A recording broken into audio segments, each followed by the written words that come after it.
Hello everybody, how are you?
Hello and welcome to week 2 of the Gfinity Elite Series presented by Alienware. We're in the Hoyts Gfinity Esports Arena at the Entertainment Quarter in Sydney, and this is CSGO. And my goodness, we have another week of incredible city versus city matchups to look forward to, don't we, Ash? Yes, we definitely do. The players are telling me that the league stage of Season 2 is shaping up to be a great contest, so keep an eye out on the leaderboard as we edge closer to the playoff. Now, don't forget this season we've partnered with Incent to reward viewers for watching the Gfinity Elite Series. So during each match, keep an eye out for a drop code at the bottom of your screen. Once you see it, head to gfinity.incentloyalty.com for all the details. There will be codes throughout the show, guys, starting with our first matchup between Melbourne Avant and the Sydney Chiefs. Now, Avant are hoping to continue their win from last week.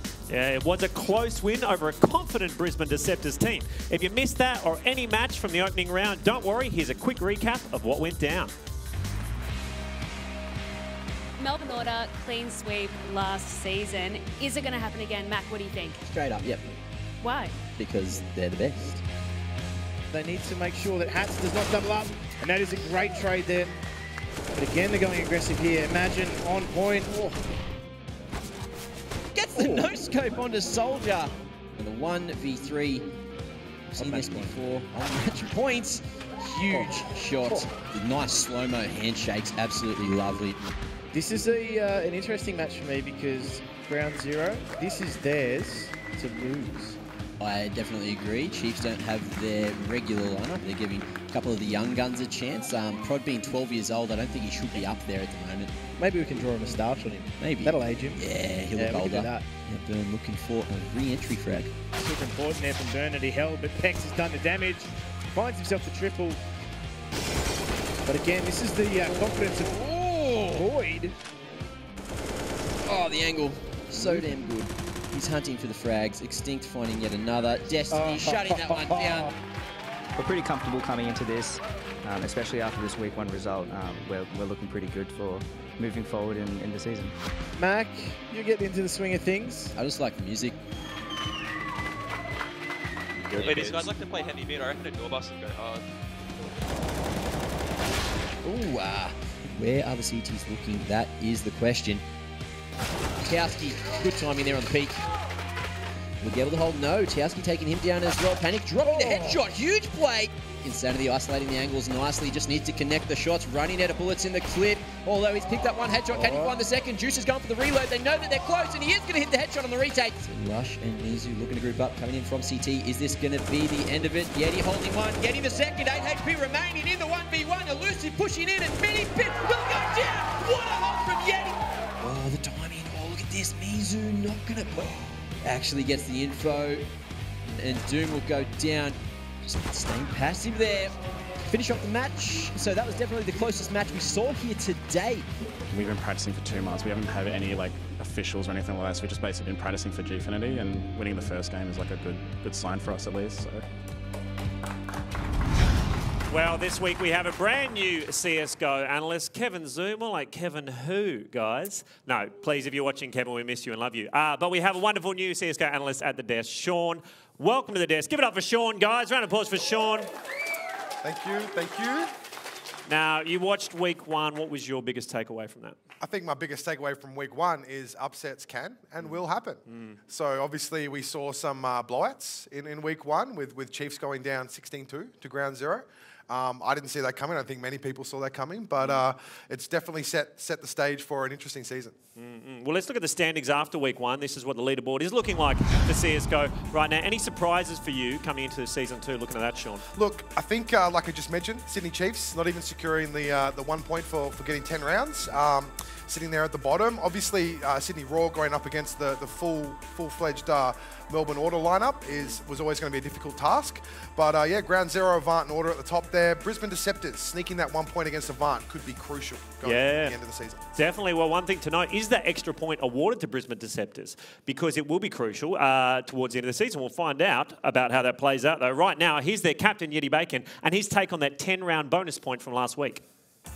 Getting 10 points.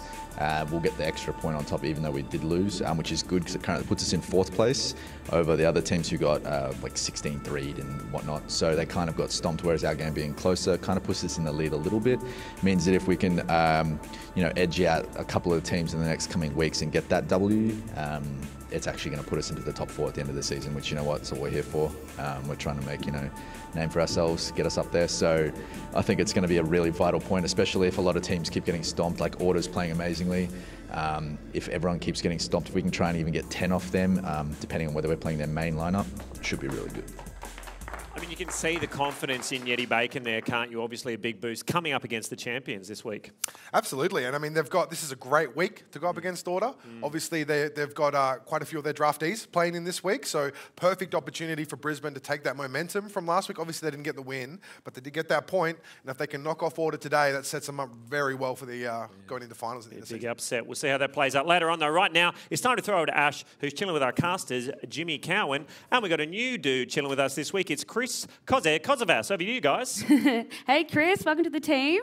Thank you. Good to have you. Yeah, pleasure to be on here. Just keen to cast some CS. I love it. I think we've all got a little bit of a military attire theme going on. I'm very proud of us. Mine's actually more postal thing. Sure, we'll go with that. Oh, look, just take it for the team, mate. It's fine. Well, Jimmy, it's going to be an interesting round because we've got 10 of 16 of our draft players playing today. So what's that going to look like for us? Look, I think it spells opportunity for a lot of these players. I mean, players that we've never seen on a big stage before. Not that they don't have LAN experience. There's actually some old heads in here, and we want to talk about those a little bit later. But with those free agents, with those draftees, they're keen to prove a point, prove that they're still in the mix in terms of professional players and in terms of what they can offer these teams. I think they've got some a big task on their shoulders because they have to set the stage for the main roster when they return. Yeah, well, it's going to be interesting as well because with some of these players that might not have as much LAN experience. So, Chris, what do you think it's going to be like for them playing in an arena like this? The lights, the cameras, I mean, what do you think? Yeah, I mean, you know, some players really take these kinds of challenges and really step themselves up to the next level, whereas others, you know, sometimes take a bit of time to warm up into the games and feel that confidence. And, you know, I think there's a really good mixture of experience and young guns coming in here. And I think someone like Zemp, for example, who has a lot of potential, a lot of explosive power, you know, has a lot to show for us as well. Kitu, I think, is also another really solid player who could be explosive coming into this week. All right, well, let's see how they go. All right, back to you, Luke. Thanks very much, Ash. Great to have you on board, Chris, and we'll make do with you being back as well, Jim. Now let's have a look at today's matchups for week 2. We began with Melbourne Avant taking on the Sydney Chiefs, then Sydney Raw looked to take down an in-form Perth Ground Zero, and we finished the round with Melbourne Order versing the Brisbane Deceptors. Will it be an upset? We'll find out. What are you excited about in today's matchups, Sean? Look, I think all the matches are going to be incredibly exciting. This first match with both these teams having, like we pointed out, some draft players coming on board is going to go. I mean, it's hard to pick. It's going to be either way. I'm not sure. I've tipped AV, but I mean, yeah, it's going to be a tricky one. It's a great opportunity for both Sydney Raw and Brisbane Deceptors to come out strong and take advantage of the situation. And on the flip side of that, there's a lot of young, very talented players with a huge opportunity now to show the world what they've got on the Gfinity stage. So. Well, in our first match, who are you looking out for? Player to watch for you between Avant and Chiefs? Oh, it'd have to be Havoc. Yeah? Yeah, returning back into Season 2. He was obviously with Raw last season, and he's making his appearance today with Chiefs. And Beard looking as fine as ever. Oh, absolutely. So, you know, he's coming back there, and we have a quick look at his stats, which aren't the greatest, but they're solid. They're solid stats there, and his kill-death ratio at 0.9, and that ADR at 73.9 is quite solid. That's about where you want to sit as a professional player, somewhere between 70 and 80, and if you start pushing past that, then you're obviously moving into a higher impact sort of position, but the experience he brings and the leadership he brings to the table is going to be crucial for Chiefs to get over the line here. Especially with a younger team, I'm sure that must make a huge impact on the other players. Absolutely. Yeah? They would all look up to him. They'd have a lot of respect for what Havoc's been able to achieve in his CS career, and like we pointed out, his experience is going to be very important. Well, excited to see this first match. That's enough from us. Let's get these teams out here, guys. So please go absolutely nuts as we bring to the stage Melbourne Avant! Crunchy, Maker, Mizu, Noobster and Breaker. And taking them on today, it's the hometown heroes. Please go absolutely crazy for the Sydney Chiefs. Willie KS, Prodigy, Havoc, King Big and Pex.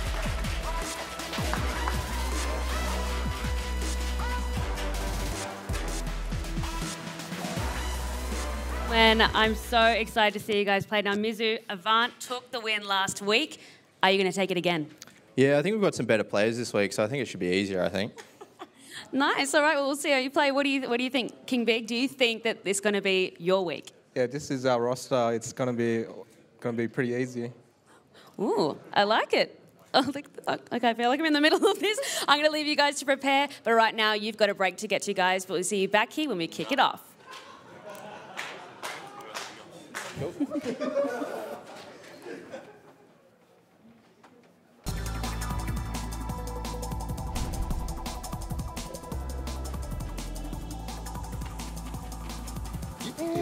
Mr. Murray, have you decided on a name? We're thinking Callum. Calamari. Calamari. Calamari. Let's make it Jack. Drink it through with Dare iced coffee.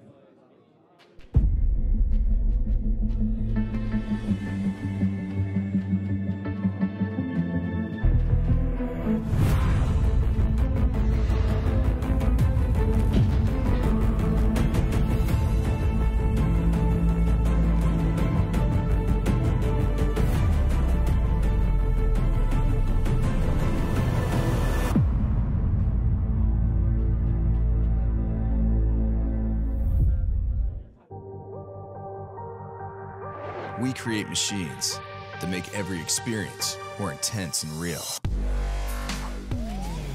With Intel Core processors so powerful, you can redefine reality. Because the best feature of a gaming machine is the power to make you forget it's there.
Hello, my name's Andy.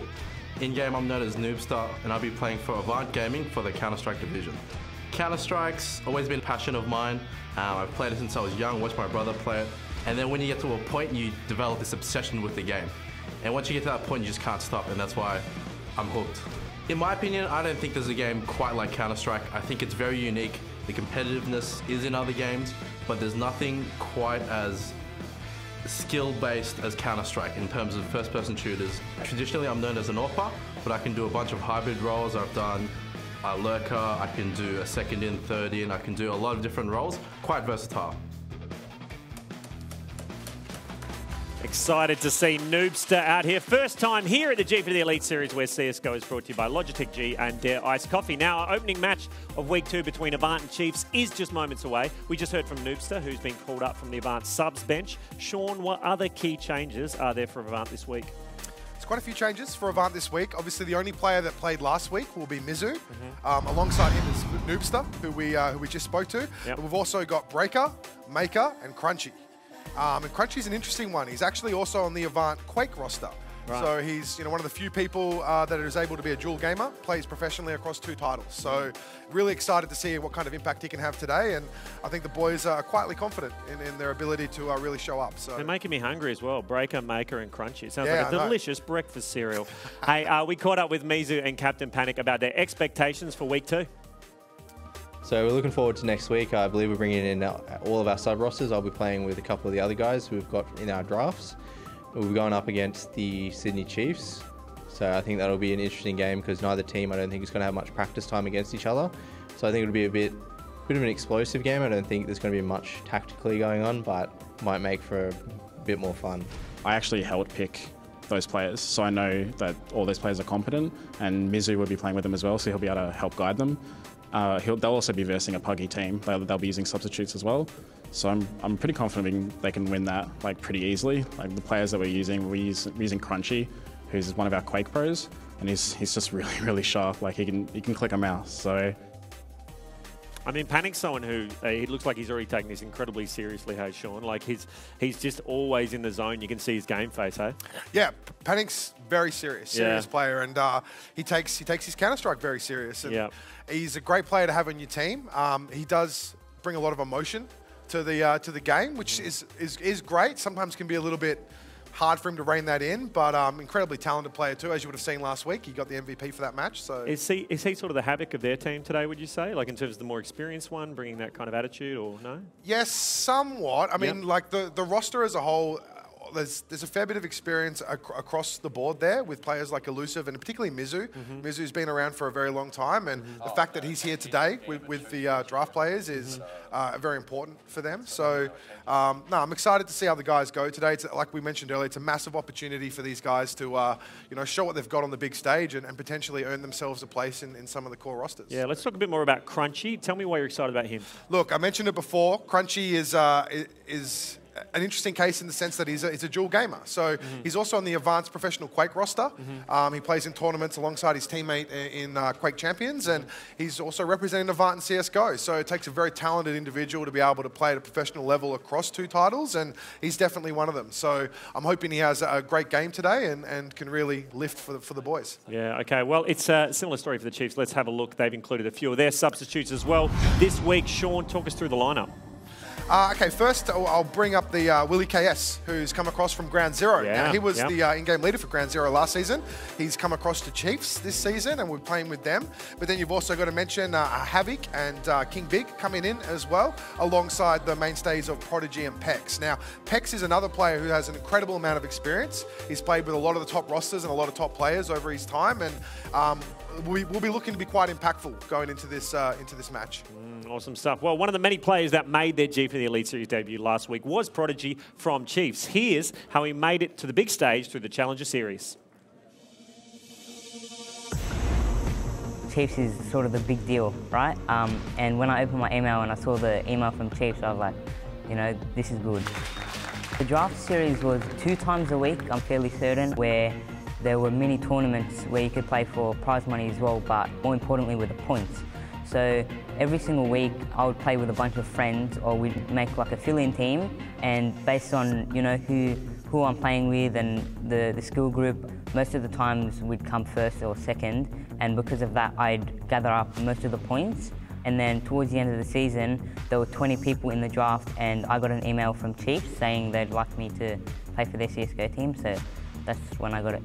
To be a part of the Gfinity is obviously, you know, something not easy and something big to do, but then to get the opportunity for Chiefs is something even bigger, and I think this is an opportunity to prove myself, especially at LAN. I mean, Prodigy, an incredibly apt name. He's 16, which is, not to betray anything, guys, half my age. But, I mean, impressive to be at this level at 16, yeah? Absolutely. Yeah. I mean, you know, he's up on stage and he's in their main roster for Gfinity, so he's up there playing with the best players in the country. And to do that at 16 and have the talent that he has, boy, oh boy, has he got a future in esports. So, But, I mean, it must have been a tough week for him coming out of last week, because it was obviously his debut last week and it didn't go the way Chiefs wanted it to go. No, the Chiefs Gfinity curse. This happened. The exact same thing happened last season. Yeah. So they came out and they got absolutely smashed. I believe it was by Sydney Raw at the time, with Havoc when he was playing with them as well. Havoc and Top Gun came out and just put them to the dirt. So same things happened again. If you remember though, they bounced back pretty hard. I mean, Havoc obviously being there in Season 1 in that position, do you think that's going to inform the way they play today? I think it will help. Yep. It will help. I mean, obviously the stage is quite, you know, it's quite full on. It's in a massive sort of setup up there, and for some of the players, it maybe takes a week to really get into the rhythm of it. I'd expect them to bounce back. Obviously, with the draft players coming in, they know that it's get out there and you know, put it all on the line, because this could be their only opportunity to show Australia what they've got. So yeah. It's going to be quite exciting. And yeah, young Prodigy is a great player, and I'm really excited to see the development of his career as he gets a bit older. Yeah, I'll be excited to see how it plays today. Right now, I'm excited to tell you it's time to reward you for sticking around with our coverage of the Gfinity Elite Series. Head to gfinity.incentloyalty.com and enter the drop code on your screen right now, GSMOKE, to earn some currency thanks to Incent. You've only got a limited amount of time, so hop on the website now and get paid. Don't worry about missing the action. You can keep watching the match from the rewards website. It's all on there, so it's going to be a very close matchup in just a sec. Let's talk a little bit more about this. What do you think? Because, I mean, I feel like I'm getting an idea of who you're backing anyway. I think you think it's going to be an Avant win. Yes. What do Chiefs have to do to give them a run for their money? Look, I mean, I'm backing Avant, but it's really difficult to tell. Okay. This really could go either way. It could be close. It could be a blowout. These players haven't played much together, nor against each other in this environment. So this is probably the hardest match for me to pick today. I am going to back Avant. How many of them are rocking sunnies right now? Is it becoming a thing? This used to be a Street Fighter thing, but it's catching on with everyone. Everyone's doing the sunnies. Anyway, keep going. Sorry, I'm getting off topic. No, that's fine. You know, obviously... he's left a sticker on. That's got to inhibit your vision at some level. He's got 2 stickers. Is that 2 stickers? He's got 2 stickers on those. Yeah, he most certainly God. has. They're great, though. Also, children's sunglasses, if you didn't spot that. So some poor child is less of sunglasses today due to him. But anyway, that's fine. So you think... So, sorry, go back. We were talking about how they can take down Avant. Yeah, look, to take down Avant, they're going to need their experienced players to fire in on all cylinders. Havoc, obviously, like we mentioned, as a player to watch, has played CS at the absolute highest level on the international stage. I'm not sure how much he's been playing lately coming into this, because he's not in the core roster for Chiefs. Do you know if Willie KS is going to be in-game leader or is it... I'm not sure. Right. I'm not sure if the chess master himself is going to be moving all the pieces, or if it's going to be on potentially King Big or Havoc. So I'm not sure how that's going to play out. I don't even think they'd know how that's going to play out. I think they're going to feel that out as they get in there. It could be a situation where they sort of have a couple of people calling. They might have someone doing the start of the round calls, but then they'll rely on each other to do mid-round calls and just back it in. Obviously, like I mentioned earlier, there's a lot of respect for Havoc and some of the players like Pex as well, who have that experience. So I'd imagine it'll just depend on what's going on within the round, and as long as they trust each other, then they can definitely perform well. But it's going to come down to, like I said, those experienced players like Havoc and Pex and King Big as well to really have good games. If those guys can fire on all cylinders, then Chiefs can definitely win this. On the flip side, we have Avant.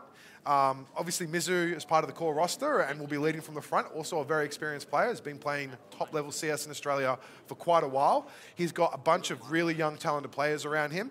They're... I'd call them pug stars to some degree, and in the nicest way possible, in the sense that they haven't had the opportunity on the big stage, but in the scrims and stuff that happen online, they're all great players. Crunchy as well, we mentioned, is a dual gamer, so he's just got natural talent that is going to come to the fold. And if they can all fire, as well as that they play online and things like that, then Avant are going to be really hard to stop. In the perfect world where both teams go at it and they're all going, I don't know who to pick at that point. Yeah, it's going to come down to who hits their shots when it counts the most. Yeah. Well, we'll find out very soon. The first match is moments away. Right now, let's take a look at the Logitech G top 5 from last week.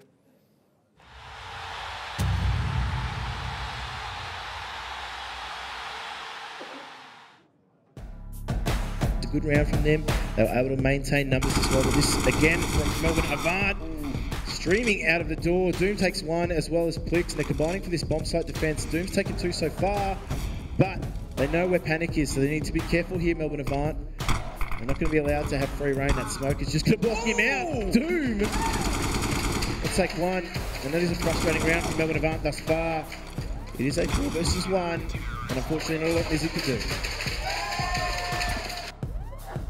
Don't judge a book by its cover. Bartowski, the brick, is sometimes sharp on the edges, you know, and you will find 2 frags there. Elusive and Juice is going down into the third, making his way back to quad. Huge hole there by the Terminator. And the nade into Boiler. And the one bin flash in, looking for the entries. Good crossfire though. Nikez finding both those frags. Now GZ with a 2-man advantage, coming out on top after the trades.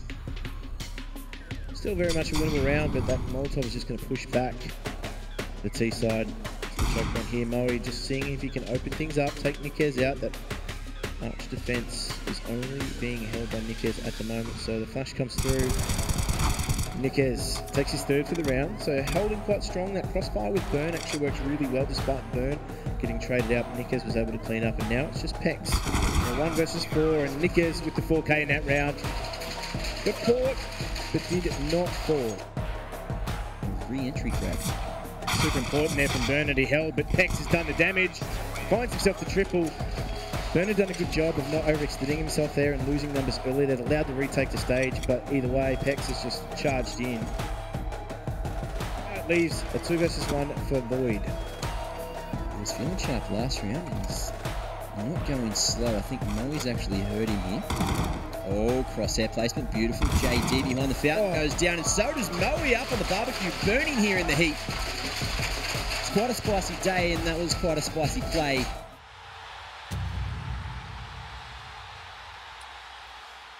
First match of week 2, Gfinity Elite Series CSGO coming up very, very soon. Before we get into it though, Sean, tell me a little bit more about Noobster. We saw an awesome player profile on him earlier. Young, talented player and one to watch, yeah?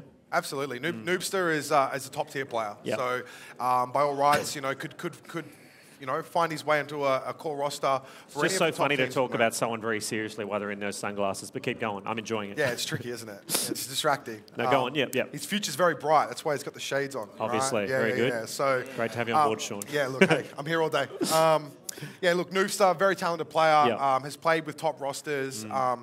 So I expect him to perform really well alongside Mizu. I think he's quite a consistent player as well, and is perfectly comfortable playing against the top players in the country. So I'm excited to see him on the big stage performing at his peak and putting on a good show for everybody. Okay, I think we're very, very close to being about to start our round. It could be time to throw over to casters. So let's get this first match underway. We're right into it. Over to you, Jim and Chris. Get into it. Thank you very much, Luke and Sean. Chris, joining me here on the desk, we've got a match which I guess they built up quite nicely because it's a real proving ground for these two teams, isn't it? Yeah, I mean, this is a game for them that's make or break. I think this early on in the season, the points are on the line, and we've got someone like Havoc coming in, big personality. It lifts the team. They want to recover from last week. They want to put up a big score on the board, and I think big personalities turn into big results if the team can harness that. Yeah, that's right. And I think, as you said, they're going to rely on the experience of Havoc in those, I guess, those tighter moments of the match. And when we see this matchup, we think it's going to be an absolute slugfest, end to end. with these two teams. Yeah, and as well, we talk about Havoc though. It's not all positives because a lot of these young players know all the intricacies of the current meta of the game, and that in of itself can be a negative for someone who brings that massive positive of that big, mentality and that big boost of confidence to the team. So it's not always as positive as we always like to kind of describe. That's right. And I mean, I'm expecting some really, really closely fought rounds, I'm going to put them, as we do get the map veto. And now Mirage, are you surprised to see it? I mean, it's a really safe pick for these two teams. No, not at all. I think Mirage is one of those stock standard maps. It allows players to just go through and play with their own mechanics. They know the map like the back of their hand. It's one of the longest maps in the pool. So for them to play to their strengths, it's going to be straightforward for them. So I think it's a really safe pick, as you mentioned. Yeah, and I think it's going to suit the play style of the players in that it's going to be fast, it's going to be loose. Look for this area in mid to be a real key contest area, because I guess that's where a lot of teams, particularly when they're in a looser style, they place a premium on taking control of mid, because once they've got control of mid, they can mask a lot of information, particularly on that T side. And I think it's a harder map to push pull teams, particularly around that A side and that B area. Mid is the first port of call for a lot of teams. Yeah, I mean, you just look at the access of the map that you get from mid. You get the window room, you get the connector, you get short. It's the crux of the map in of itself. And on top of that, I mean, this is a very figured out map. It's been around, as I said, for a long time now. Everyone knows all of the grenades and all of the, where to line everything up. So from a player's perspective, they get the most out of their draftee players, and that's to unlock that potential and that talent from the team. It's the #1 priority for these guys. So I mean, I expect a lot of fast play and a lot of slow then fast play, because that's what's going to catch these teams unprepared. That's right. I'm looking for some unpredictability from these teams, and I think, as we said, this is the perfect forum for it, because a lot of them have a lot to prove as we do go into the pistol round now. Melbourne Avant sitting on that CT side. Sydney Chiefs going to set the pace. I think the advantage of being on the T side is you do get to set the pace earlier. We're looking for that smoke execute on A. Smokes rain in, and the Glock train rolls on as CT side defense. They haven't taken any unnecessary duels thus far, but need to be careful here. They're going to take CT spawn. Yeah, and you can see they're playing the retake here from Avant. They know that A is a very dangerous spot to be, and they know that they can get the advantage with the numbers with the Glocks. And here we see Melbourne Avant retaking your breakers. 2 quick frags. Nooster taking that awkward angle at the stairs there. Breaker. He's picked up 4 thus far, and he's made it look so easy. That flash on CT ramp was absolutely key there. Wow. It completely took out the 2T sitting. Yeah, and I think the patience really paid off for Avant then. It's a really daunting thing to take on a quick A-main play, because you have 5 Glocks running at you really quickly. And you can see here, they're quickly taking the map off them. And Avant is saying, look, we're happy to give you the map. We'll retake when we're ready. And that was the important part for Breaker. He was ready. He was sitting back, and he took the fights on his terms. And I think the shades really, I guess, dictate the mood of the team at the moment. They're cool, they're calm, and they're happy to just sit back and play that retake if need be. And I mean, A is one of those maps, or those sites where you can play that retake. It's risky on the pistol because of limited utility. But now we're going to go and see Melbourne Avant, I guess. And just alluding, back to what we talked about before the game, quick, slow, then fast plays here. As Chiefs executing on the B site here. 5 players making with a quick Clemens frag. He's isolated here. He needs his teammate. He's buying crucial time here. He's still alive here, and this is going to be a problem for Chiefs. Particularly coming into this retake now, as they have lost control of the site. They do have a number disadvantage as well, as that weapon sitting at Van with Pex there. He is going to be key, and he's taken a chunk of damage thus far as Crunchy looks to get out on this bomb site. Finds the first, and Mizu also finds the second, but now it's down to the 1 versus 1. Willie KS, he does the dance around the pole, and Crunchy finds that frag. He was the Quake player from Avant, and he's making it look so easy here, Chris. He's a mechanical beast. As we said earlier, he knows, when it comes to frag duels and 1v1s, you've got to back him in. And, here, this is a crucial play here. He's buying time. He's being a pest. He's sitting there, and they can't get rid of him. And that's ultimately what leads them to winning the round, when probably they shouldn't have. After losing that B site, retaking it is very, very difficult. So, great work from Avant to kind of pull that back, but also a great win. That's a win for Chiefs as well. It is. And they got the bomb plant down, and now we'll be able to buy into this round quite comfortably. We see the Adby come out on Havoc. Not really surprised to see that. He's crafted, I guess, his career that on is having confidence. That is oozing confidence. And that's the level of confidence that a player with his experience needs to play with. He needs to lead from the front. Yeah, I mean, Oh, that's another Crunchy again. He's on here. He's ready to go today. But Havoc there. The smoke hadn't even bloomed, and he was ready to take that duel. That is a very big risk, and it takes a big personality to take that kind of play on. And unfortunately, he's lost the AWP. But I mean, now it's the numbers starting to thin on that CT side. You can see a huge premium being placed on mid. We talked about that in the pre-game, that mid was going to be the key contest area, and almost immediately, like a moth to the flame, they've swarmed towards it. Yeah, and as we see, we can see that Avant. This is a advantageous position for the Chiefs. Even though they lost Havoc after that pick, they still have a 4v4 situation. Now, for the terrorists, their lives are probably worth half that of a CT. So, and we have Prodigy on the site. He's just gone straight through the molly, and he's great information for his team here. But Breaker's waiting them out. And that CT defense is holding strong. Maker finds the double.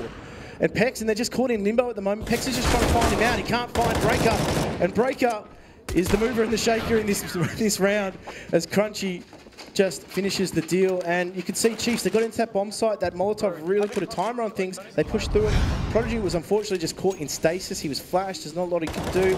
And they just sat there while Chiefs picked them apart. It's a great double from Maker. Yeah, and I mean, they kind of ignored Short, though. They had all that map control in the site. And Short, you have to clear these really danger positions, and they just failed to do that. I mean, when that happens as a terrorist side, you're in trouble. And now, just having to deal with pistol force coming out from Chiefs again, placing a huge emphasis on mid.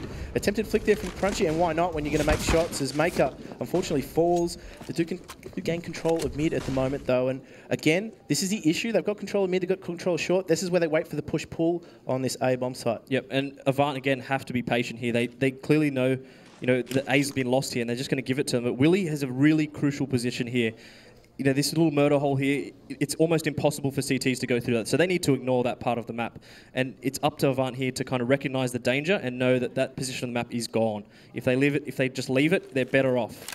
Yeah, and as soon as they lose control of CT spawn, that's when the real danger is. They got control of it. They're fine to stage the retake, but Breaker's already found one, and this is where they push through. They're going to take control short. Willie KS has been spotted, though, so this is danger for the CT side as he's in a crucial position. Havoc finds another with the P250, and now it's back to a 2 versus 3 number advantage maintained by the T side, and Pex has done a good job there. The 1-for-1 trade. Noobstar, he's playing it cool under pressure. Those shades are going to come in handy, but he's been flashed, so unfortunately they're not doing the job that they were intended for. Going to smoke the bomb and just play with it a little bit. He's got his opposition doing the dance, and he's going to try and find him out. He already knows he's off the bomb, and that is a great play from Willie KS. He had to make the move under pressure. And that was, that clutch situation. I feel like he had that advanced smoke just a little bit in front of that bomb. And when you do that, you've got to actually commit to the defuse, I feel, because it gives us the T a space to look. Once he pushes through that smoke, he sees you clearly. So, in terms of that, it's very dangerous in that clutch situation. Good post-plant play from Sydney Chiefs, not in their first round, but in terms of Melbourne Avant, you can see the economy battle is going to be huge. And I think this is really make or break in terms of once they've established their roles, their momentum, and the spots they're playing on the map, it's now about controlling the economy of the team. Because as we said, these two teams, they're very much made up of the draft players, but the draft players may not be familiar with playing with one another. Yeah, and that's where you saw, especially on the T side of things, you see that really late round scenario that Chiefs they've been entering sites fantastically, but it's just that last 3v3 or 4v4 where they're stumbling a little bit, where, maybe with a little bit more preparation, they'd be ready for that. So, here we go. We've got Crunchy here really ready to take a duel. Look at him. He's right there in the open, looking into Palace, and, we could see them just creeping up ever so slightly. And T-side, they're just waiting it out. They're waiting out any sort of CT-side aggression. Now, it's a much slower approach, actually, from them now that they have the weapon advantage, and I think they know that quite comfortably. Yep, and I mean, Avant here, just wanting to wait for a mistake as well. They know that their money isn't great, and they know that, Chiefs might just run into a little stack here, and, that's just not ideal. So it's all about crossfires. At B, you can see someone's at short, one at B apps, just waiting for them to commit. But here comes the A execute. They know that they can group up here and take the guys on A. Mizu in a kind of stuck situation under the balcony. They'll be looking for that straight away. Should be getting mollied out, but he's actually gotten away with it so far. Will King Big Jacket? Yes, he will. No, he won't actually. Mizu too. But here we go. Breaker. Done. And we have Avant here in a not so bad situation with Deagles, but Crunchy, limited time here. We got one Deagle, and no, this is ridiculous. This should not be happening.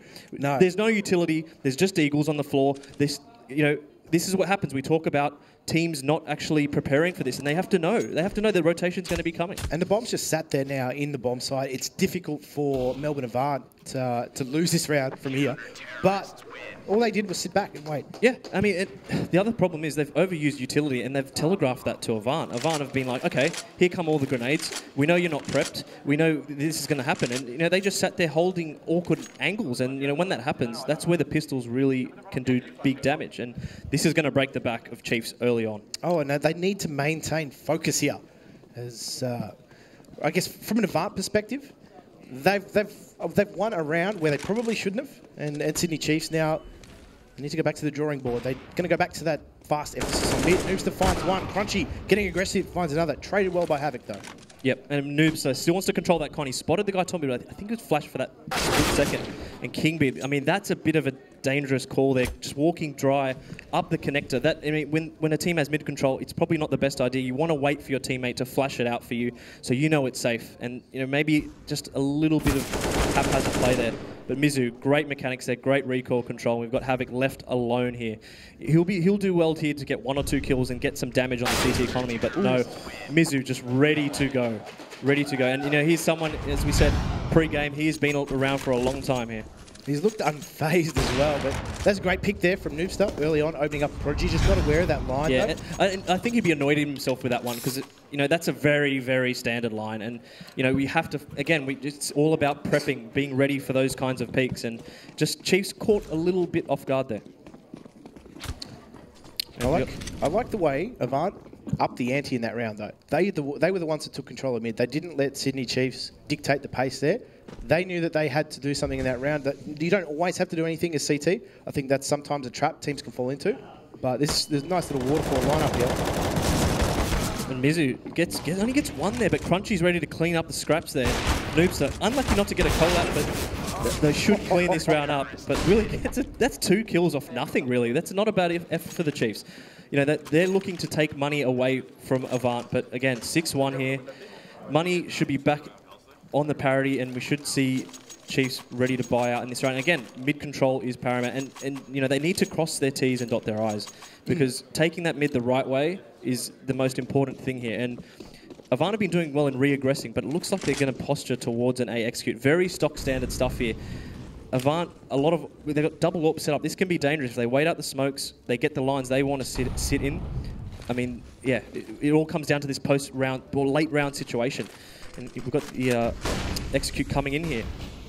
And I think a lot of Avant just sitting back and waiting. They'll play that retake on A, and Dre's good thus far as they get into this bomb site now. Need to make that cross, and Noobster hasn't found anything thus far. Smokes go up, the walls are up, bomb plant comes in, retake is on. Yep, and I mean, Maker here just stuck. A bit of an awkward spot. A big commitment there from Havoc on the actual bench there, and they're going to grenade this little ninja spot out and do a lot of damage. And oh, that's a big nade there. And Avant, they actually know where he is, so they're just trying to spam him out and get him out of there. But Pex, he needs to take a jewel here. He needs to thin that number down, get that deficit down. And Crunchy, great little snapshot there, and Willie's going to try and ninja this one out, try and squeeze it out, but Maker ready as ever for that little cheeky play.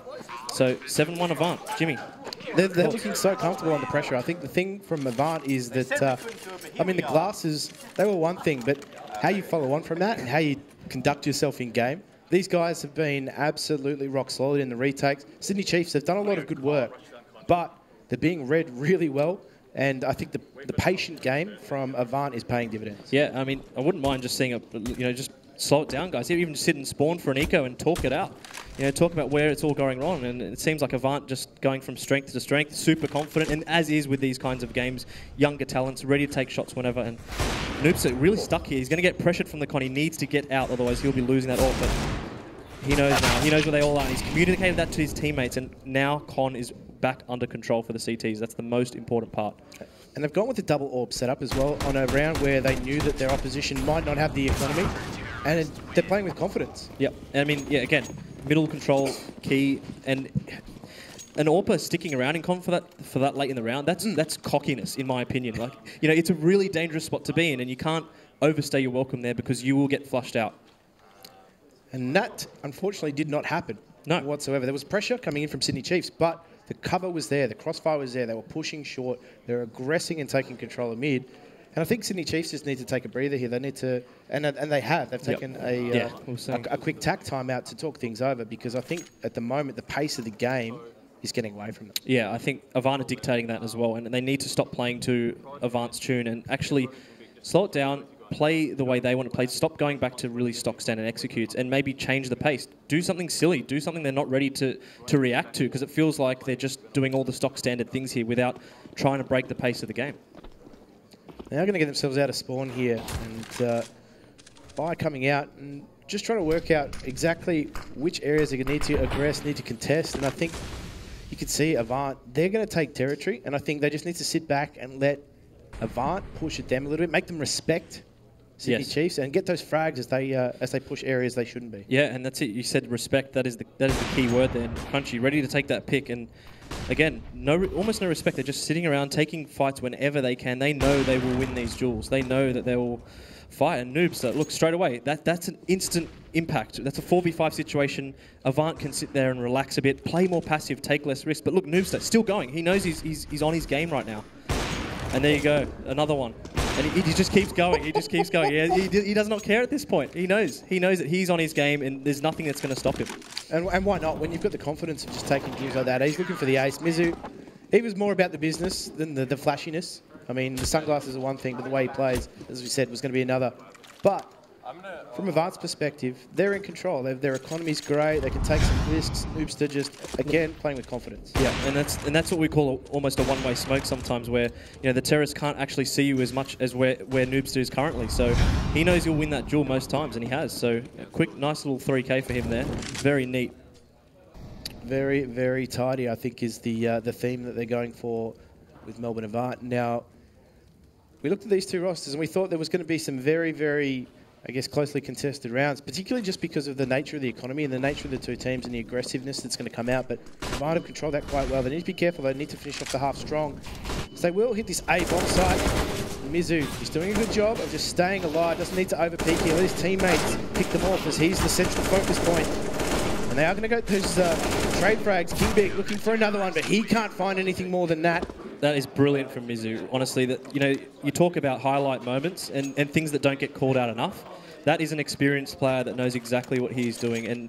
And those little 2-second time slots there, that is what wins your team rounds. That's what wins your team games. And he might not be the speediest player, but the way that he's playing right now, and the way that, again, he made himself the central focal point and stayed alive and allowed, I guess, Sydney Chiefs to just funnel through and try and frag him.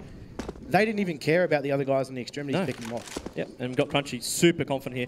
Looks like a slow, fast B play here, and he's even bringing the AWP up. Oh my so this could be a free piece of hardware for the Chiefs, an expensive one at that, and he's just given it away. That's how confident he is.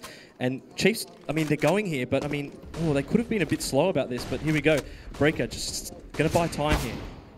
Breaker, spinning that rock again on the B bomb site, staying alive. Does get picked eventually though, so Prodigy and Havoc combining to find him. Now they're locked out. This is much better from Chiefs. They'll regret giving that AWP.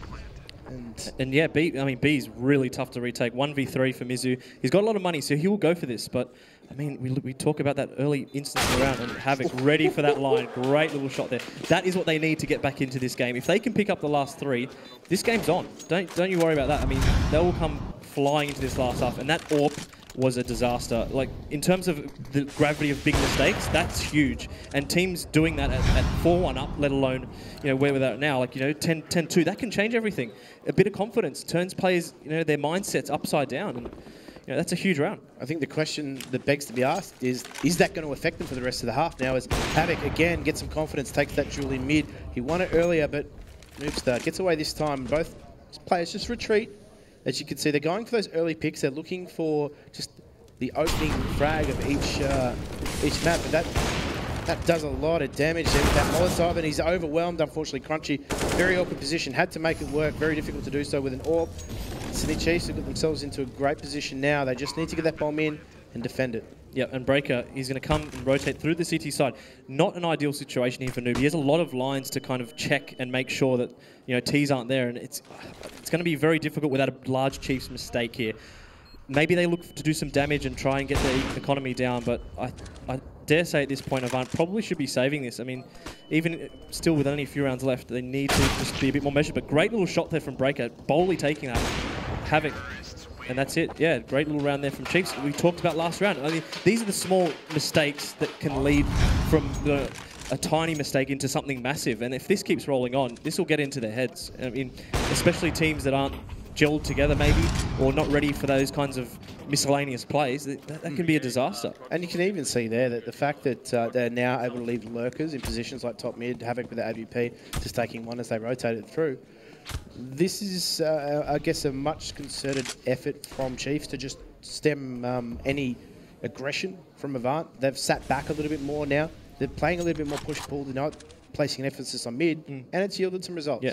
And Mizu going to play that great little shot from Noobster. He does not care. He is not respecting anyone on this Chiefs side, and that's lovely to see for the neutrals.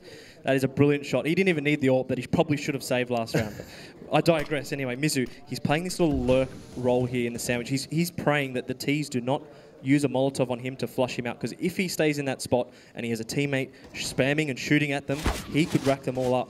But King Big, he's just prying here. He's looking for a quick little pick. Yeah, there we go, Mizu, but he's committed out here. They know what he is. He's going to make a big bold play. That's 2 for him at Sandwich. Another one at A-Ramp, 1 at Palace. Can he actually go for the 4-piece? Havoc's ready, though, and he knows he's pushing him. Mizu, look at that. That's a 3-piece for him, and that's a massive round. Again, the Sandwich position is very dangerous, and he knew he was being flushed out, and he just went bold. He took that battle. And the thing I'm liking from Avant is there's still a huge element of team play, in the sense that once they work out where they are, there's someone in position with a flash ready to go. Flash pops, they're finding frags. Yeah, and they know. And all it takes is someone to be bold with their communication and say, guys, I'm flashing. And then 3 of them are ready to go. So, let's see what we can, if Chiefs can just get eke 1 round out here, because that would be a good little win for them going into the second half. They both whiffed here. And a great recovery from Noobster, backing himself yet again. That is the sign of a confident player. He's ready to just keep fighting and keep fighting. He knows he's got the upper hand. Is it here? Being a bit of a smoke merchant, just really trying to get a freebie. He's there peddling his wares, absolutely filthy. He doesn't even get run over either. King Big just gets 180'd. Now he's staying alive once again. Unfortunately runs out of bullets. I dare say he would have found another frag if he hadn't been shortchanged. But now Havoc has a lot of work to do. Last round of the half, and he's going to get pushed. Crunchy. He doesn't care. He's not respecting that smoke whatsoever. And, I mean, that was a really surprising half for me to see. Yeah, I thought the T's would have a lot more power, a lot more emphasis on that half, really, because, I mean, the T side is usually where these teams or these younger players usually come out of their shells and where they they have these big performances. So I want to see how Chiefs respond on the CT side here. And I'm looking across the desk. I'm looking at Noobster. He's had the half of his life, and he is just lounging at the moment. Yeah, and yeah, he just doesn't respect them, and that's an important thing from a player perspective. You want to make sure that they're putting all of their aces on the deck. You don't want them holding those ace cards and ready, sitting back and not respecting you. And we'll find out how this match plays out after the break, guys. Don't go anywhere.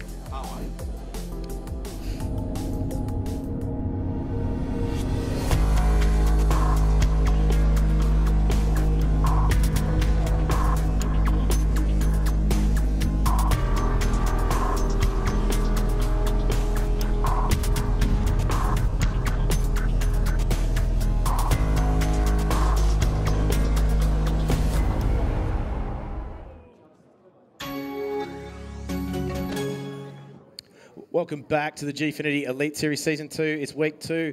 A lot of draft players have been showing their wares, and we saw Noobster having an absolute ball. He's had, I guess, an untouchable half, you'd say. Yeah, I mean, he's been controlling that connector area. He knows that that is his domain, and he will not be pushed off it. And unfortunately, Chiefs could not find a way to flush him out of there. And when you have a player like that marauding around there, it's really hard to deal with, and they didn't really, maybe they could have had a little bit more prep in figuring out how to flush him out and how to get that map control back.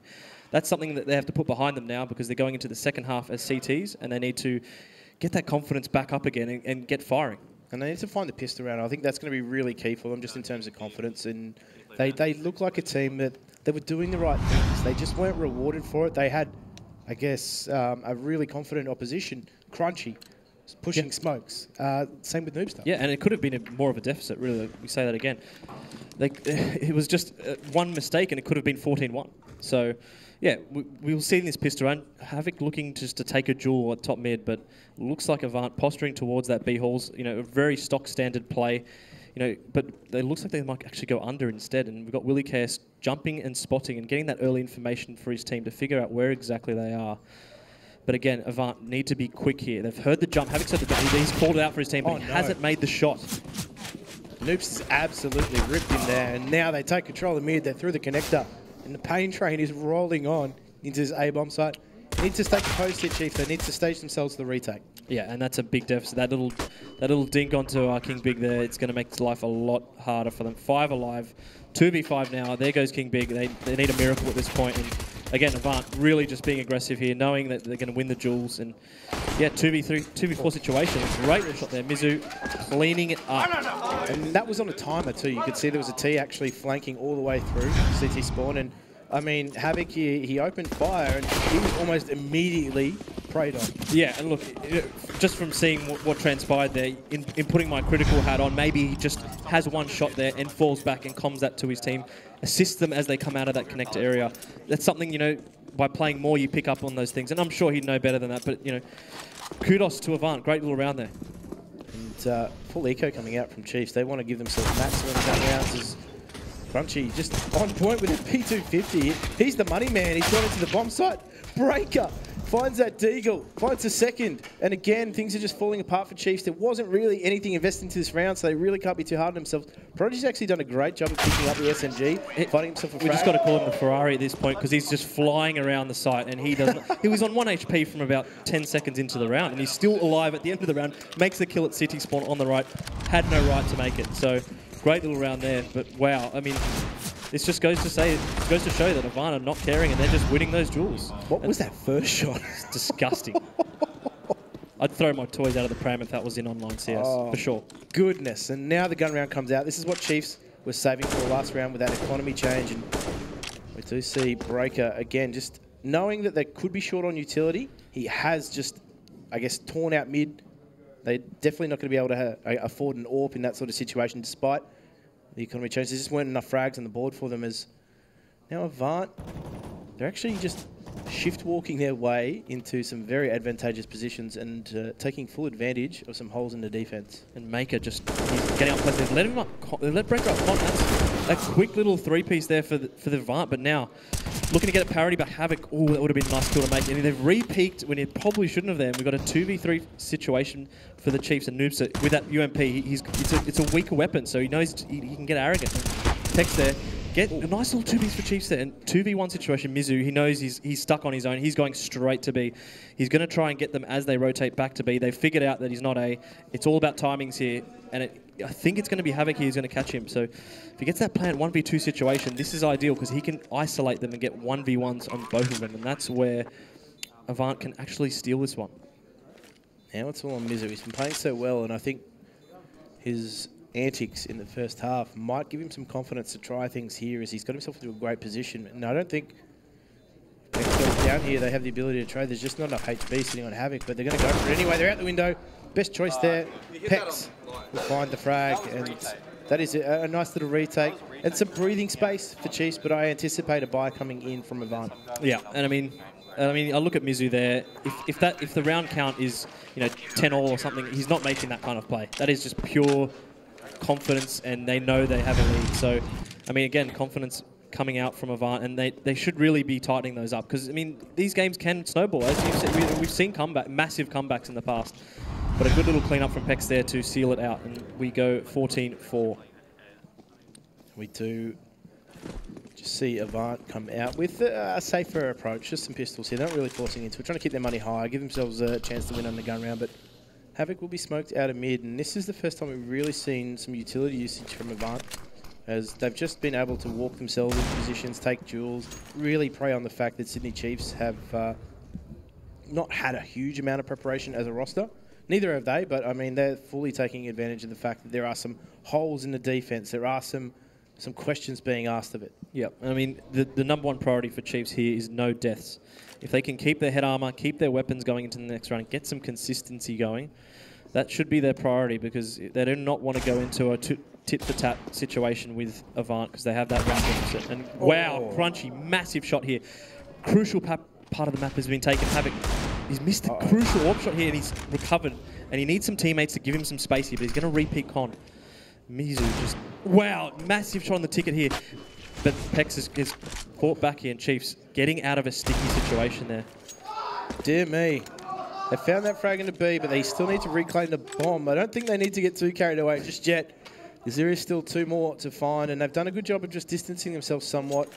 However, they are going to give the bomb away with no eyes watching over it for the moment. Noobster, again, he looks so dangerous. Pex, with the timing on him, will find the 5th round for Chiefs. Yeah, an expensive round as well. I mean, Avant only invested Deagles into that, and they've lost 3 players, probably where they shouldn't have. Like, you know, a ticket, for example, you know, you don't want to kind of be facing Deagles because that's where they're most prominent. Let them take the close range battles. If they hit the shot, they hit the shot. But I digress, and we go into the 14-5 scoreline. Avant could be posturing here for an A main, just a stock standard execute here. It didn't work out so great for Chiefs. So let's, for Chiefs in the first half. So let's see how Avant's iteration of the take goes.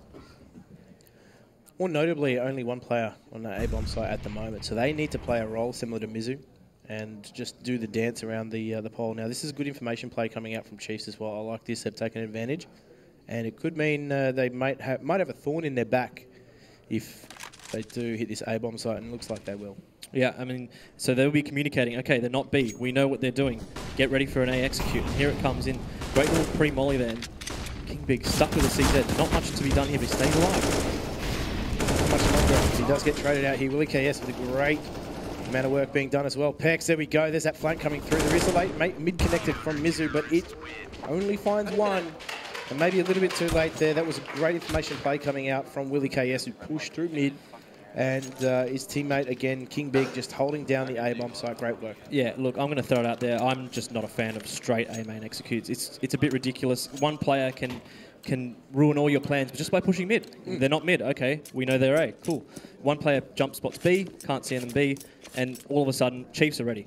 So well, I mean, they had the right idea in terms of having that lurk. Mizu was there, but I think, yeah, you're right. He took the wrong path. If he was sitting at top mid and just being a pest and actively lurking as opposed to passively, exactly, could have been a very different story. Very key point.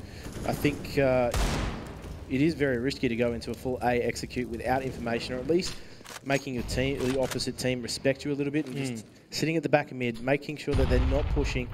And this is Prodigy here.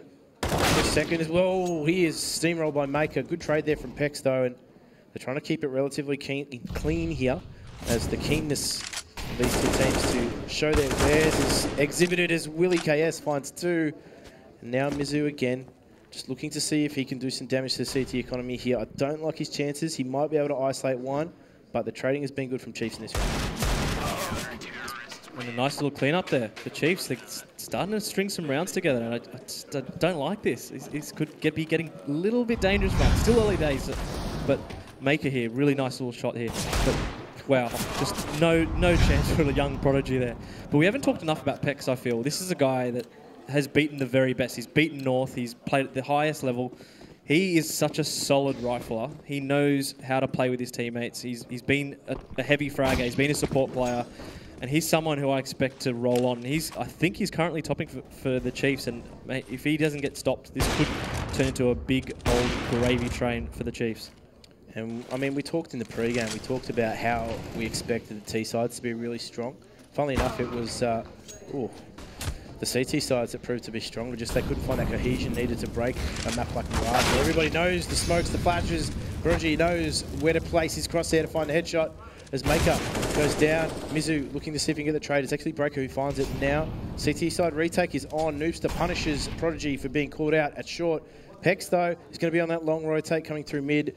As they sit awkwardly in this 3 versus 3, they need to just get that bomb down if they can. Melbourne Avant, they need to just put some urgency on it. And neither of them made that shot, ironically. But 3v3 situation, tough order for Chiefs to get through here and actually retake this site. They've got the angles covered. Noobster legs the opponent at short, and he can call that out to his teammates. And the trade's going on here, 2v2.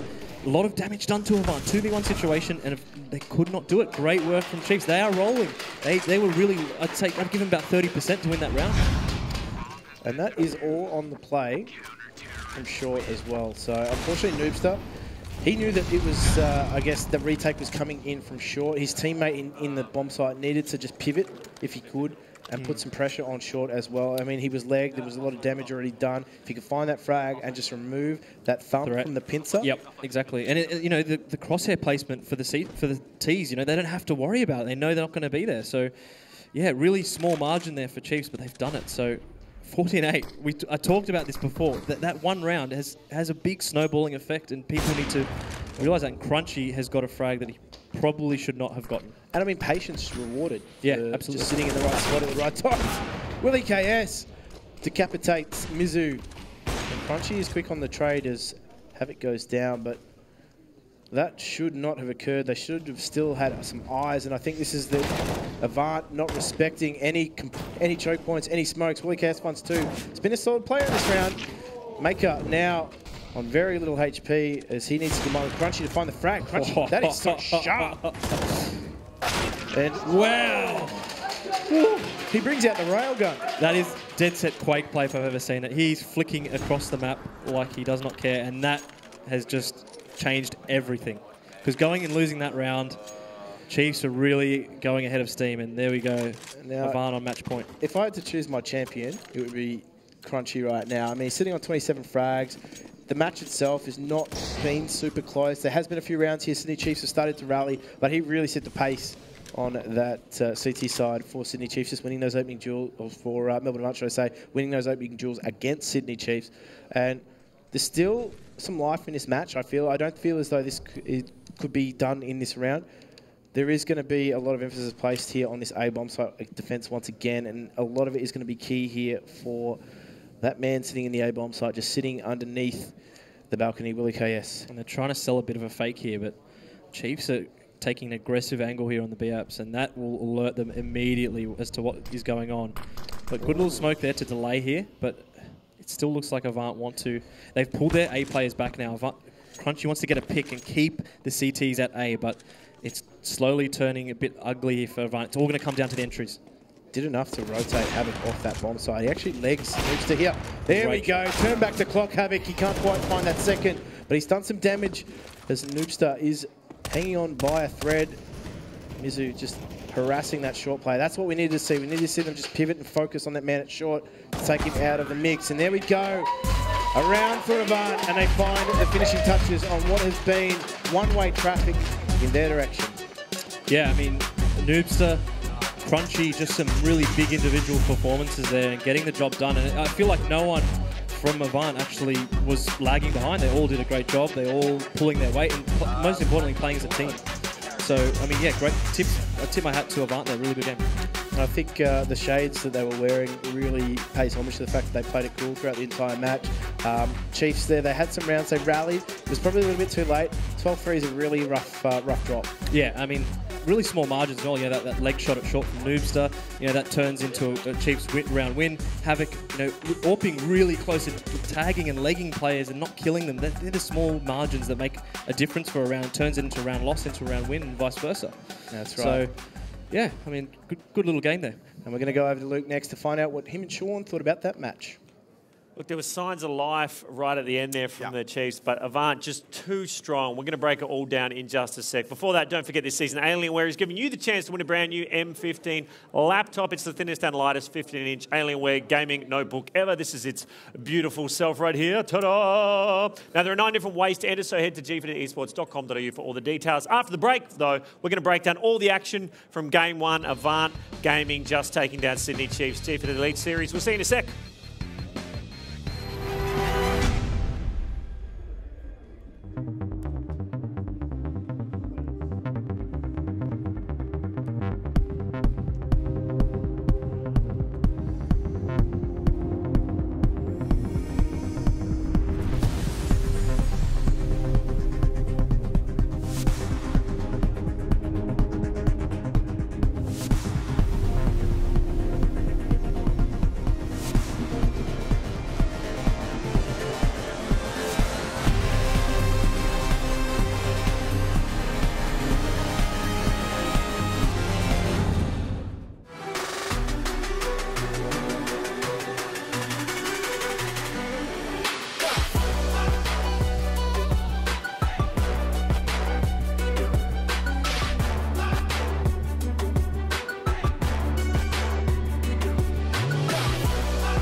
everybody. Did we enjoy that game?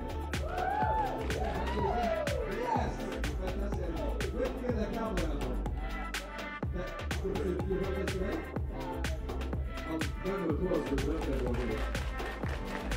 Wow, that's awesome. Is this your family someone's done? Give them a round of applause as well. They got the birthday present 2 days late, but that's okay. That's so, you're here, you're up and moving. Okay, fair enough. That's fine. Look at your present. And next week, what's your name, my friend? Mackenzie. Nice to meet you, Mackenzie. Do you like gaming? You're a big fan? Oh, good. What game do you play? Roblox? Are you going to be up on the stage one day playing Roblox on telly? Yeah? Sims 4. I would watch that. Alright, you're going to be the next big gamer in the family, I reckon. We give Mackenzie a big round of applause as well. Wow, there was some fun things just said. I want to get 3 rounds of applause. One.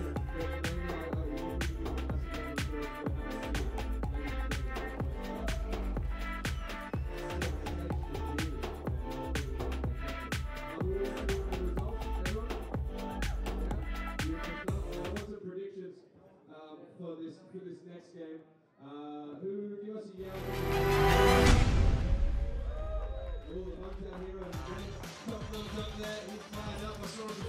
Welcome back to the Gfinity Elite Series presented by Alienware. Melbourne Avant just picked up first points in week 2 of CSGO, brought to you by Dare Iced Coffee and Logitech G. Our analyst Sean Carlson is with us. He watched it all. Sean, it was a pretty one-sided affair, wasn't it? Look, it was early. To Chiefs' credit, they showed signs of life in the second half. It was just all too late, and boy, oh boy, that Avant lineup showed some tremendous confidence there in that first half and really just gave no room to breathe for the Chiefs boys. There wasn't. Hey, let's have a look. Let's break down some rounds and talk through them right now. Yes. I think the first round we're going to look at here is round 1. We're doing this from the top here as, this sort of set the tone to how the whole half played out. And in particular, I want to highlight Breaker as we do see the Chiefs. They set themselves up here for an A execute. They're all in great position here. They've got a little bit of utility to spare, but they run into what is the brick wall that is Breaker, as I believe he gets the first ace of the tournament, right? So as we watch this play out, we'll see a little bit of damage coming there onto Mizu. The terrorists do manage to get control of the site, but this retake set up by Melbourne Avant was great. King being in a great position here. The terrorist team is trying to do everything right, and they have. They've taken control of site and they push forward. But as we see this play out, we get to watch Breaker go absolutely massive as he gets 3 there very quickly, closes out with the 4th. We missed some of the action there, but as you see on the scoreboard, he's able to flank around and get the ace for his team, and that just set the tone. When you have a teammate on pistol round open up with an ace as strong as that, it really builds a lot of confidence for yourself and in your teammates as well. So great round there coming out from Breaker. Going into round 8, the dominance just really continued, didn't it, from Melbourne Absolutely, Avant? yeah. So, the whole CT half from Avant was crazy, and in round 8 in particular was the after plan. What we see here from Avant is a really, really good setup. Now, you can see the pincer coming in there from Crunchy, coming in through T-Spawn. They set up, they're patient in the way they approach this, and they set themselves up for what is a very strong retake. In particular, the 2 AWPs. Usually it's quite difficult to retake a site when you've got 2 AWPs, but Avant here are able to show that they had the discipline and the skill set to really lay the smackdown here. And Willie KS, as much as he tried to make it work, it wasn't meant to be. And Avant keep moving forward in their CT half. So that was quite phenomenal. I think next round we're going to look at, guys, is round 10. Okay, cool. Yeah. So if we look at round 10 here, the key point I want to make here is if you look at the map, if you want to freeze it there for a second, guys.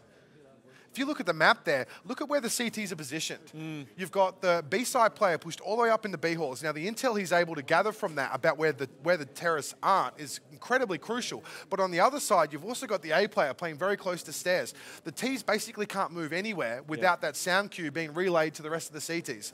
This is, and if you want to roll it now, guys, this is evident of a team that's playing with extreme confidence. And once again, we're seeing these AWPs doing tremendous work. Noobster there getting a couple of great frags in middle, and by the time that the terrorists even have an opportunity to think, they're already pushed out of the round. So that just highlights the territory and the confidence that Avant were playing with.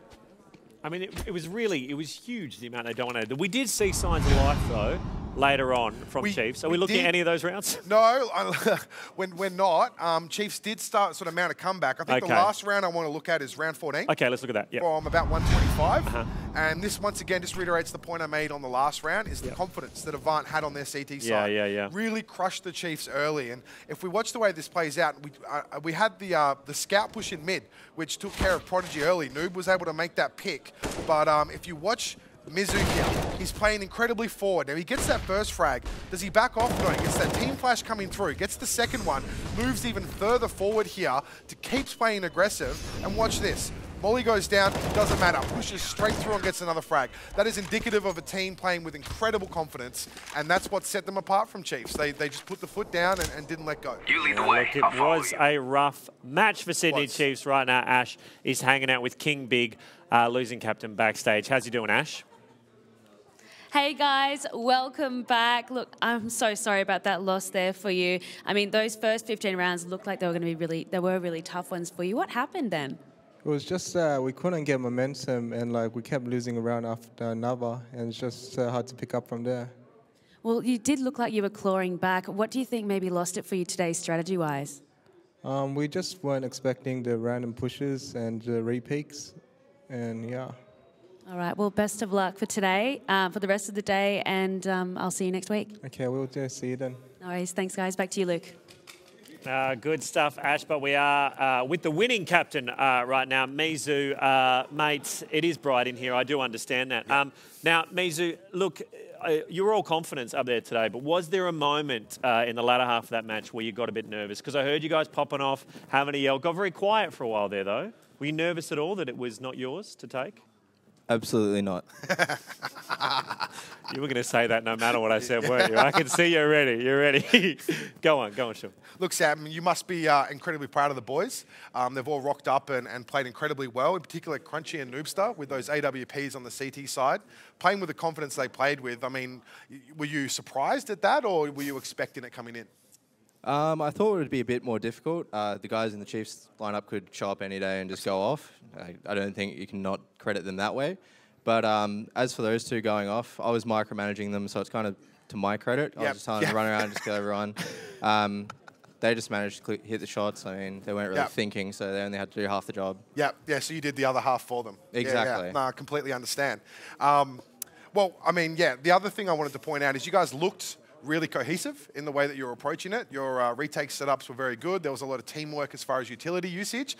Is that all you as well? Was that all you micromanaging the boys, or is there a little bit of credit going their way?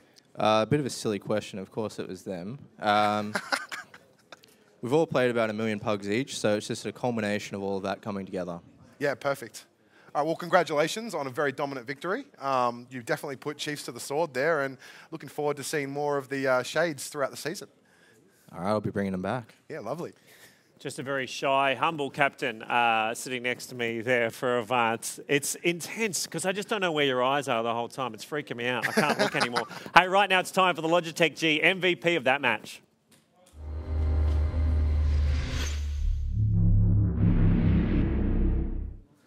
Now, this season, there is a new point system for our overall Logitech G MVP. Our analysts will give points for the best performance in each game. A tally is going to be kept. And at the end of the season, the player with the most points will win an awesome prize from Logitech G Gaming Peripherals. Sean, who gets the points from today's first CSGO match between Avant and Chiefs? Well, I'm going to start with my 1-point placement. It's actually going to go to a player from Chiefs, particularly in that second half. They really tried to lift and tried to bring, I guess, a bit of fire to the team. That's Willie KS. I thought he played quite well. My 2 points, though, is going to go to Noobstar, as he was very aggressive, and it worked for him in the way that he played the AWP. And my 3 points is going to go to our dual gamer Crunchy, who I thought was incredibly impactful on the CT half. And even brought it across to the T side as well. And so, how many frags did he end up getting, did you say? I think he was close to a 30 bomb. Oh, so that's very impressive stuff for a game that didn't really go the distance. You know, I think it was, 24 rounds total. So he's put in a mighty performance. And to be fair, the entire Avant roster all played very well. So it was hard to pick it out, but they're my MVP points for that match. Excited having someone like Crunchy on board, Mizu? Absolutely, gave him the crunch. I love seeing you excited. It's crazy. Hey, MVP is Crunchy, thanks to Logitech G gaming peripherals with amazing products, including this brand new Pro wireless gaming mouse right in front of me. So yeah, that's Logitech G MVP for that match.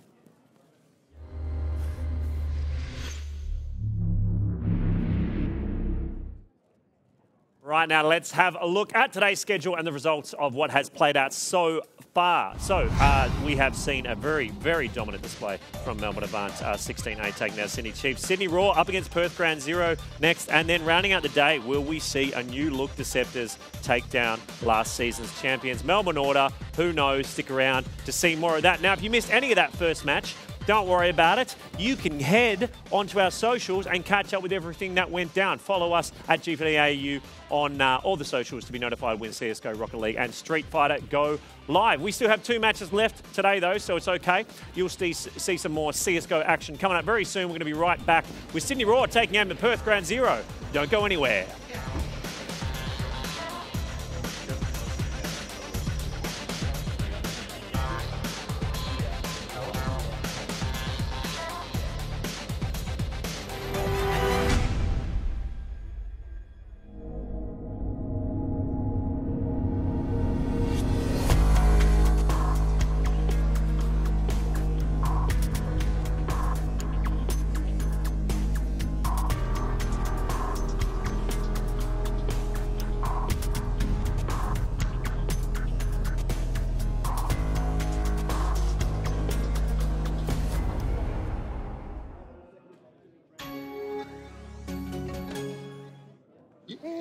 Mr. Murray, have you decided on a name? We're thinking Callum.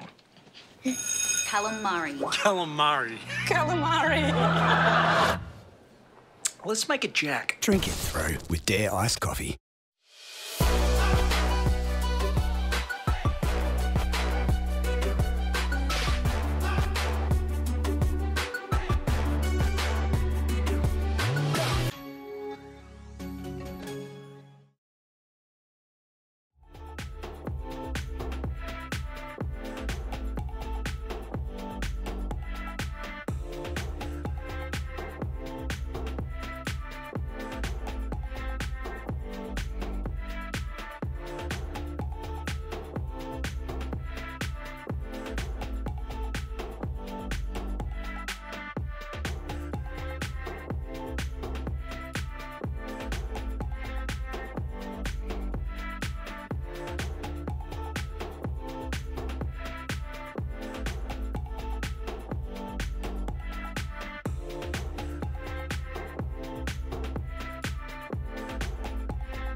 Welcome back to the Hoyts Gfinity Esports Arena in the entertainment quarter in Sydney. We're looking at some sweet vision of the sweet digs here. Now, if you'd like to come down and join our live audience each weekend, get your tickets at hoyts.com.au/Gfinity. We have a darn tootin' good time down here, and we'd love to have you. Now, before we get underway with match 2, we're going to sneak backstage to see how our teams prepare. It's Dare Drink It Through time. Drink it through with Dare Iced Coffee. Hey A4, how you going? Hey, yeah, I'm good. I'm doing good. So I'm enjoying watching your bottle flipping. How's that been helping you prepare today? Yeah, it was helping a little bit. My wrists are feeling nice and limber, so yep. Well, it looks good. It looks good. So you guys are up against Raw today. How have you been preparing for that? Have you been watching them closely? Not so much. About the extent of my knowledge is that they kind of play a loose style and not too much direction, I guess. So we've just been kind of focusing on how we're going to counter that, and yeah, just focusing ourselves. Well, your main roster is overseas playing at the moment. Do you feel the pressure to perform today? Yeah, it's I used to play for the Ground Zero roster, and so want to help them succeed. So yeah, a bit of pressure to try and win it for them. All right, well, we better warm up those wrists. Ready? Let's give it another flip. Goodness, I hope that you're better at playing CSGO than bottle flipping. Ready? Let's give it one more go. One for luck. Yeah, no. Okay, we'll keep trying, guys. We'll talk to you later. Drink it through with Dare Iced Coffee. Tight stuff, Ash. Hey, let's get into game 2 between Sydney Raw and Perth Ground Zero. Sean, Perth absolutely smashed Sydney Chiefs last week. Do you think they will go as well against Raw? No. No, Boom. no. Straight out of the gates, no. I don't think they will do as well. They're using a lot of draftees in this roster. They're another team that's bringing up some people to have an opportunity to really show what they've got. Sure. Whereas Raw have got their core roster here, and I think that's a really good opportunity for Raw to do some damage to what will be one of the finalist teams in Perth Ground Zero. So a lot of pressure on the guys coming in from Perth Ground Zero. And to be fair, they have some very talented people coming back. It's just going to be whether or not, once again, they can show up and play. It could be another situation like we just saw of Chiefs, a little slow to get started, and once you sort of fall on that back foot in this format, you have very little time to bounce back. Do you have a player to watch across both these teams, someone you're excited for? I do. I'm really keen to see how Zemp goes from Sydney Raw. He's a really young, talented player. I've seen Zemp do, I guess, have some real shining moments at times. His consistency has been something that I guess I'd sort of call into question, but I'm looking forward to seeing him play really well today and just show Australia and show everyone what he's got.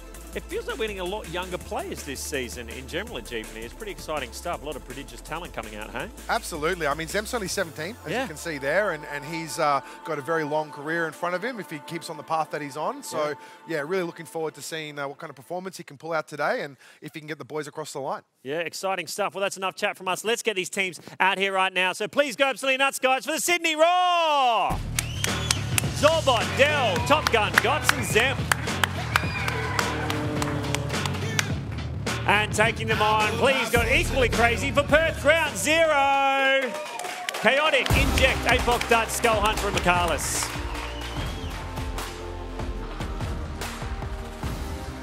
Hey guys, how are you going today? Good, thank you. How are you, Ash? I'm good. So it wasn't your week last week, but how are you going to bring it today? Thanks for reminding me about last week. Today it's just about, starting from scratch again, going back to the basics and taking it to them today. Awesome. How are your confidence feeling? How is Ground Zero looking? Yeah, pretty good. I mean, guys we're versing are all pretty old, so shouldn't be too difficult. We're nice, young and fresh, Yeah. No excuses for losing them, brother. Be careful now. All right, let's bring it on. I'm so excited. Get to a break, guys, but we'll see you right after that.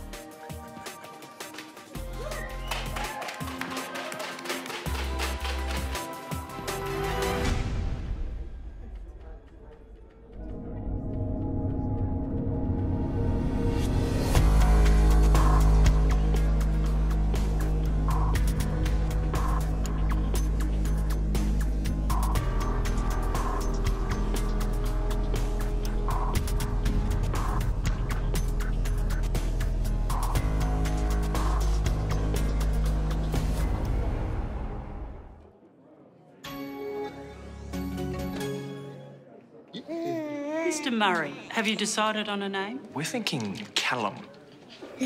Callum Murray. Callum Murray. Calamari. Let's make it Jack. Drink it through with Dare Iced Coffee.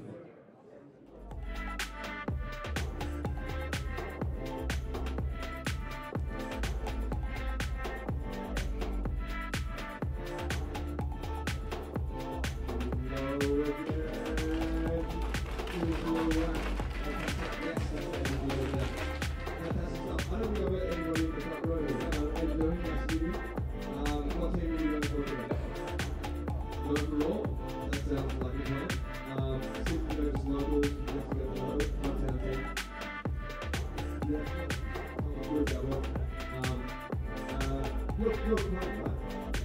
Yeah, right. Yeah, that's right. Round of applause for them, maybe.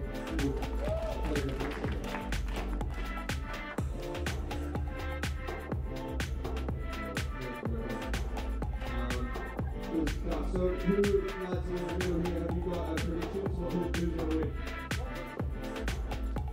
Oh, you going to go for Raw? Lovely stuff. Let's blue jacket. Who are you going for? You going for ground zero? Wow, alright. A lot of tension will be there. I like to see it. Very good stuff. And what about you, what do you do? Who are we going for? Ground zero as well? Good.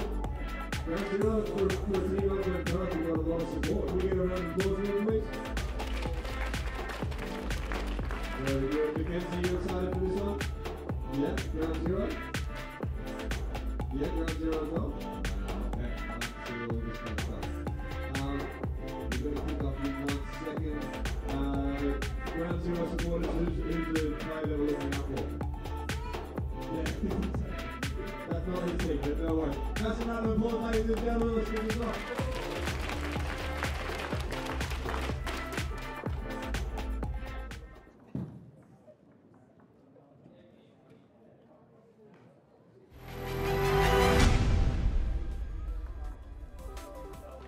G'day and welcome back to the Gfinity Elite Series presented by Alienware. We're getting psyched for Game 2 of CSGO, brought to you by Dare Ice Coffee and Logitech G. Sean, look, very different Perth Ground Zero lineup this week. A lot of young players, a lot of promise. Big week for them last week. Let's talk about what they're bringing to the table this week, though.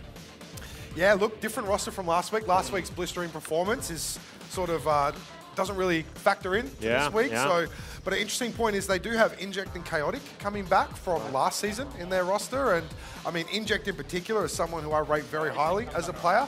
I think he's had a little bit of consistency issues over his sort of career. But when he's firing, he is one of the top players with that AWP in the country. It's just a matter of him to try and find that consistency, like I mentioned. But if we look at the roster there, we have a whole new 5 for this week for Ground Zero. There is a lot of talent there, though. So it's much like the Avant team. If they all fire up and they find their gameplay and can work out a bit of synergy early, they can definitely do a lot of damage. Well, Perth Ground Zero's Michaelis also came through the Challenger Series, which is very exciting, and we're looking forward to seeing what he brings today. He got picked up by Perth Ground Zero in the Season 2 draft. Here's his story. Hello, I'm Michael McAllister, also known as McAllis, and I play Counter-Strike for Perth Ground Zero. So I first heard about the Elite Series maybe a couple months ago. My friends were talking about it, and we decided that we should just play together and see how it goes. So you play 2 games each week for maybe 6 weeks. Then if you come in the top 20 players, you can get drafted into a team. And here I am. Yeah, I think it'd be good fun. I think it'd be a great experience. I mean, so much potential. Also, obviously, a little bit scarier, an unknown quantity of a team. Yeah, in terms of, I mean, for Ground Zero itself, like confidence-wise. Oh, absolutely. I mean, it's a pretty daunting experience up here on the Gfinity stage, and you're going up against players like Top Gun and who are absolute legends of the scene. So with all the bright lights and all the pressure, it takes a bit of gusto to be able to get out there and do it. But if they can get out there and they can all play to their potential, then they can definitely do some damage here. Let's talk about Raw's lineup because they are bringing a lot more experience to the table. Yeah, look, we've got Zorbot, Dell, Top Gun, Gots, and Zemp.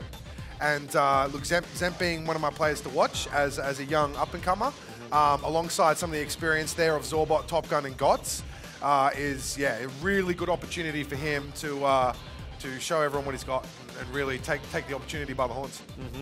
Well, team chemistry is everything in this game, and so we are going to see how the Raw lineup came together right now. Have a look. This season, the team chemistry is going to be a lot better because we all get along together, so we're all friends. We do have a lot of experience in this team. Myself, Soldier, including Zorbot as well. We have been in the team for a very long time. Gots has also got some decent experience. We're not a team that's on the main circuit. We play differently. We're unorthodox. We'll surprise you. We'll come at you. We're not scared of you. I think we've definitely got a surprise factor and an experience within the older players, Top Gun and his brother, of course. Players like Dell and Zemp, not so much experience, kind of unheard of for me anyway, I think are exactly what us older players need. You know, some young guns that are ready to just go out there and just show what they can do. Top Gun, returning from Season 1, international experience. He brings the team together. He's a very, very personable guy. You can talk to him about anything. He makes you feel like family. He's also one of the most consistent players I've ever had the fortune of playing with. The unity, brotherhood, bondship, you know, almost to a literal sense, you know. So I think we got that mateship down pat. Nice. Great round, Marcus. Playing well, brother. We want to win. I want to win. I know that if we really believe in ourselves and we believe in one another, we can win this. Aspiring player, Top Gun, and a big, powerful player for his team. Sean, do you have a feeling which way this is going to go? Yeah, look, I have to place a premium on what Top Gun said, which is that mateship and that sort of team experience that they have, and I'm going to have to back them in, but I'm tentatively backing them in simply because if the Ground Zero boys all fire up, then this could get real tricky for Raw to pull through. But Sydney Raw is the call from our analysts, but that's enough from us. We're going to get into gameplay right now, so it's time to throw over to Jim and Chris. Match 2, CSGO, Season 2, Gfinity Elite Series. Get into it, guys. Thank you very much, Luke and Sean. The stage is set. Sydney Raw are here, and they're all about business. Obviously, as they said, they feel as though they can win against anyone. A different look at Perth Ground Zero this week. Some big shoes to fill, but some of these guys have been up on stage before. Yeah, I mean, we talk about Azad in Top Gun, and he's been around forever almost, and he doesn't seem like he wants to slow down. And I think what he just said in that interview there was fantastic. It shows the mateship they have in that team, and that's one of the biggest things they can do. I mean, stick together. And I'm liking this veto too. I'm liking the fact that Inferno's actually come out because we have an axe to grind in terms of Inferno. We'll get into that a little bit later, but I mean, in terms of the map, we know how it plays. We know it's a very heavy utility premium placed on smokes, grenades, flashes, choke points. They're key to defending bomb sites, but they're also key to getting in. So I think the team that manages their economy the best in the early rounds is going to be at a distinct advantage. Absolutely, and I think on the conversely as well is also the risks that teams take, because it's such an open, in terms of the angles of the map in its current state, they're really open outside of the halls area. There's a lot of areas where Ts can just run out and take on aim duels and really get those deficits on the CTs. So I look for players like Dell or Gots to really take duels early on and show that they can lead from the front. Conversely as well, we've got Inject, who is a fantastic AWPer, and if he starts off hot, I think that might be a bit of trouble for Sydney Raw, and you know, dealing with him and flushing him out of those real danger spots. Yeah, I think, I mean, I'm looking across these two rosters here, and I see some fantastic young talent, and I just know that when these guys, if they're given the smallest of opportunities in a choke point, they're so aggressive in the way they play, they're so sharp, and they will take full advantage of that as well. So look for a really fast trading in a lot of these maps. We saw last week, Sydney Raw, probably to their detriment, they placed a huge premium on taking or trying to take control of Banana as that CT side, and they lost a lot in these early rounds. That really shook them. Yeah, and on Inferno specifically, teams can be criticised for maybe overplaying. You know, instead of maybe playing a little bit more standing, or as well, knowing when to play aggressive versus when to play passive and control those key parts of the map. And obviously Banana is one of them, and it requires a lot of preparation and a lot of understanding of how to throw all of your grenades and when to throw them, and you know, when to pull the grenades out of the opposing team, because it informs your decision making as a team. So yeah, I look forward to this, and I hope there's a quick dynamic style from the T side. I don't want to see too much sitting back, because that's when the CT sides can get good leads.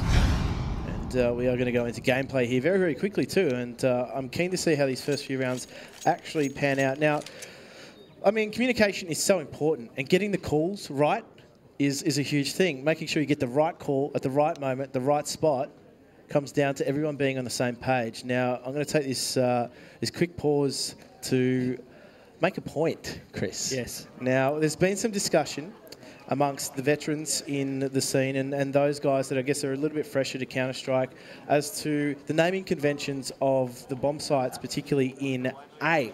Yes. Now, you and I know the player that Diggity is named after, of course, Rory Diggity Burke, but we were talking about this earlier. There's a section on the map that's referred to by players as Mini. Correct. And Moto. Correct. And these two for us are two distinctly different areas, but these are used interchangeably by some of the new players. Yeah, so for whatever reason, that first box as you enter bomb site A from Diggity. From Diggity, yes. Is called Moto because of a young player named David Geffen, who used the alias of Moto, sat on that box and won a 1 versus 4 situation in a grand final of a major event. That's why it was called that. Inconspicuously, that has somehow turned into this other area of the map known as Mini Pit, which was the smaller version of the pit, turning into being called Moto. Yeah, and we'll take a look. Obviously, on the left there of our screen, that is what we refer to as Moto. So in that bomb site, that is Moto.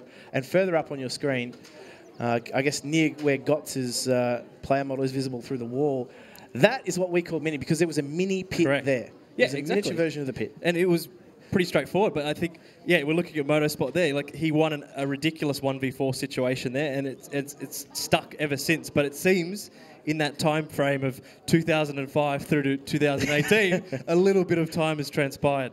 So, and now we're looking at Mini Pit, where players used to be able to actually drop down a little bit and look at players underneath boxes. And again, a large pit on the right side of the map versus a mini pit was pretty straightforward. Yeah, but we need to clear this up. We need to get the community understanding the right calls. Well, that's right. A lot of players are calling this Moto now, and for them, in terms of what it means, it's that motorcycle in the corner. Yes. That's what I heard as a justification for that. It's been misconstrued. I know. And look, no, it's not. It's Mini. It will forever be Mini, and it's a distinct difference because you are looking in a completely different direction. If someone calls Mini, and then Moto, they're two different things. That's You're right. looking at two different areas. I guess it comes down to the teams who have gotten used to calling those positions. It's going to be difficult for them to switch it back, but we will judge them all the same. Absolutely. We will judge you all the same. Guys, don't get anywhere. The game is coming up shortly after this quick break. Stay in your seats. Mr. Murray, have you decided on a name? We're thinking Callum. Calamari. Calamari. Calamari. Let's make it Jack. Drink it through with Dare iced coffee.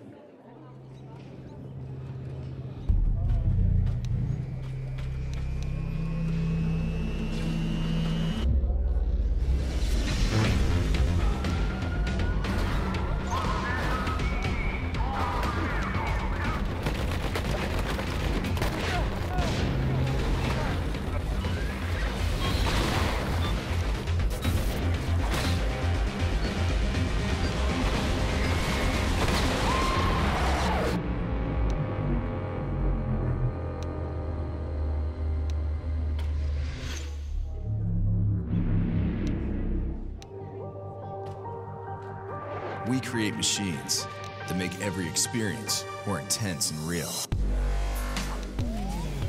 With Intel Core processors so powerful, you can redefine reality. Because the best feature of a gaming machine is the power to make you forget it's there.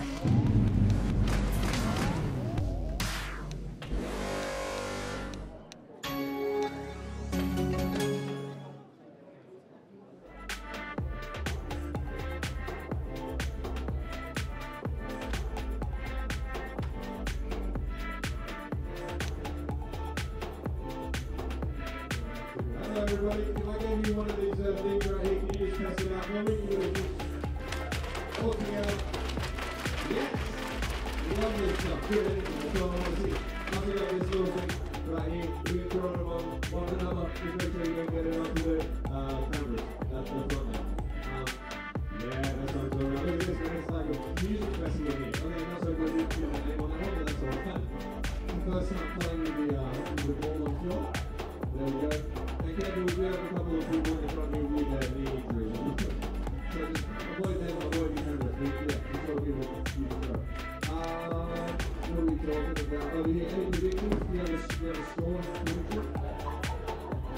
16-11 to roll. How do you reckon top one's going to go? We'll do quite well. I can see up there, it's like, you can see that guy is going to hold out there for a second and feel like, you know what I mean? It's very good. That's straight talk, I feel, that kind of stuff. Okay, so 16-11. 16-11. What about last year? Predictions today?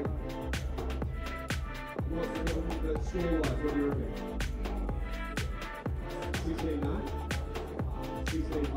Alright, we'll start taking bets soon. We can all make a little bit of money on the side, I feel like. But, look at that. Beautiful stuff. Well, let's do that. 11 more seconds. Mackenzie, is this good? Can I give you this for the drop? Ready, go.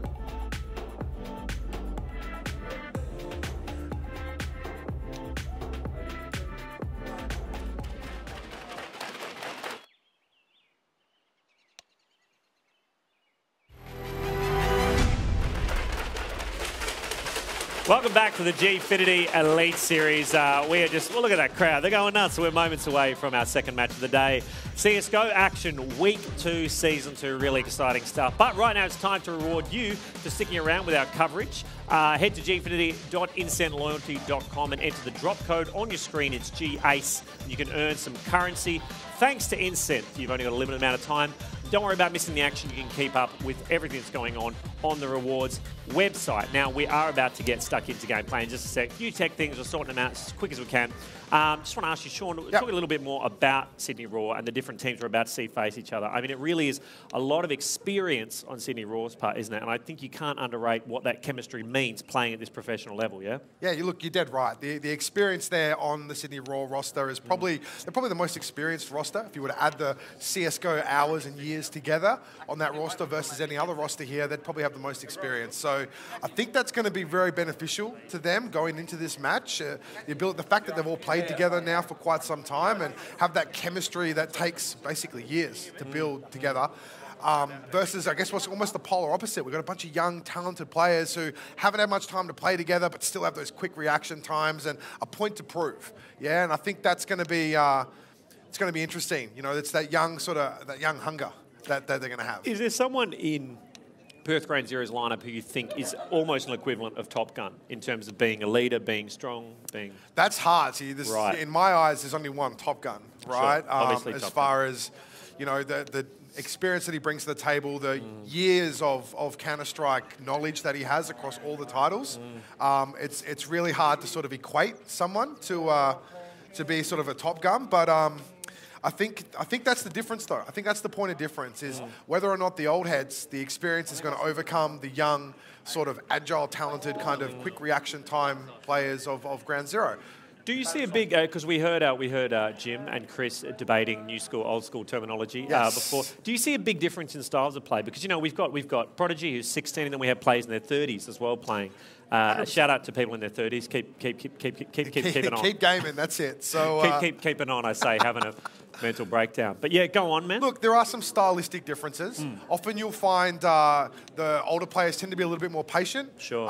That understanding of, like, they've faced so many different rounds, so to speak. They've seen so many different things over their thousands and thousands of hours that they tend to be a little bit more patient, a little bit more measured in the way that they approach things. They also have to potentially compensate for the slightly slower reaction times as you get a bit older, with being a bit smarter in the way that they play, whereas the young kids can get away with being a little bit more aggressive and a little bit more, I guess, sort of that push kind of play, which they can get away with, obviously, with those quick reaction times that they still have. So there are little changes between the two different styles there, and those would be probably the key ones that I'd probably point out. So. Yeah, cool. Well, we are getting underway in our second match of the day very soon in the Gfinity Elite Series. Thanks for sticking with us. Look, if you need to open another tab at this point, we can just be in one of your tabs. Do you know what I mean? Oh, absolutely. Like, don't forget to hop onto another tab. Go to Incent. Why not? Look at something else, guys. But stay with us. You know what I mean? The beauty of Windows. Hey, you just have one, and in this tab, and I get the internet. You know what's going on. I might be old, but I still know what's going on. Well, it's all about the community engagement too. You know, we're obviously on multiple platforms. Exactly. We're going from Twitch to Facebook, as well as YouTube. The and Facebook, Twitter huge, well. man. The Facebook. Yeah. It's the new MySpace. Thing. I don't think we're on MySpace. Not on MySpace? No, just got confirmation MySpace doesn't exist anymore. Yeah, no, Great stuff. Great stuff. Hey, we're going to cross over to Ash, I think, in just a sec, who's having a chat. Ash, what's going on? Where are you? What's happening? Hey, thanks, Luke. Yeah, I'm just chilling out here with Doom. So you're preparing for your match against Order coming up, and I'm loving the hat. Tell me a bit about it. Well, my dad got it for me for my birthday. He asked me what hat I wanted, and, well, I've got a cowboy hat man as my emoji on Twitter, so I thought, why not embrace it? I've got to show my dominance on stage, you know? Is it going to help you with those frags? Pew, pew, pew. Mate, I mean, it's going to help with the psychological factor, that's for sure. I don't know about the frags, but, you know, I'll make it work in the end. So you're going to wear it out there? Yeah, easy, on stage, of course. Well, you can barely turn your head. Yeah, well, I mean, I've got to, we all have to make sacrifices here. So you've been training as well. What have you been training on today, or is it a bit of a secret? Oh, well, I mean, we can't do too much secret stuff because they're right across from us. But we've just been aim pracking, warming up, getting the wrists ready, doing some stretches, that sort of thing. Do you guys think you're going to take a win today? Well, don't want to say we're going to smash them, but, well, we're going to win. So I'm not going to say it, but I will. All right, I'll leave you to it. Thank you so much for having a chat with me. Thanks very much, Ash. Good to see you. Oh, sorry, I just cut you off there. Bye, Luke. Beautiful stuff. Hey, that's enough nonsense. Look at us treating water. We don't have to anymore. It's time for sweet game action CSGO. Match 2, Season 2, Gfinity the Elite Series. Over to you, Jim and Chris. Let's get into it. Come on. Thankfully, we don't have to tread water here on the desk. Absolutely not. We're just straight into the freestyle. Yep. But look, in terms of the way that they built up the game, I think they did it quite nicely. Obviously, there's a few young guns on Perth Ground Zero's roster that I'm really keen to see play. They're going to get their second bite of the cherry. Obviously, we get to see Chaotic once again on this Elite Series stage. And, I mean, we were talking about him just before. He's such a fast player and an aggressive player. Doesn't always work out in his favour. Yeah, I mean, he's almost an all-or-nothing player, and maybe perfectly suited to Inferno, because that is a player that can be incredibly frustrating. As I mentioned before, going back to those open choke points, he really gets aggressive, and he will show that he's here to play. So see where you go in the pistol round here. I'm really keen to see someone hunt some skulls, particularly Skull Hunter. He takes domes and asks questions later as now. Top Gun there, just going to get some information in mid. A fast, aggressive approach here from Perth Ground Zero as they do take control of mid, just push the CTs back into the site. Now, they've actually stacked B here, so there's going to be some pressure put on Sydney Raw early on. It's on Top Gun here to be the one to defend this site, and they do, in fact, Top Gun as Dell needs to stay alive here and wait for that retake to come in. Skull Hunter finds another, and now there we go. The pincer has been completely disarmed. Chris, this is fast and aggressive. We expected this. Yep. I mean, Raw here, I'll go a bit more into detail after this round, but we have Zorbot and, well, Zorbot just left on his own, seemingly impossible task. But they could have done a little bit more to prevent this, I feel. But again, 16 HP, not much to work with. Great execute from GZ. Very quick, very clean. It's actually a very interesting point you raised there. GZ, not GZ. Yeah. Z is American. I know. Z is Australian. I fell asleep. I stuffed it up. Anyway, I want to talk about, my mind was elsewhere. I was going to talk about what Top Gun did just then and why it was important. He spotted bottom mid. He could have gone into the window room and jump spotted across and immediately called that out to his team.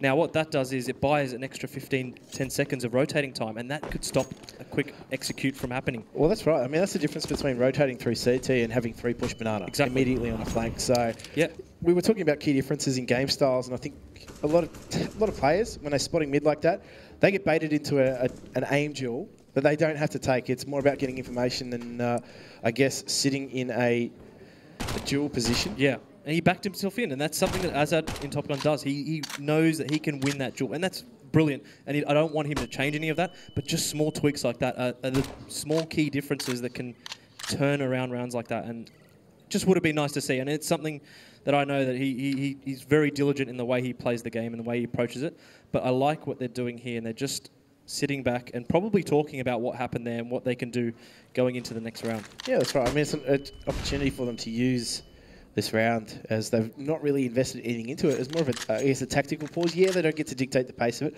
but on the flip side of things, Perth Ground Zero are actually taking a really measured approach to the way that they're playing this round. I like it. They're letting the SMGs take control of the choke points early on, clear them out, get the info. They've now been able to group up. They had a very spread out approach, and they're going to hit this B bomb site. And there's not a lot of resistance here, but it can be very difficult to dissect. As Steve looking for that entry, and Gotts finds 2 again. He's made himself a pest from that position. Steve eventually finds 1. Oh, Top Gun gets another. Michaelis now left in a 2 versus 3, and Chaotic is very, very sore. So a lot of the heavy lifting is going to be done by Michaelis, I dare say. Yeah, and Chaotic's in this crucial position from the triple spot. Gets 2, and now it's left them in an advantageous position. But still, if you're Sydney Raw here, this is a great result. They've done a lot of damage. And could they intercept the planter here? Oh, if he won that duel, that's another gun out of the hands of Ground Zero. So great work, exactly, from Sydney Raw. And I mean, Gotts, we saw him again last week as a smoke criminal, and he's just come in, taken 2, did get away. So I was a little bit longer than I dare say Perth Ground Zero wanted him to. But again, they've taken guns out of the hands of Perth Ground Zero. They only lost one AK though, so it's not a huge detriment to their economy. But as things go on, these things start to build up. Yeah, it makes a massive difference going into their buy here. They have those extra bits of utility, not that much still, but got some a great little AWP entry to start the round. Glass Cannon 2, might I add, and he needs to be careful because this fast approach, that's a great flash, disables Zemp entirely, takes him out, and now Gots just needs to post up from this position because the retake is on, the rotation is fast, and that is a great set of grenades there as Gots finds another right onto the bomb spot. Skull Hunter goes down. 4 versus 3 in the retake. CTs, they're actually just waiting to see whether or not Zorbot can join the force or the party in time. Top Gun now just searching to see if anyone's going to get too confident through that smoke. And they're going to need to find a time to go together here. Not that much util left, just a flash of smoke and HE grenade. And there we go, 2 for Dell. Chaotic though, he's the last bastion of hope for Ground Zero. He gets taken down eventually, so good effort from him. Not enough in the end, and the retake is successful for Sydney Raw. And yeah, great little bit of patience there. They waited for everyone to catch up. They were quite lucky in the fact that they all retook the site from basically Coffins and from CT Spawn. Nothing at Banana noticeably, so they all went at the same time and they committed to those duels and they won them most importantly. So great work on using a limited amount of resources that they had. Because that could have gone the wrong way there. They could have, Chaotic could have got even a third there, and it could have put a big spanner in the works. So, well done to Sydney. This is important for their economy now, and they need. This is a really important round, even though the economy isn't great for the T's, or they should be able to force something up. We'll see how they decide to approach and look at this situation. I mean, I'm keen to see what they bring out of this situation. Now, there's a momentary pause for the moment. They can't really discuss what's going on just because of, I guess, the technical pause. You can't talk during that. But, I mean, in terms of Ground Zero, we expected all of our matches today to be really closely contested affairs. We expected them to be, I guess, what we'd term as slugfest, and that's just jab after jab after jab, players and teams going against one another, not really respecting economies either. So in terms of the way things are panning out, yes, it's early days, but we can already start to see some signs of, I guess, some volatility in the way that teams are playing. I mean, I like the fact that Sydney Raw are actually taking some chances and stacking sites and gambling things. They're making some reads. We saw them do that last week. They weren't as successful, but it's working here against Ground Zero. Yeah, and I expect that to continue, as you said. I mean, I want to look to see how Gots or even Azad, if they decide to pick up both of them, or whether they just go for one. It's going to be an interesting power play to see if they can spread their influence on both sides of the map, both at B and at A, because if they can do that, then they're going to be really forcing Ground Zero back into positions where they just don't want to be. And they'll be taking duels as well, and we expect that to, especially in mid in that early round where they take that mid line down towards T stairs. I expect more of that, and as you said, it will be a slugfest, no doubt about it. It won't be one of those grindy games where, each team are really measured with the utility that they use, and it's like, I'm going to hold my utility because they're holding their utility, and it goes vice versa. It'll be just one quick flash, pop, entry, and that'll be it. So yeah, I mean, that's more of what I see. Well, exactly. That's the exact sort of pace that we're expecting from these two teams. Now, Gots is going to be super key for them, as we said. He's the puppet master. He's the man behind the strings for Sydney Raw. And I mean, so far, it's not an easy map to manage because on both sides of the fence there, you've got your economy to manage as well as the strategy as well. He's, as we said, a key member for them. I mean, we got the chance to learn a little bit more about him, and we're going to take a quick look at the man behind the in-game leadership of Sydney Raw.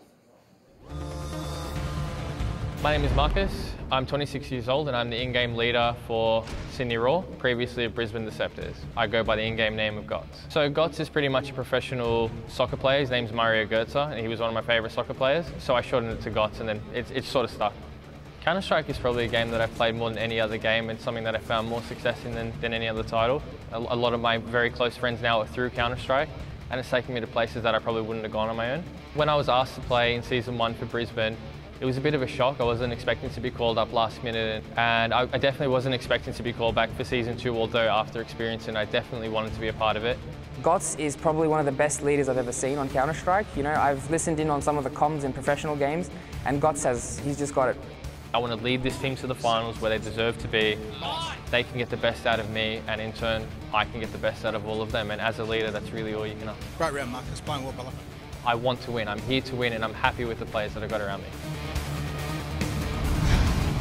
Well, he's going to have to be very, very happy with the way they perform. We're about to get back underway here in this match now, because we're going to see, hopefully, I guess, some more aggression out of both these two teams. I'm keen to see what kind of buy Ground Zero come out of this round. And I mean, we do see some pistols across the board, so it's a very measured approach and not really disrespecting the economy yet. They're not at that stage. Obviously, very important to keep your composure in the early rounds, because things spiral out of control on a map like Inferno, where utility is so important.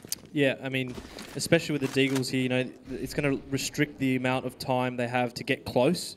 They're going to be wanting taking long-range duels, and right there we've got a quick little AWP kill for Zemp. Curious that he's picked up the AWP this game. That's fantastic. I think that's a really good thing. Get a young fella in there and just get him firing, because that's exactly what you want. Let the veterans control the game and be more measured.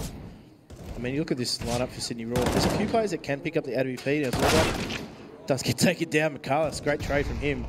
Just absolutely no fear. Stepping through that smoke, and Dell just waiting for that flash out. It is the second man that steps though, so unaffected. Chaotic. They do take control of the archway, and this has placed a bit of pressure now on this A bomb site defense. Yeah, Chaotic. He's going to have to play lurk position. Great little pick there from Zorbot. He's got that important pit position. They can't get him from Moto. There yes, we go. Moto. That's right, guys. And great little clean up from the Raw here. Yeah, we're going to keep doing that, Jimmy. Don't you worry. We're going to hammer that point home. By the end of it, we'll have built ourselves a nice little fortress to keep ourselves away from the haters. Oh, no haters, just appreciate it. There we go. Now, McCallus, this is what we said, just not respecting anything. And there we go. That's a nice trade. And I mean, it was close for them. Thankfully, the cleanup crew were on aisle A, as they do make light work of Perth Ground Zero. And yeah, that's a good little result. Got a few guns there, took the CT's economy back a bit, and you know, going into this round, they know exactly what they need to be doing, and we'll see how they take Banana. I'm really interested to see what kind of approach they opt to deal with. And Zemp, again, a nice early pick, and we talked about this before the game. He will be the little dynamo for that team, and we want to see more of it. But now they've got the 4v5, and this is the time for them to play those information-based positions where they can communicate quickly to their teammates where the enemies are, and actually position accordingly. Don't give the lead away. Ooh, Skull Hunter spotting one out as they do just try and take control of brackets away from Sydney Royal. Sydney Royal are very happy to actually let them have it. They've backed themselves in on this A-bomb. So that's not where the action's going to unfold, as now Perth Ground Zero going to turtle up, try and, I guess, take the numbers battle over towards the B bomb site. There's Zemp again. He's moved himself around. He was second mid before, and now he's sitting at the B bomb site as the anchor. And they are holding strong. Sydney Raw again. Zemp finds another. He is quickly traded out though, so they still need to get past that Molotov. Skull Hunter, he's going to just not respect the boundaries of the bomb site, get himself over the top, and they should be able to get themselves in a bomb plant here. Dell needs to be careful though. He doesn't want to overextend himself. He doesn't have the support of his team. He needs to wait them out on that rotate. Now Skull Hunter finds another. No need for the scope. That's for noobs. And now it's back to a 2 versus 1, and they've given him some space here, Chris. Yeah, and Skull Hunter, his biggest problem is getting that bomb plant down. They know if they hear that bomb plant, they'll start slowly peeking him. Does he fake or does he take the fight here? It looks like he's opting to plant here behind the fountain, crucially, so he can get himself some space and dictate the round from that triple position. He hasn't spotted anyone out. He does take some HP off Gots. Now that Molotov is perfect to just isolate and buy himself some time as that time starts to tick down on the bomb. They know where he is though. They've got him just pinned for the moment. They do force a shot out of him again. They're just going to, in between each shot, potentially even line up. As Gots, there we go. Skull Hunter finding the frag that they needed. Wow. And I, for one, thought there was potentially going to be a double in there. Yeah, I thought he was going to get that collateral kill, but that is brilliant Counter-Strike from Skull.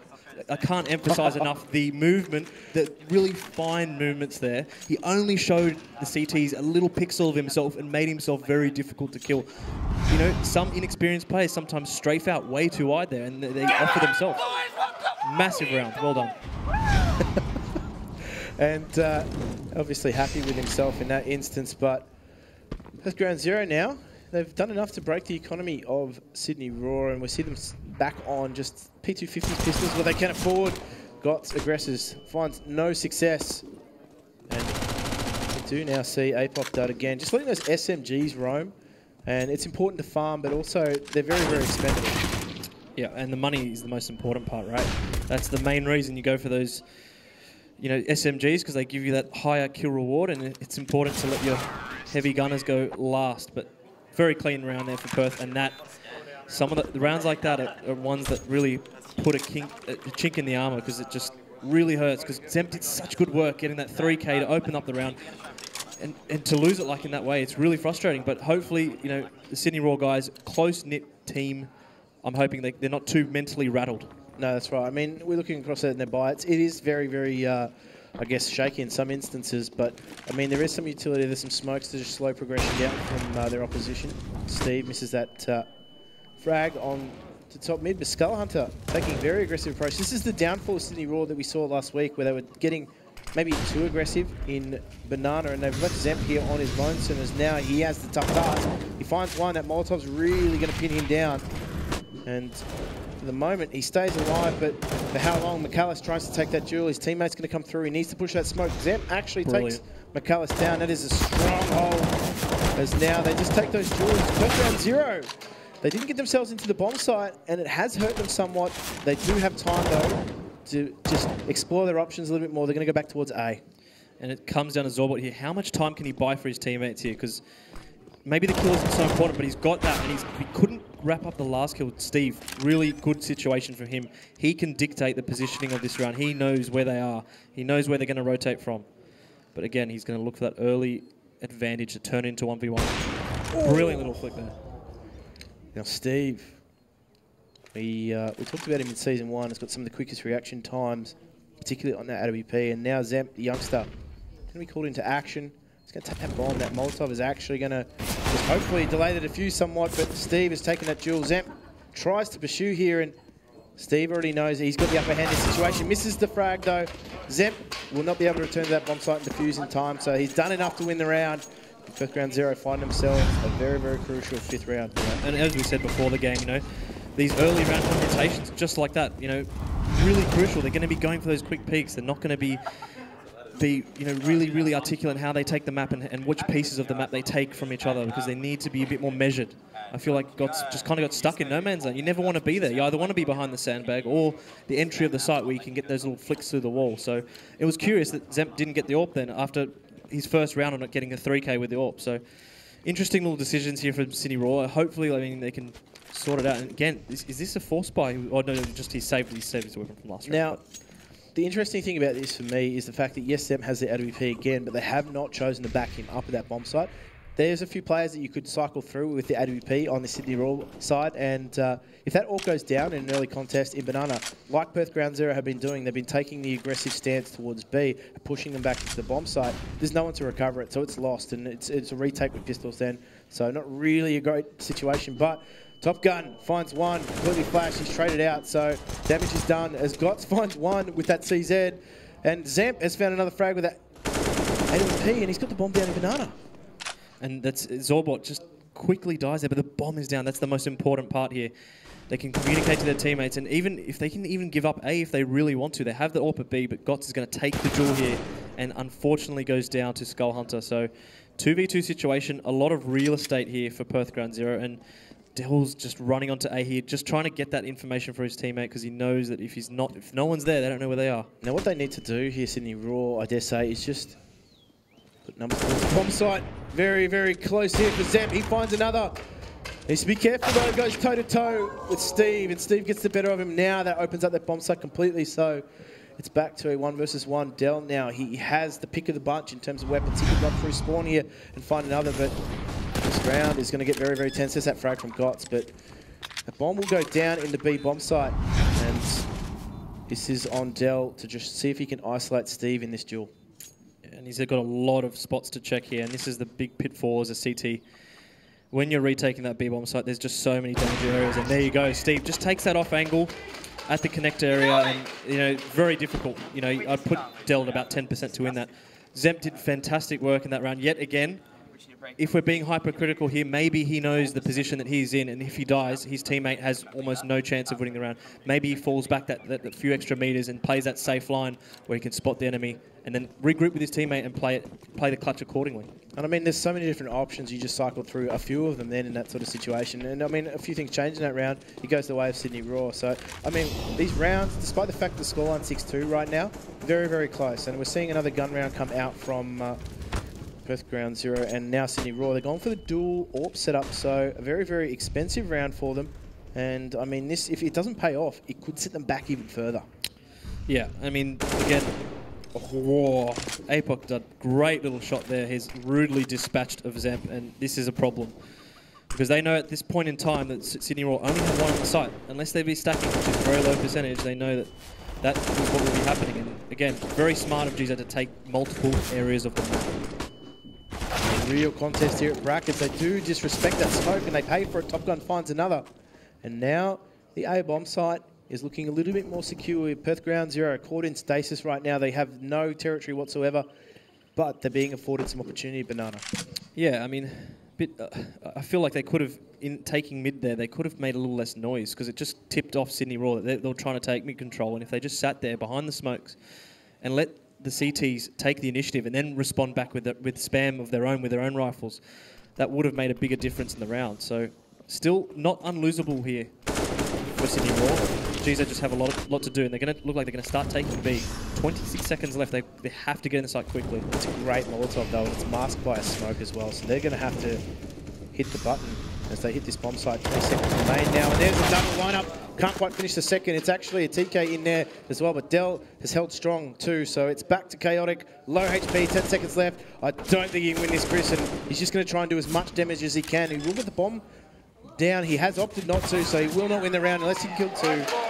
And Sydney Raw find themselves in a very important round. They did take some heavy losses, but they can't find that second AWP. Yeah, and crucially, they got the advantage in that round. If you're the Ts and you have the 4v5, let the round reset. Wait it out, because if you play in safer positions, it's very difficult for the CTs. They get really uncomfortable and they start trying to make plays of their own to kind of counteract that player deficit that they have. So, interesting round there, and that's a really big confidence booster for Sydney Raw. Now you can see Zemp just on that UMP. There's a FAMAS out for GOTS as well, so the economy's not blossoming right now for Sydney Raw. They need to be careful because I mean, rounds where there are close contests, both these two teams effectively have a Whitlam sampler of weaponry.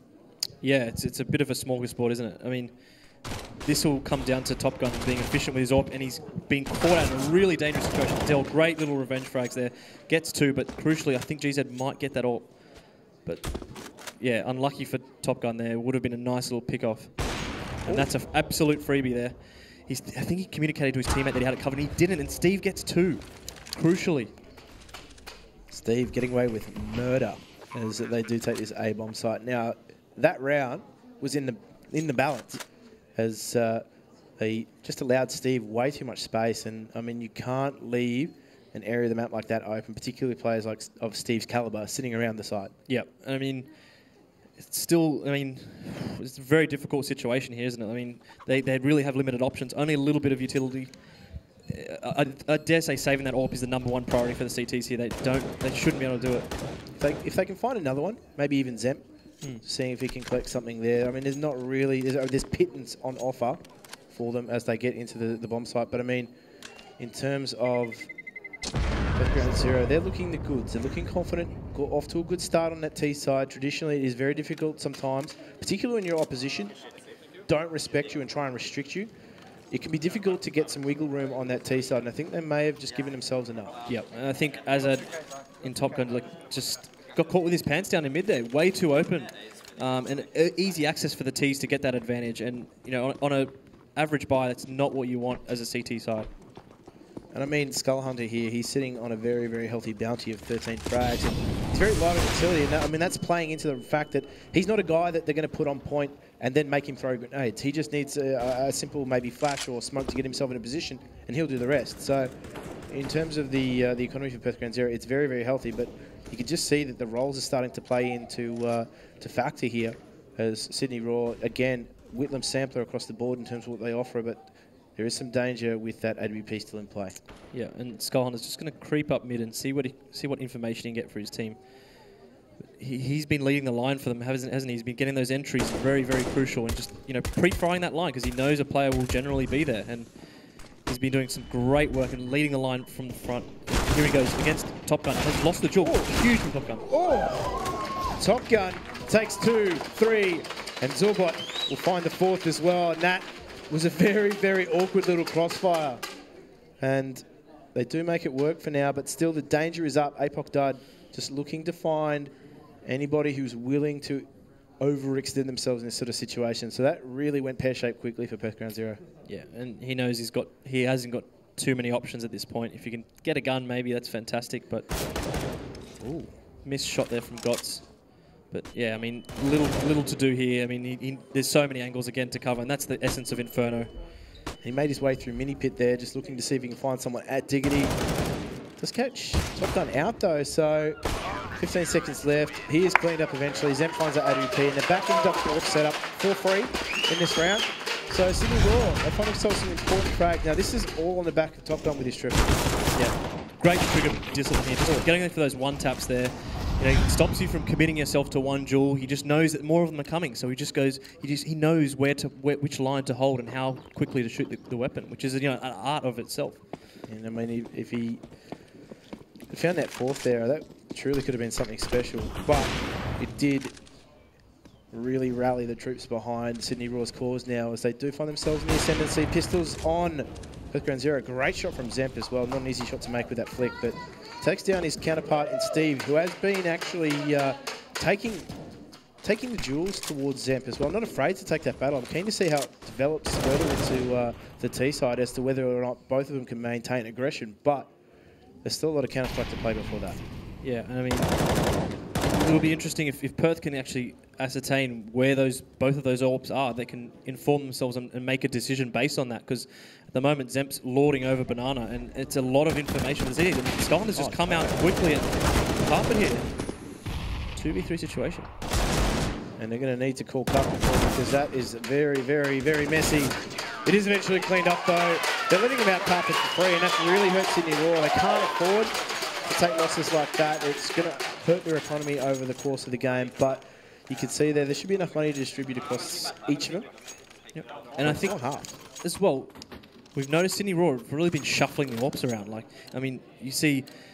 Zemp's been having it most of the time, but between Top Gun and Gotts, I would really like one of them to just establish themselves as a rifler. So it's been jumping between, Gotts and Top Gun as the primary op, secondary op. This is interesting too from my perspective. I was going to touch on this earlier, but we'll just let this play unfold again. Aggression coming out from Perth Ground Zero.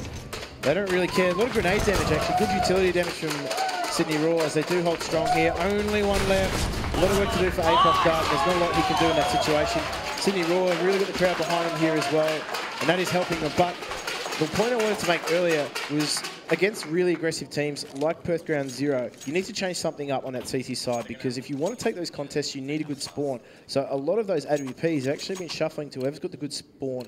Is it a good banana spawn? Is it a good mid spawn? That's where they're shifting it up a little bit now. It's sort of settled between Top Gun and Zemp, and if they've got those spawns, they're taking the aggression, but they need to be careful because it hasn't always worked their way. Unlucky on that quick early frag, and it goes back to what we were saying.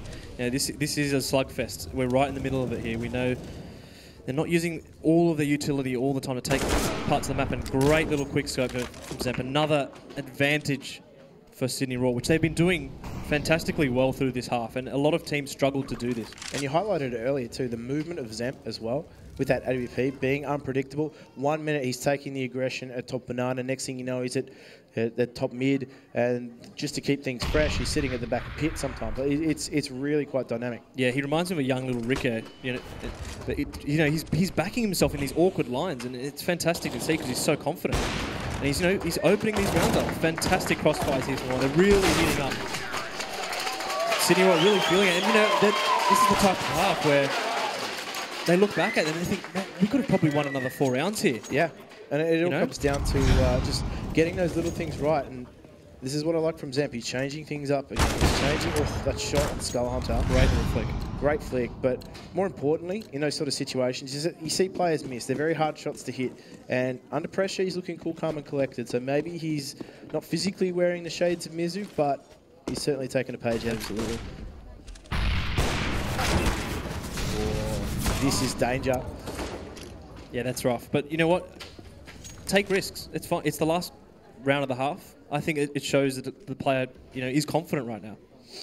Certainly feeling himself with that AWP, and it does go down early, but as you said, last round of the half, and it's good to see them just keeping them guessing. You can see how aggressive Ground Zero getting right now. Is looking for that double, can't quite find it. Glots needs to rotate here. Top Gun from mini pit position, looking for another, can't quite find it, and they're going to go through CT spawn. So it's going to put a lot of pressure now onto Del, who hopefully can hold strong. Finding one, that second gets it. Can he find that third? This is the young talent we spoke of, and he's got some backup here as well, but that bomb is down. Apop Dud only got the SMG. The Mach 10 movement speed does eventually catch Del out. He's done a good job, but left now in the hands of Zorbot and Top Gun, the two old hands, to try and peel this back for Sydney Raw. Be able to get that plant away. That smoke gives him enough cover, and Top Gun and Zorbot both respecting it. Oh, so really, you say he's respecting it, then he just takes that duel on and absolutely takes him out. So, yeah, really good recovery from Sydney Raw. And this is great trigger discipline again, and more importantly, great positioning. He could have played a more advanced line where he spots them early and gives them the indication where they are, but, I mean, fantastic. Yeah, exactly. He was trapped then. He was Del in himself. But he managed to free himself, break them out, and they do find themselves some rounds at the end of this first half. Is it going to be too little too late, though? Is he going to set them up for the second half, guys? Don't go anywhere. Find out after the break. We create machines that make every experience more intense and real. With Intel Core processors so powerful, you can redefine reality. Because the best feature of a gaming machine is the power to make you forget it's there.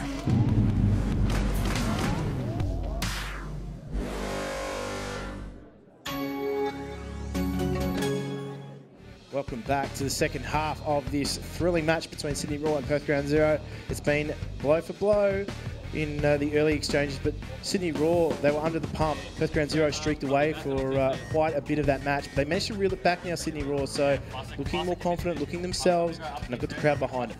Yeah, they're really heating up in that second half of the first half, if I say so. But I mean, big for me, Zemp was really impactful in dictating the flow and the tempo of that map, because he was pushing the T's back, and mentally as well. They were scared of him to an extent. They were respecting his space.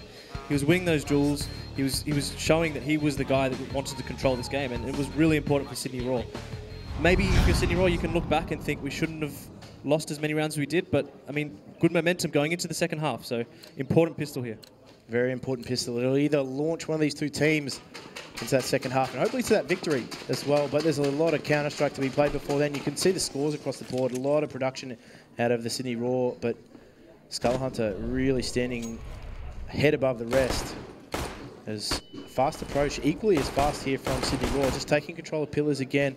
Now Top Gun just being that sounding block for the rest of the team and just keeping them trapped in Banana, making sure they can't push through and rotate towards his A-bomb site. Zorbot actually takes a wheel of damage, and Zemp, he's caught in a duel at the moment as they do get their way through, and they're going to be able to get themselves onto this B-bomb site, you would suspect. But Skull Hunter, as we said, he's been so sharp, and he's now going to be pincered potentially if Top Gun decides to push. And Zemp, he's making a real pest of himself in CT spawn. He's still staying alive. Bomb will eventually go down, and they know where Skull Hunter is here too. So this is going to be a really key duel. Yeah, and that dictates Banana control. And great little tap there. He's so sharp with it. And then Raw can't give away those quick kills on the retake here. Del, his favourite little spot here at Connector. 2v1 situation. Skull's got it all to do. And a real Del ringer of a headshot with Skull Hunter looking to complete the round. Zorbot goes down, and now he's just searching out Del. Del only has to play the patient game here, but pros don't fake potentially. Is Del going to find that frag? He will. And Sydney Raw, They get themselves a crucial round. Now, Skull Hunter didn't really have time to get himself off that bomb. He just had to commit to it. And that was a great round from Sydney Raw, despite being in such an awkward position. I thought potentially there, when Glotz was trying to get that trade on Banana, that he was caught out of position. That was the end of the round, but they brought it back. Yeah, Skull, crucial in getting a few nice little one-taps for his team. He's really leading from the front. I think he's on 25 kills. He's really having a workhorse performance. So, yeah, I mean, interesting eco round here. The CT's rushing straight down second mid. It has not worked for them. Fair enough. They just want to get it done quickly. A lot of teams do that. You know, they really go aggressive, try and get the round done quickly. I'd probably argue that in CSGO it's probably not as good of an idea because, you know, pistols are so powerful. So, well, even the SMGs get work done, as we see here in second. But, I mean, they don't really line up for you like this, do they? If we compare that to the first half of Sydney Raw, where they did massive damage on that eco round, you know, chalk and cheese, really. So, see how we go here. 5 M4s for GZ. No actual AWPs on the map. So, I mean, they're going to have to play the waiting game here. And be patient, they will. As Sydney Raw just taking a very, very measured approach to the bomb sites, and just that jiggle peek there. Skull Hunter has the info now, but he's still going to take that duel against Zemp, and Flash comes in, gets the frag anyway, completely blind. That was great teamwork there from Perth Ground Zero, but it hinged on the fact that Zemp needed to miss that shot. Yeah, I mean, GZ here, again, uncomfortable situation. How do the Ts approach this? They know they have the advantage. You know, they need to select the right part of the map.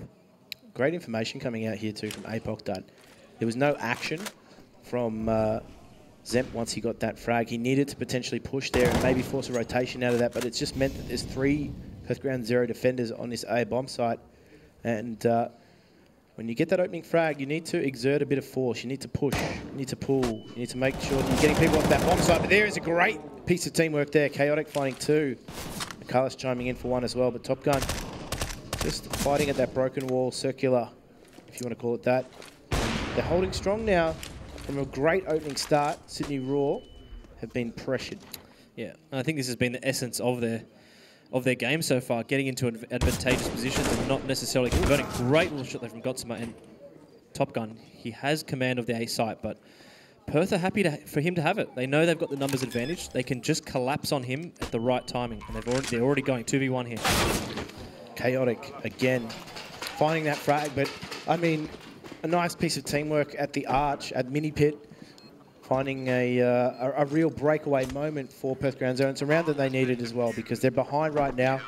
It's not really the late stages of the game, but these are the rounds where you really start to build momentum, and this was the opening round. As he finds that frag anyway, maybe needed to keep pushing from there and make that second B player call for a rotation.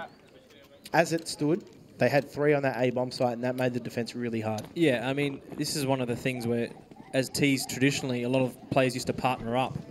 Because sometimes if you get that quick kill, maybe you can take a risk and actually go for complete control of the site. It's a 2v1. You know, quickly, especially at B, with the distance to rush into the site, it's very slim. So once you get that quick kill, if they're not gambling, it's big trouble for the CTs, but they got away with it. So really great teamwork, as you said, with that crossfire at Mini Pit. Yes, Mini Pit. And Top Gun does oblige. Skull Hunter offers himself up.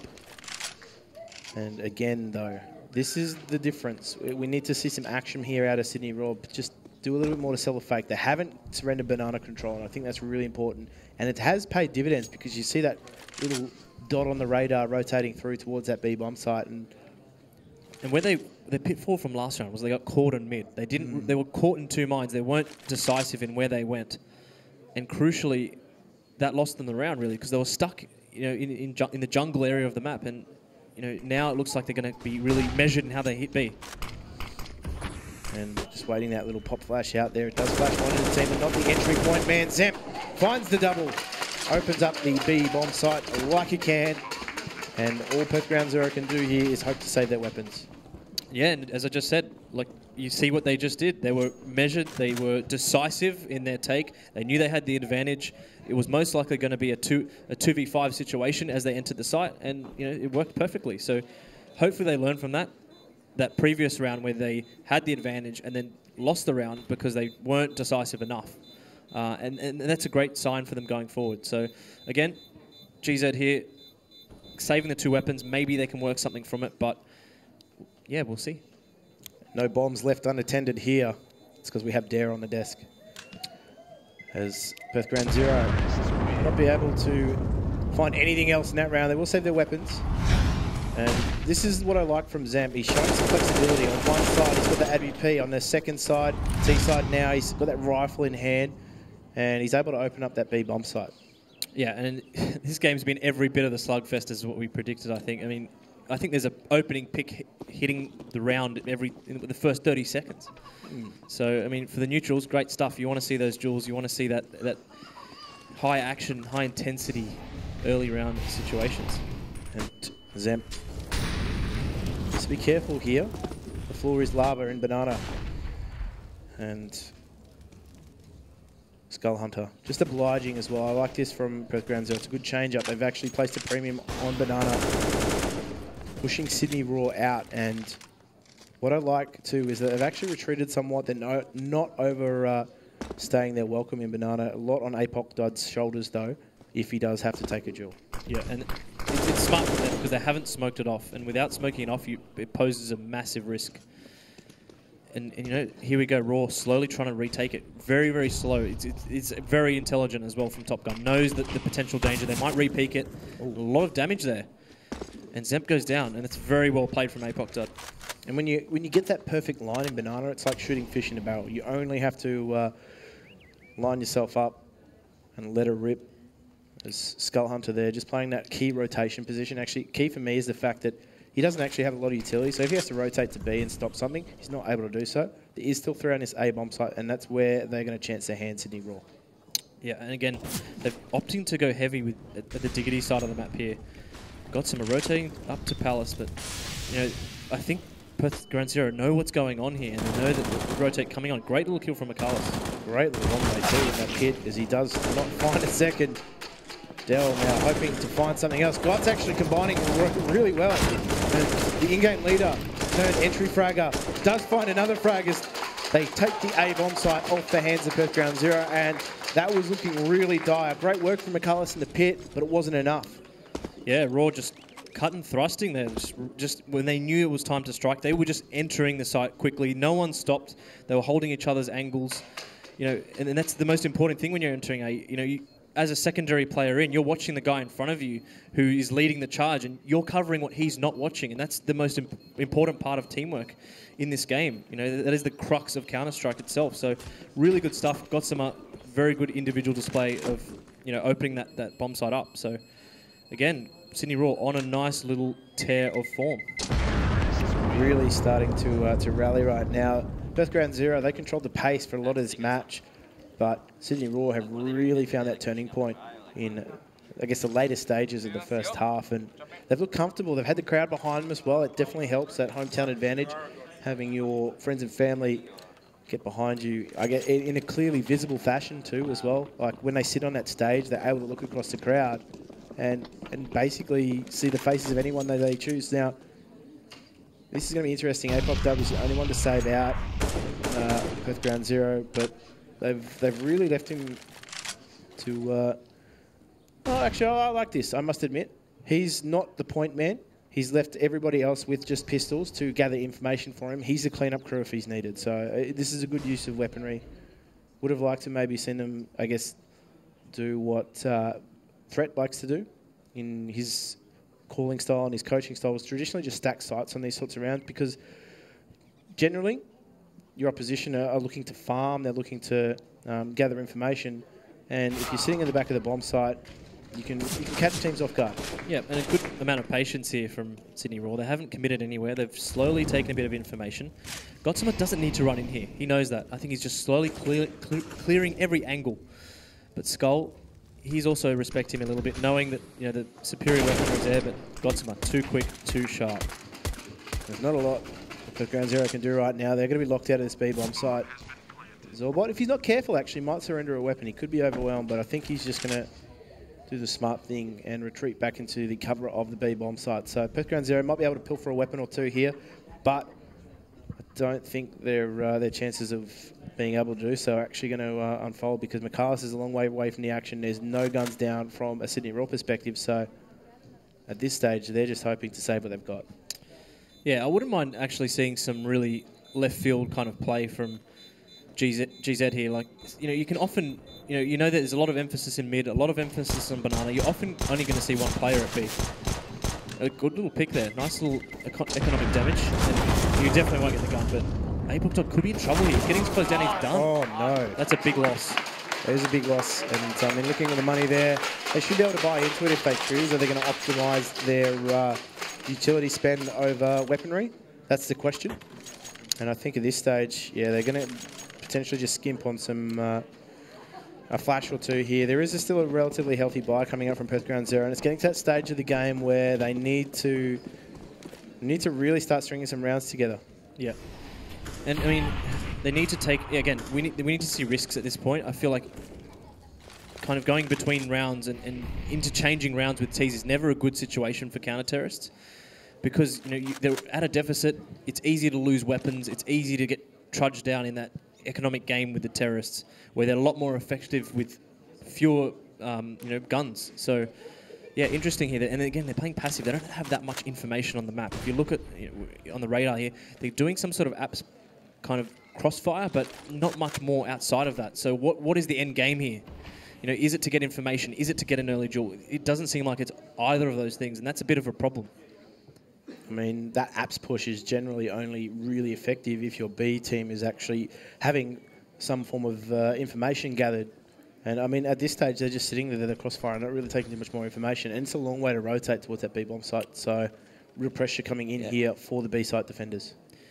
Yeah, and we've got Zemp. He spotted him at the pillar there, and now they're going to be... And that's it, done. And that's beautiful from Zemp. I can't explain how difficult it is to get two quick entries like that. And GZ, that's it. The round's done. And not only that, too. That is not a common angle. Not at all, no. So, to hit that second shot, absolutely incredible from him. And he's making it look so easy. I think that's the frustrating part for Perth Ground Zero is the fact that someone is just stepping on them and completely crushing them. And it allows Sydney Raw to start chasing really quickly here. They don't want them saving guns. And nice little shot from Michalis. But he needs to be safe with his weaponry here. Play a crossfire with his team, but still putting them alive. And it's a great shot from Gotsmore. But again, economic damage. It's a good spell disaster, but Steve needs to hold strong. He needs to be aware of the third potential threat coming in, but might be lucky enough to catch Chaotic there, catching Example. So that's an AWP for free as well. So they do lose Steve in A, but they do regain the AWP. So watching Zemp here as he opens up, presenting one. That is the first. And jeez, that second frag, not easy to make. Yeah, I mean, it just can't happen at this level. I mean, it's very difficult.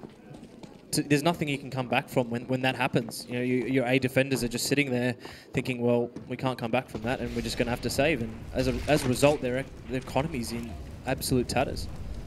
Sydney Raw very much in the ascendancy. I'd like to see, I guess, just a little map of how the rounds have gone in their favour. We can check that at the end of this round just to see what the swing has been. But Sydney Raw looking very, very confident. They've got Perth Ground Zero back on pistols. Just Steve does catch one off with that boost over the smoke as well. Renegades like that little number. I think your friend Yaman used to use it to some brilliant effect, but let's just see whether or not it's going to pay dividends for them, because they've brought it back to a 4 versus 4, so it's still very much anybody's round. Yeah, and they need to be, with the amount of CZs that are on the field right now, they need to be taking close angles. It's really difficult to make this work when you're playing long angles with these weapons, because the damage fall off is quite significant. Zemp getting face to face the AWP, but I mean that's them watching each other's backs effectively. That's something we didn't see from the T sides on Mirage, was the fact that they were very confused in their roles in some instances, but they did remove the threat that's in the bomb site. Michalis goes down. Great work from Dell. He simply just locks himself into place and transforms into a turret. There's really slim pickings on offer here for Perth Ground Zero again, and Steve, he really can't rescue this from match point. No. And I'd like to say Dell's had a really good game.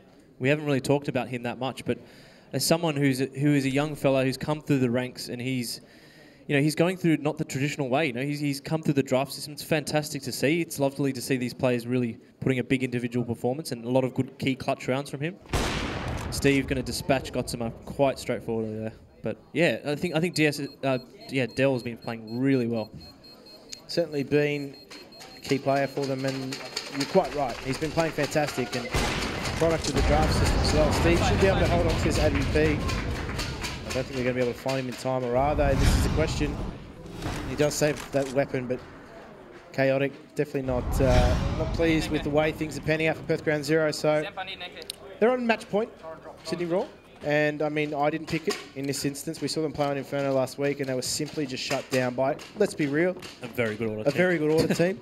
But in a similar instance, you can see how things quickly spiral out of control. Yeah, and I think they've just learned from their mistakes in this game. Really, they keep getting advantages early, and they manage to turn those advantages into round wins, and that's the most crucial part. Great little utility damage there.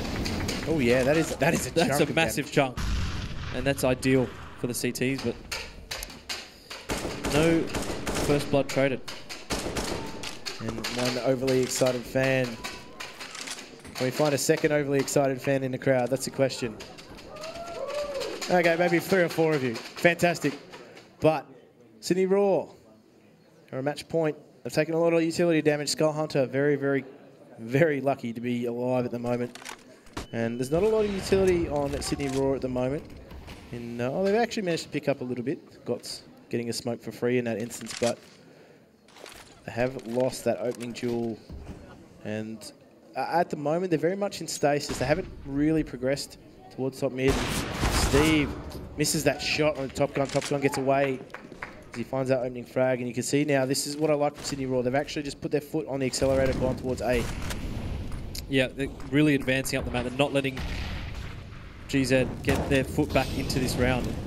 Quick little diggity take in. Nicely hit for McCullus. Zorbot looking for another here in the pit. Can't find it. McCullus holding strong. He's been a real bastion of hope for them. Now needs to go 1-on-2. Unfortunately, Dell, as good as he has been, is not able to isolate anybody in that duel. And now, Perth Ground Zero find themselves some momentum. And we saw this in the Chiefs match earlier. Things started to bleed out a little bit for the sides when they couldn't quite put the finishing touches on. So Avant let Chiefs back into that match. They couldn't quite put the finishing touches on what was a great start. Hopefully that doesn't happen here for Sydney Raw. This is where the experience of your big game players like Top Gun, like Zorbot, the experienced hands, guide them through. Yeah, exactly right. And I think they just need to calm everyone down, because I think even Zemp there, as amazing as he's played, did probably need to have that dry peak towards CT where CT was waiting with the AWP out. You know, they could have just grouped together and taken the site together, or flashed him off that line. So maybe that's something that doesn't happen 3 rounds ago. It's just all about learning, and for these younger players especially. But yeah, I mean, still alive for Perth Ground Zero, but a difficult task. So be careful here. Zorbot. Oh, great recall control as he finds Steve, punishes him for not watching the line for his teammate in that instance. Now Chaotic, that also is fantastic, but he does go down, so Top Gun just pulling out the secondary here. And this is a big retake for Perth Ground Zero, and I don't know if they've got the utility to do it. Yeah, it's all or nothing here. I mean, Apok Doug done over by Zemp yet again. He's lording it over mid, and he gets traded by Skull Hunter, who has it all to do.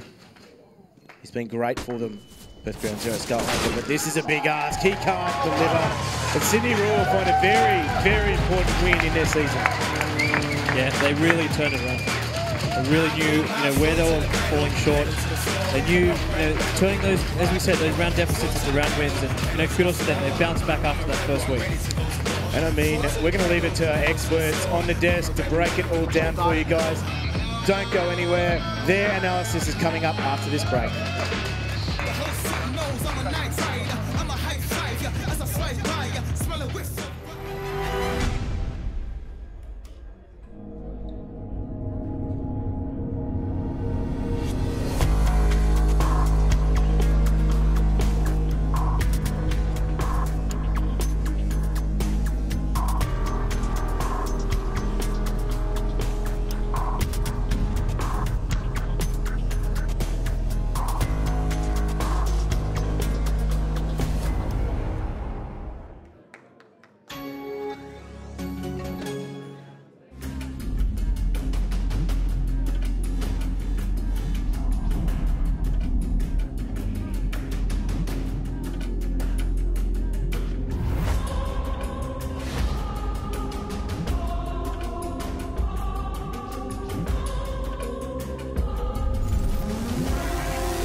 Hello everyone, how we doing?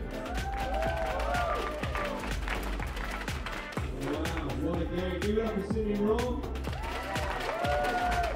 And give it up for Zep as well. Man, what a fantastic game. Top guns over there as well, so give them a round of applause as well. Look, making a trip to victory, baby.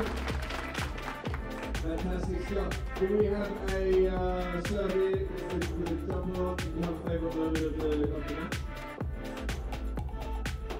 You can just say the whole game. You're at Perth ground zero support, is that right? Boo! I'm just kidding, I love Perth. You guys came all the way over. You tried very fast and City Raw, too strong. Hometown heroes, is that right? Yeah, that is correct. So, do you have a moment of the match that was a highlight for you? The top gun 3K with a 5.7. Yeah, that's really good. That was huge, right? And what about yourself? I mean, Ted had a great game, right? Yeah, another round of applause for him. Come on. A highlight, you were watching his game very strategically, I'm sure, analysing everything. Which one? The early hits.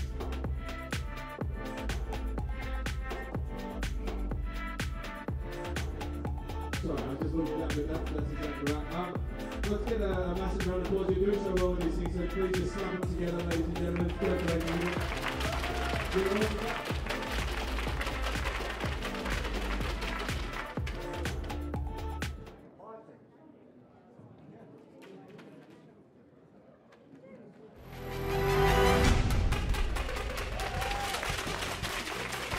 Welcome back to the Hoist Gfinity Esports Arena, the entertainment quarter in Sydney. We are here live with CSGO, brought to you by Logitech G and Dare Ice Coffee. What a match we just saw. It's all popping off here. Hey, don't forget, Alienware is also giving you the chance to win a brand new M15 laptop in Season 2. It's the thinnest and lightest 15-inch Alienware gaming notebook ever. For all the details on that, go to gfinityesports.com.au. Sean, someone's cracking one open right now in the crowd. Did you guys hear that?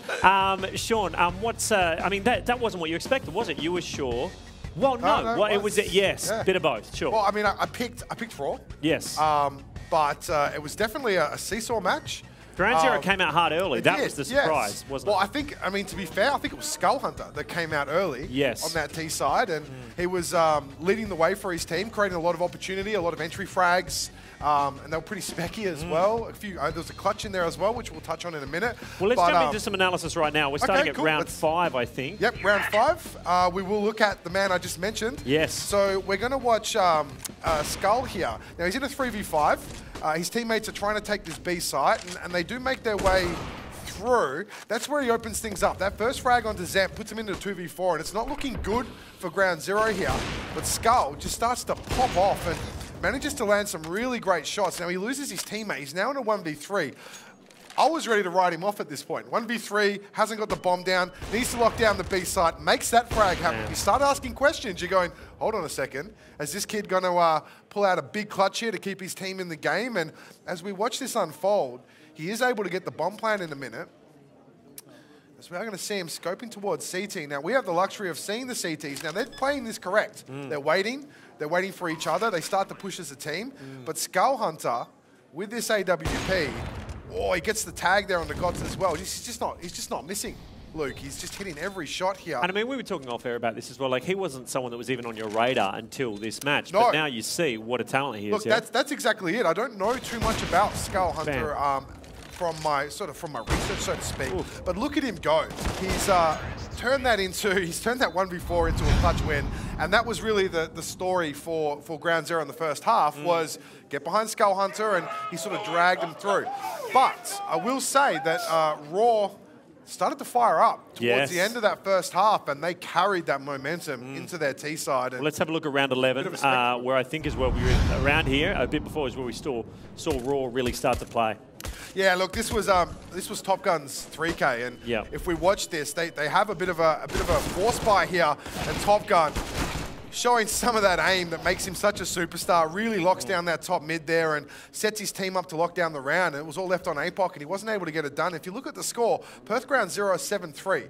From this round onwards, Ground Zero didn't get another round on their T half. So, and was it really just a matter of Raw realising what a threat Skull Hunter was? Yeah, to some degree. Yeah. I mean, I think they picked up on the fact that he was being very aggressive in the way that he tried to open up the sides, and they made some slight adjustments to that. But I also think it was confidence. Yep. I mean, watching Top Gun, you know, you're the spiritual leader of the team. Yep. You know, put out a performance like that with the force buy really kind of rallies the troops. And I think the crowd got quite vocal and got behind him as well. And I think that helped. Even if they couldn't hear him, they could probably feel that energy, and it was great to see.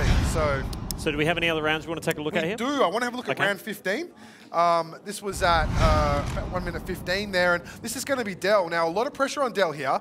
The CTs have let the rotation come in through that jungle, and he has to go big to buy time for his teammates. And watch him go here as he gets a phenomenal 3K, locking down the site, and this is for Sydney Raw to win the half. Yep. Now, if we saw just before, they were 3-7. In this round, it's 7-7, and Dell there doing terrific work to turn it into what was a 1v3. APOC does his best to try and close this round out.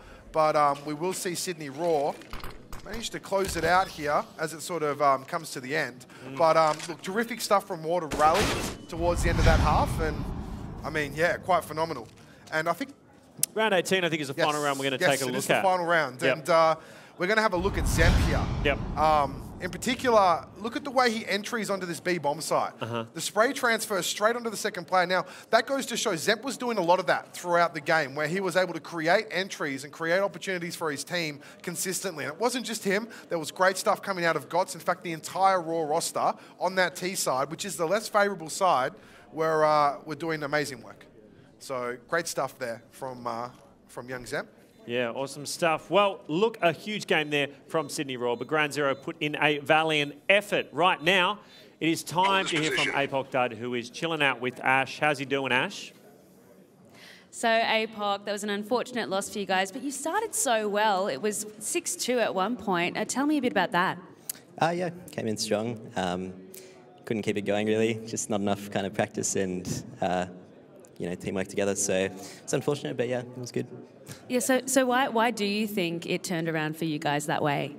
They just started kind of exploiting weaknesses, kind of knew they had to more walk in on us instead of actually trying to execute so much, and they just used their really sharp aim. Just, yeah, played it well. Just got beaten fair. So what are you going to take from that game now to all of your future games? Don't use in-ears. I don't know. I couldn't hear anything most of the time. No, I think it was a good lesson for me to kind of be more active in calling, because I was, you know, not really countering what they were doing and more just focusing on what we were doing. So I think that kind of was our detriment. So yeah, I think that's probably what I'll focus on, yeah. No worries. Well, I'll leave you to it. Thanks so much for chatting with me. Thank you. No worries. Back to you, Luke. Thanks very much, Ash. A valiant effort from Ground Zero, but the winners were Sydney Raw, sitting at the desk right now. Top Gun. Give me a huge round of applause, guys. Come on.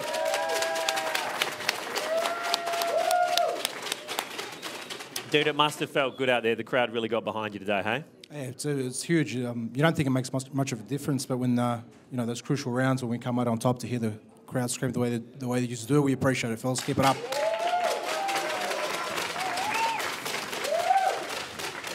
I mean, were you, over to you in a sec, Sean, but just before you do, were you surprised by Skull Hunter at the top there in the first couple of rounds? I can't say surprised. It's, you know, they're all sharp players. You know, everyone on the stage here, they're all sharp, and everyone has that ability to, you know, provide that individual brilliance. So, you know, a big shout out to him actually, and because that was a huge round. I saw it again. I knew it was a big round. I actually thought it was a 4K, but he actually came out with the ace as well in a 1v3 clutch. So, you know, huge round from Skull Hunter, and a few other, you know, big clutches early in that first half as well from a few of their players. So, no, they played well. They took it to us. Yeah, cool. Yeah, look, just to reiterate on what Luke said, like you kind of noticed a shift in the performance from you guys with the crowd, I guess, as they rallied behind you. Could you hear them up there as they got loud? Or? Yeah, I can't. My son won't stop crying. I don't know if it's annoying everybody else or just. or if it's just annoying me. But that's his way of cheering. I apologise for that. But no, absolutely, the crowd cheering it definitely, definitely boosts our confidence and our ability to perform. And it was very much a team effort from you guys. I mean, across the board, all the boys had their rounds, had their moments, and you must be very proud of the way that they performed. Absolutely, extremely proud. They really carried me, which is really hard because I'm pushing 150 kilos almost. So for them to carry me the way they did. Now, look, big shout out to young Zemp, 17 years of age, and pulled out a huge performance. Absolutely. An absolutely huge performance. And like you said, a game that comes out like that, round by round, and every round being tight, it just means the whole team's playing well. Yeah, You know what I mean? Yeah, absolutely. What a charming bloody man. I want Top Gun on the desk every week. Right now it's time for the Logitech G MVP of that match.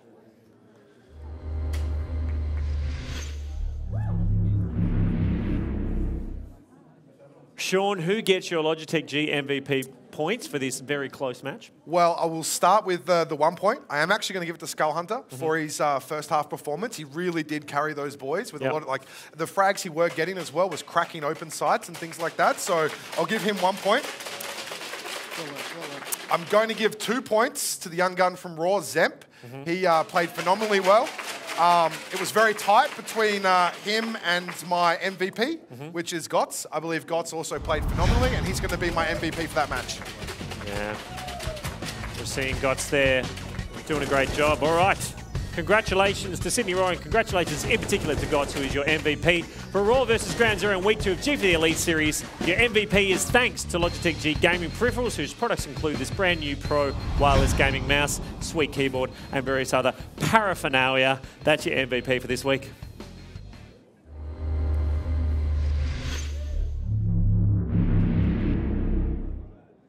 We only have one more match left in today's play. Let's have a look at the results so far. This is how it's played out.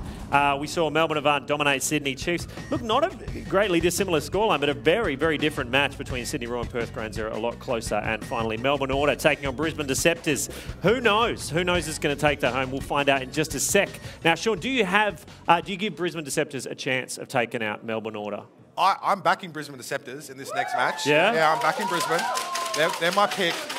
Crucially, though, I just want to point out that both the teams who have lost today haven't quite hit that 10 round marker, and I think that's going to be quite crucial coming into the season. Obviously, they miss out on that bonus point. Yeah. So, and for Ground Zero, missing out by 1 round, it's going to be quite heartbreaking. But look, I'm thinking Brisbane Deceptors are going to take it to water here, and I think it will be close again. But no, go Brisbane. What about you, Top Gun? Who do you reckon's taking this one home? I have no idea. I don't really mind as long as they don't beat us in the finals. All right, cool. That's a shout out. No one beat Top Gun in the finals. That's the rules, guys. Hey, we're going to find out in just a sec. That match is coming up after the break. Join us very soon. We're going to get right into it. You're watching the G4 Elite Series presented by Alienware. Back after this.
Hello, ladies and gentlemen. We might give it Luke just in front of a big round of applause. Look at his face.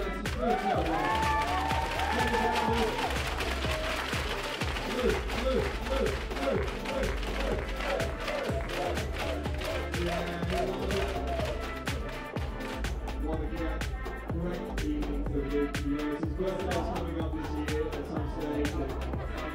I think we can all say we're all proud of you, Luke, right? Everybody, on 3, we're proud of you, Luke. Ready? 1, 2, 3. Thank you so much, Luke. You give us so much fun, right? I got one first clapper. Who is the first clapper over here? There you are. Give it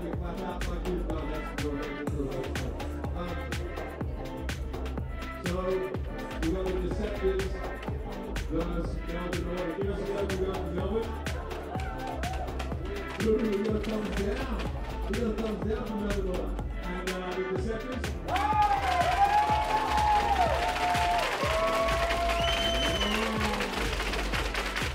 So now that we've clap the high and loop kicks, ready to get us about clap real hard for our high kicks. You know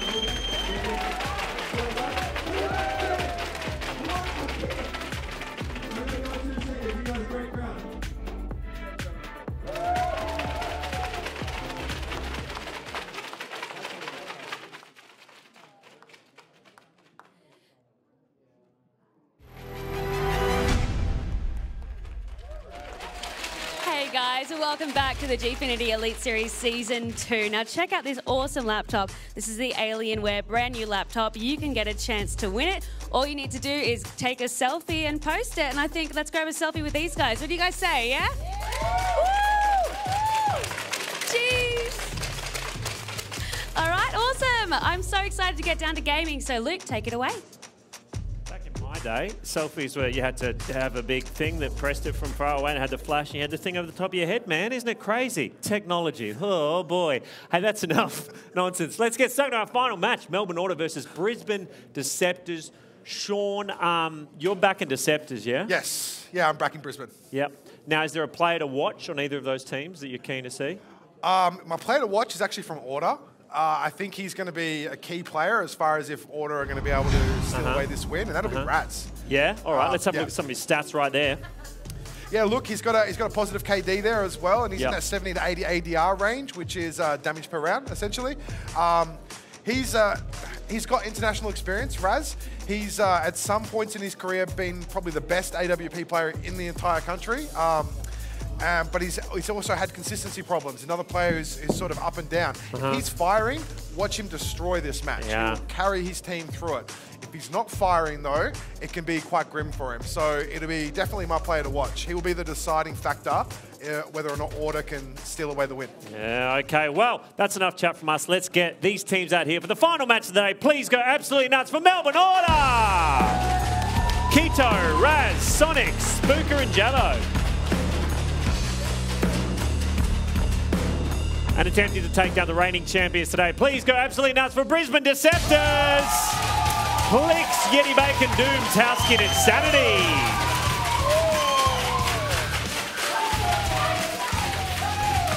Hello, gentlemen. You guys are the final match of the day. Are you pumped? How are you going to bring it today? When I just try and start strong, and Dust 2 is a map that's all about momentum, so that's what we're going to try and do. Yeti Bacon, are you going to take the win away today? I feel like we're probably going to crush them, to be honest with you. Got to bring it back from last season, and they disrespected teams last week, so we'll get them.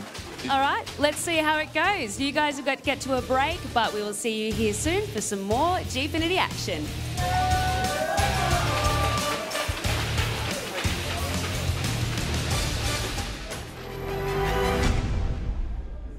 Mr. Murray, have you decided on a name? We're thinking Callum.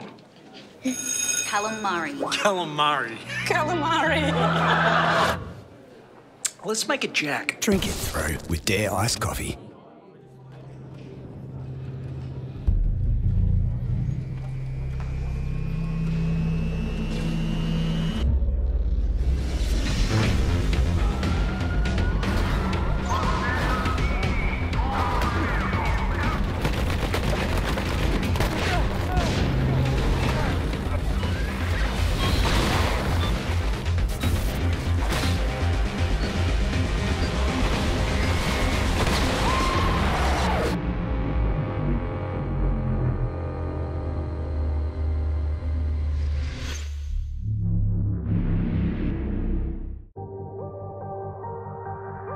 We create machines that make every experience more intense and real. With Intel Core processors so powerful, you can redefine reality. Because the best feature of a gaming machine is the power to make you forget it's there.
Really great to be back in Season 2 of Gfinity.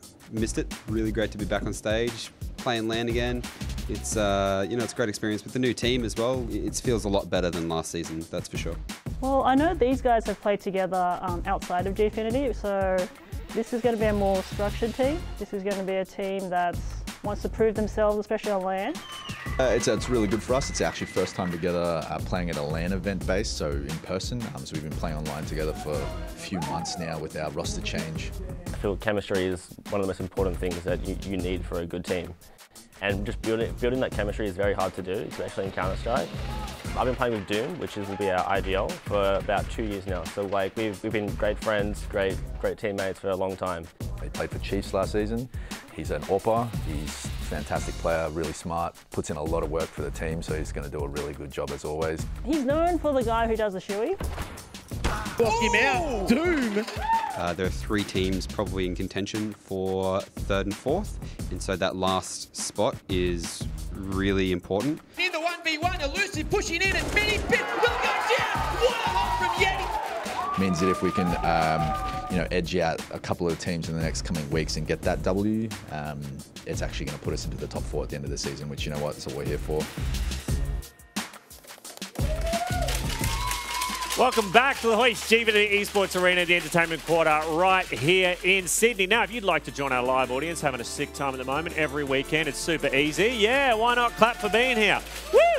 Get your tickets at hoist.com.au/Gfinity. Now, Sean is our wonderful CSGO analyst chilling with me today. Sean, CSGO has been around for a while. Having a platform like this for the CSGO community, it's a pretty big deal, isn't it? Oh, absolutely. I mean, CSGO, particularly in Australia as well, is probably the premier esports title. It's got a very rich history here with players like Top Gun, who we just had on the desk, who have been in all iterations and helping develop the young players coming through. And things like this are amazing for the community and for the fans as well. So. Yeah, well, speaking of Top Gun, let's learn more about how to find your CSGO community from Sydney Royals Top Gun in the 2nd episode of our series Path to Pro, which is giving you the edge with Alienware.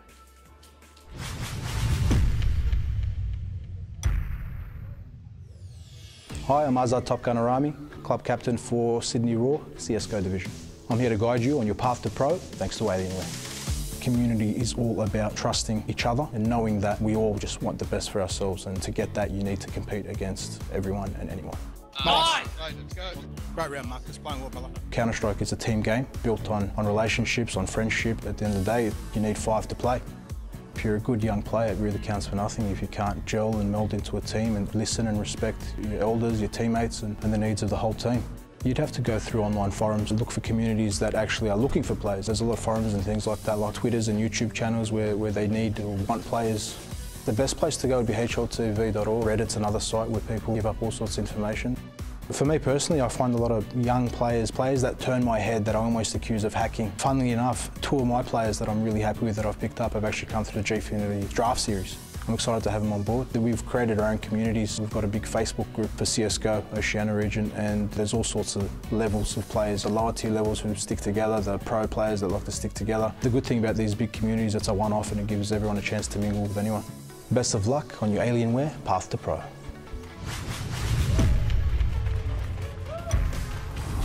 And of course, Alienware is also giving you the chance to win a brand new M15 laptop in Season 2. It's the thinnest and latest 15-inch Alienware gaming notebook ever, and the perfect laptop to progress on your path to pro. For all the details, go to gfinityesports.com.au. Sean, Brisbane Deceptors are fielding a much stronger lineup this season. How different is the LAN experience in this environment compared to playing together online? Oh, it's very different. I mean, we talk about it in the community about being able to play on LAN versus playing online, and we've seen some examples of some players, and a great one would be Void last week for Ground Zero, who maybe doesn't have the most outstanding performances online, but he keeps performing when he comes to LAN. So, and of course, LAN is where all the big tournaments happen. So to be able to convert your online performances or even play even better than you normally would on LAN is a huge asset for any player. Well, let's see how their performances go today. It's time for our final match of Week 2. Gfinity Elite Series Season 2, CSGO. Over to you, Jim and Chris. Let's get into it. Thank you very much, Luke, and of course Sean. Now, they've built this up really nicely once again. Brisbane Deceptors, we saw them last week. They were very, very close to being Avant. They were probably, I guess, the match of the weekend, but what have they taken away from first week? We'll find out very, very shortly. They're up against a stiff opposition in Order. Now, last season, Order's draft roster really laid the foundations for them. They've got that tough task once again in putting themselves up on the podium and trying to do that again while the main roster is away. What do you like about this Order roster? It's very, very experienced. Yeah, I mean, you've got two players in Raz and Sonic who have been around the scene for a very long time, and they're the kind of guys, kind of like the Sydney Raw situation, where you've got leaders like Top Gun. They will lead from the front, and they'll allow the younger fellas, to look after this game and to not be afraid to take risks. That's what they need to do. That's how you have to encourage your draftees to get them playing the way they're comfortable in playing. And I'd love to see more of that from the guys. And I mean, we're going to see a classic arena here. The video's come out. It's Dust 2. We saw some safe picks in this week. We said they were going to bring on, I guess, maybe take some risk. Is Dust 2 a risk? Do you feel as though it's a risk for these teams? Yeah, I think it's the most, in terms of swashbuckling, this is the map that really divides the men from the boys, because it turns into teams just going for fights in the middle of nowhere, taking outrageous risks.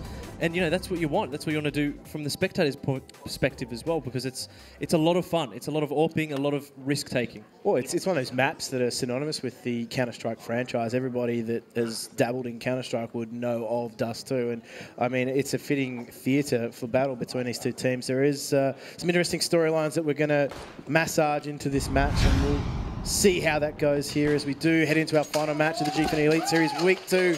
Melbourne Order versus Brisbane Deceptors. And another fast start on the cards here, Chris, as they do go towards this B bomb site. Plix, he takes some damage, but before he takes the scalp of his opposition, Yeti Bacon is looking to bring it home. As he doesn't find the second frag, actually, Raz, that man Sean highlighted, a lot of international experience here, is up against it, has to go for the ace clutch. Yeah, I mean, this is a hard situation for young Raz. I mean, he knows here this is a situation where you're going to get pushed from all perspectives, so you need to isolate each player and get a 1v1 against each of them. If you can do that, that's what paths your way to winning the round, and he knows that, so he's going to be crossing double doors, which is very dangerous. He's being spotted and almost gets a dink, but not quite. Again, he's going to look for opening, and Brisbane aren't going to give it to him too easily. And this is the difficulty. He's got to potentially check 3 different choke points at once, and he needs to give himself some breathing room, and that's why he's going for the pick there. He does actually find another frag, and Insanity goes down. Towski, though, makes no mistake. He finds the trade. Brisbane Deceptors off to a good start after some solid B defense. Yeah, I mean, I love that early B play. Grouping up as a team, going quickly, it's fantastic. Just individual brilliance there from Yeti to take the breaks and put them on this Order team. So well done to hold B like that, because it's really difficult. When you've got 5 Glocks streaming at you, it is hard. So, yeah, kudos to Brisbane for winning that one. And Melbourne Order just playing a very, very respectful buy round in this. Just some upgraded pistols across the board, looking to get that gun round early on in the piece. As Doom just does the tango in mid with that scout. And a premium being placed on mid here from Melbourne Order. Brisbane Deceptors is very, very comfortable just to let them have it at this stage. They don't need to take any unnecessary risks. Yeah, I mean, just for those of you that haven't played enough of it, long is the area of the map that dictates the flow of this map, because it's not unlike Mirage where mid is the main area and it is in the middle of the map. Long actually opens up more paths to the map in general than actually mid does. And they are just like shooting fish in a barrel. SMG is going to work, and they do find themselves a nice little round and pick themselves up a nice little bounty, a nice reward, would you say? And it's time to reward you for sticking around with our coverage of the Gfinity Elite Series, guys. Head to gfinity.incent.loyalty.com and enter the drop code on your screen, GChicken, to earn some currency thanks to Incent. You've only got a limited amount of time, guys, so don't worry. You're not going to miss any of the action. You can keep watching the match from the rewards website. And we've got 5 AKs here from Melbourne Order. Interesting to see how they decide to play this one. It just looks like they're fanning out here. No real presence on any part of the map, which can be very devastating if counter-terrorists decide to play aggressively. But there you go. Insanity maybe bites off a bit more than we can chew there. Not a flash from his teammate. And Jabbo just waits for him and collects the bounty very easily. And I like that from Order. Just a more, I guess, disciplined approach to that gun round. They didn't want to give away. They had guns earlier. They wanted to let Brisbane Deceptors fall into the trap, that false sense of confidence that comes with having won the past 2 rounds. And the Scout of Doom does some damage to Jabbo, so there is a 1-for-1 trade effectively, but they've sent Spooker out on a mission here in mid, and he might be able to find one and just open things up, give them some breathing space on their path to B. Bro, my mic's not working. Can you guys hear me? And yeah, I mean, there's individual play here from Spooker required to get an opening around him. Yeti Bacon can't make that shot. Absolutely massive. But Doom, second scout kill of the round. Oh, Plix does go down in a blaze of glory, but they have got this B-bomb site. Kiddo will be able to get the bomb down, and now Raz is going to stand tall at the window. I think we're even going to get some insight into the comms of Raz here, but there we go. That's that pick that they needed, and he didn't need necessarily to take that risk, but when you're as sharp as Raz, he's one of those players you can't let find rhythm early on because he can just run with it and really devastate teams, as Sean highlighted. He's got a real tendency to go ballistic when he needs to, but Towski needs to find the frag as he can't find it. The Brisbane Deceptors, they do drop that round, but Melbourne Order well worked from the start. Yeah, I mean, that 2v2 situation there, I think Doom got a bit trigger happy. Kind of just went charging through the window and gave himself up a little easier than probably what he should have. His teammate was down outside of city spawn there. Not much for him to do, really. I mean, if you know, they were together there, maybe they get a trade frag and it turns into a 1v1 and the CTs are a better chance of winning.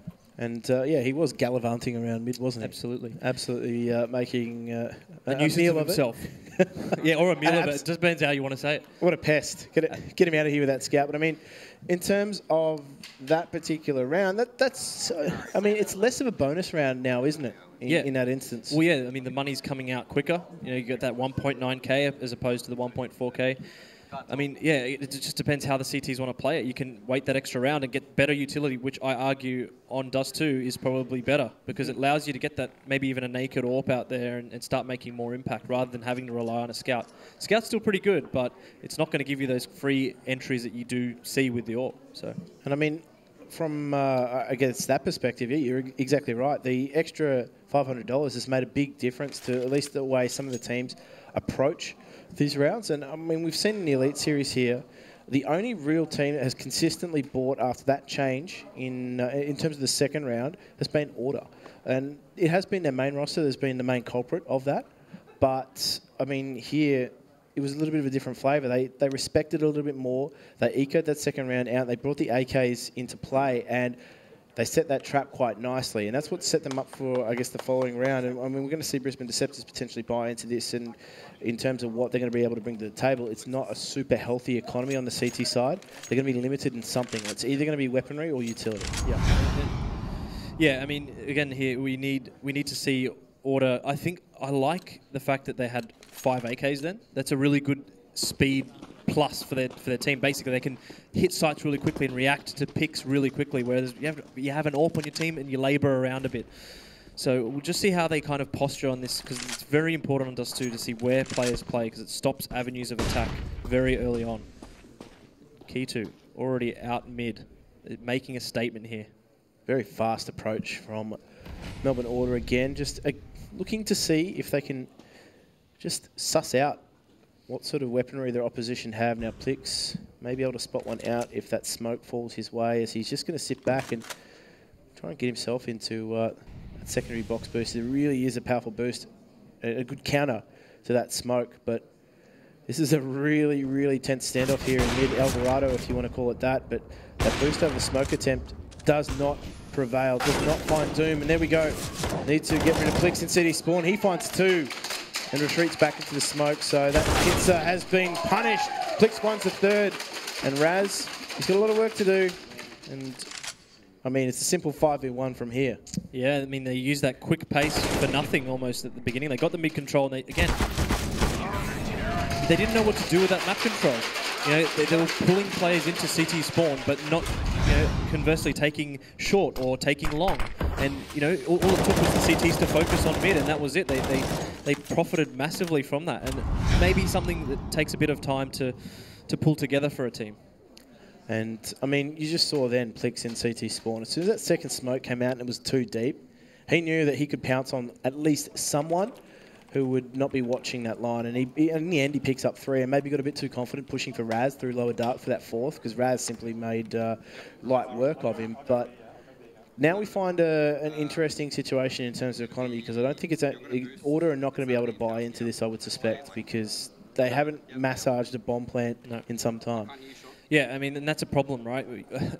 The T's benefit so much from being able just to get a plan at the beginning of the round. They haven't used short at all as well. That's a massive point. That's one part of the map where I'd argue that the T's have the advantage. And there's one line that really the T's struggle with, and that's the car line. There, you get an AWPer there, and it's quite straightforward. But in this scenario, they've not really questioned it. So, you know, we've only seen them at mid, we've only seen them at B. Let's see how they go there. I mean, we're going to find out how they're going to go there. But, I mean, in terms of key players already, we've seen Doom. He's quite happy to take those duels in mid. And, I mean, is that going to be a theme that we're going to see throughout the rest of the half? I mean, once he gets an AWP in his hands, that's danger. Yeah, absolutely. And I'd like him to move the AWPer as well. Keep moving it. Go to car. Go push short. Push B. You know, these. And then, again, looking back at our Sydney game, I mean, you know, Zemp was pushing that AWP around, and I'd love to see do more of that, because on Dust 2, it's arguably even more devastating than on Inferno. It is, and then if you can keep, you know, just hiding the AWP and seeing if you can keep your opposition guessing, it's a massive advantage to you, because they really can't adjust for it. They really have to just hope that you're not in that position that they're going to try and take control of. And Doom, there we go. Takes that off straight to mid. Obviously very, very vanilla. Very, very bread and butter frag for him, but I'd like to see him move it around a little bit more now as Plix looking with that SMG. Does find one. Can he find the second? He does. And just making some money, making some bank, as you can with Incent. So I think that code might be just expiring. Yeah. So this will be a bit more of a procession here, Key 2. Maybe the time just to talk this out, see what the plan is for next round. Maybe just something simple like a late B hit or a late mid to B. Just go back to basics here. If they can't thread the needle and get these mid-round decisions going, you know, look at going back to basics. And nice little something from Doom. A little bit too much of a stroke from Sonic, but not too much on that round anyway. Just Eagles, so not the biggest loss. Not a real loss, as you said, in that instance. But I mean, there was no pressure coming through lower dark either. So it's an easy pick for an AWPer to make, particularly when there's no flash presence or there's no utility presence. It again was an eco round coming out from Melbourne Order, so not really a lot to read into this. But this is a faster approach. Weapons coming out that are of the pistol nature. Now, Dusky could get caught out here, but that smoke is just going to buy him some time as he looks to scuttle away. The rest of Deceptors are going to just dump some utility and hope that they can keep the attacking team at bay and use the distance of their weapons. Yeah, I mean, it'd be smart as well from Brisbane if they could just hold on to the utility, which they have done so far, and that's a sign of a really composed team. If you're using a utility too early, you know, the T team are going to pressure. They're going to pressure you and then just sit back and then hit you again once you're out of utility. And very important there. And I mean, this map does too. On other maps, when you spot numbers on a particular area, normally you'd push somewhere for information. It's so risky for the CT side to do that on a map like Dust 2 because there's just so many choke points, there's so many hiding spots. And Towski going to overwatch his teammate there. They do bust through into short, but bowling there from Doom as he does complete another. And, I mean, for the CT side, they have to sit back and they wait. Absolutely. That was a little positive thing there. They only got 2 kills, fair enough, but on a complete eco, not that much to kind of offer. That's still a good sign. I think they should now start trying to go for a short take. Maybe throw some progression smokes at short to get yourself past that AWPer. Molly the site, molly the car. So yeah, not. This is a first proper massive buy we've seen from Order. So let's see how they use the economy that's now back in order. Oh, very, very smooth on that one. You're starting to get into the spirit of things, Chris. Corrupted me. I know. I'm broken. Wait until you start Third making game. puns about my shirt. You'll go postal, mate. Yeah, we'll go postal if not already. Checks in the mail. Brisbane Deceptors do lose one early. Sonic tries to capitalise on what he thought was a blip in the defence. Towski obliges, brings it back to a 4 versus 4, but he needs to be careful. Plix, sharp, taking that through the mid doors, and Insanity now picking up AWP. Missed shot there in mid from Raz, and I mean, he'll be disappointed in that as he's now left in a 4 versus 1. Familiar situation for him already, and there's not a lot he can do here. There's a minute in terms of time, but he's got a lot of work to do. That is the quickest T save I've seen for a good while, I think. But I mean, yeah, he has to, doesn't he? He's going to try and see if he can do damage, and if he can't, well, that's square one for the T's, isn't it? So, yeah, massive round there from Plix. He's been really on this game. He's been really just dominating in mid and B, and I don't think they've found a way to deal with him yet. And it just seems they're running around the map a bit haphazardly, if I'm honest, around the Melbourne Order. So yeah, something needs to change. A nice little shot there from Raz. Insanity trying to get that gun out of him. They're going to keep pushing him. Flicks just on point. Really, he's playing the perfect Dust 2 game. Just not respecting his opponent, pushing around the map, letting his mechanics do the work. I mean, Jabbo's doing his best to try and entry and open things up, but the economy battle is definitely being won by Deceptors at the moment. You can see as it starts to come out. I mean, there's some questions being asked here of Sonic and Spooker. They need to get themselves on the board, get themselves involved if they want to stabilise that Melbourne Order roster. But Raz, again, as we said, he's the danger man, and he's the first one down here as they do try and take out Long. Insanity, is she going to let them out along? Oh, please. That sounded devilish. He's been levelled. Insanity in a tough position here. They're going to push it in at 2 different angles. If he can just get one, that can unlock the path to a nice little double. He needs help from his teammates. He knows where they are, and he's getting it. But they get him anyway. Not quite the afternoon tea party he was expecting. Friends drop in like that all the time, but Spooker now. This has turned into a 2v2 as well. I mean, this has come from nothing almost. Jabbo, 2v1. Some great frags from him. Doom just looking and just trying to squeak through that end of the smoke, and they cross. And crucially, that is not the bomb. Oh, no. Stop it, Doom. Please don't do this. He's going to harass the bomb planter in the site. Now, Spooker will take that jewel, and he misses. Doom goes down. Spooker finds an important round for Order, and it's going to give them an AWP, and I'm keen to see that in the hands of Raz, but, I mean, that went back to a 2 versus 2, and there wasn't a lot in it. That's a sloppy round. As far as I'm concerned, I think that was a bit blasé from Brisbane. I think they knew that they've had the upper hand in this game, and they're just giving Melbourne a little bit of a sniff here, unnecessarily. I mean, they've really been hitting really good shots, and that's a nice tag through the door. A nice mini lead for the Deceptors early in this round. Jabbo, first on scene, out the long doors. Kiddo also finds an important frag for his team too. But there we go. Long has been completely bowled over, taking middle stump as Jabbo puts the finishing touches on the work of his team. Now, Doom, maybe feeling he needs to take a risk in that instance. It is a 5 versus 2 situation. Satees, they can just easily pull their way through the map. They're not even committing to a bomb site just yet. They're just looking to see if they can level that CT economy. And, I mean, I'm looking across the money of Brisbane Deceptors. It's a really good option for Order right now.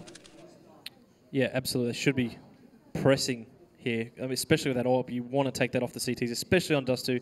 Again, probably the #1 AWP map of any in the pool. So as long as you've got an AWP, you have a chance, especially with the force buys, the SMGs, the pistols. You know, it's all dangerous. And yeah, Melbourne Order coming back into this. Just a little bit of, you know, a lax approach to that last round, and all of a sudden they're back in this game. Well, that's right. I mean, that's it talks to that mechanic of the game, that money bonus that starts to come in when you lose consecutive rounds as well. You can start building yourself an economy, particularly on that T side as well, because it's a little bit cheaper living on that T side. As Doom finds one, needs to find a second quickly in succession. He obliges. Can he find that third though? No, he can't quite flick that far. And Melbourne Order, they did what they needed to. They got that bomb plant down, and then they went hunting. Yep, absolutely. That's the exact right way to do it. But we'll see here. I mean, 6-3, still in a good position, the Deceptors. I mean, as CT side, I'd say in the history of Counter-Strike, Dust 2 has been a momentum-based map, and it still is. So there's not really any inherent better side. Maybe CT slightly in the current way it's played. But ooh, Doom's really going for it here, but Raz gets him twice through the door. Yeah, Raz getting the upper hand in that duel. And I think you're right in the sense that it's one of those maps too where even in the last change to the map, there wasn't any key choke points changed. The layout wasn't changed. There wasn't anything really adjusted that would change the way it was played. So for a lot of this map's history, the meta has been set. People know how to play Dust 2. It's one of the first maps that you play. And it really does come down in some instances to bit of an aim duel, a bit of an aim gallery. But once you've got the fundamentals of that push, pull down, taking key areas of the map like short, I think short is one of the most key areas on Dust 2. Absolutely. It gives you a stage as the T side to really build, or you can really start to get information. You can hear when people are rotating. That's CZ, Plix, that's filthy. And it is that key information position for the T side. Absolutely. I think even now in CSGO, the way it is, it's more of a dice rolling position as well, because teams don't expect you to take that early pick. Wow, that's not a good pick if I'm honest. It's a hard one. It's 1-for-1 trade, really hard. Well, 1-for-1 trade when you're on that CT side, I actually don't think it helps your cause whatsoever. At all. No. It's still a very much T economy in that instance because you've got more ground to cover with less people. Yeah, That's absolutely. Yeah, effectively it. Yeah, and that's it. I mean, you know, even if you get that 1-for-1, well, you got the kill, fantastic, but you've put your side at net deficit because you're more stretched and you have more space to cover. So, and especially Dust 2, again, I go back to it, but it's just there's so much space to cover and you end up having to take an outrageous risk just to stay at the parity. And, I mean, there's huge risks involved for CTs that want to push as well. So even in this sort of situation, on some other maps, you'd find CTs pushing for information, but there's so many barriers for the CT side that they have to cross, get through, risks they have to take in order for that to be even a possibility. But this is a great Molotov because it's really, really put a burner on Order as they do get them short there. And there is a lineup. Unfortunately, Insanity only finds one. Be disappointed there. Towski finds an important frag. Now, he needs to stay alive at long. They can't take him out. Yep. And Raz, great little pick at CT here. So they know one's long here. So they can actually plant safe for the short position. And they can gamble here. They can just go, yeah, let's go short together. And that's what they're doing. Look at that. They're sitting together. But Raz has been caught off guard by Yeti. And we now have a 1v1 situation. And Keto now has to go toe-to-toe with Towski, and he dances the dance a little bit better than his opposition. Back to a 5-6 game. Brisbane Deceptors are starting to just lose that economic battle. As we said, the living ain't easy on the CT side. It's like living on the inner suburbs of Sydney. Things are a little bit more expensive. Yeah, just a little bit. Unnecessarily. Understatement of the century. Way out west on the T side. Oh, man. Living efficiency.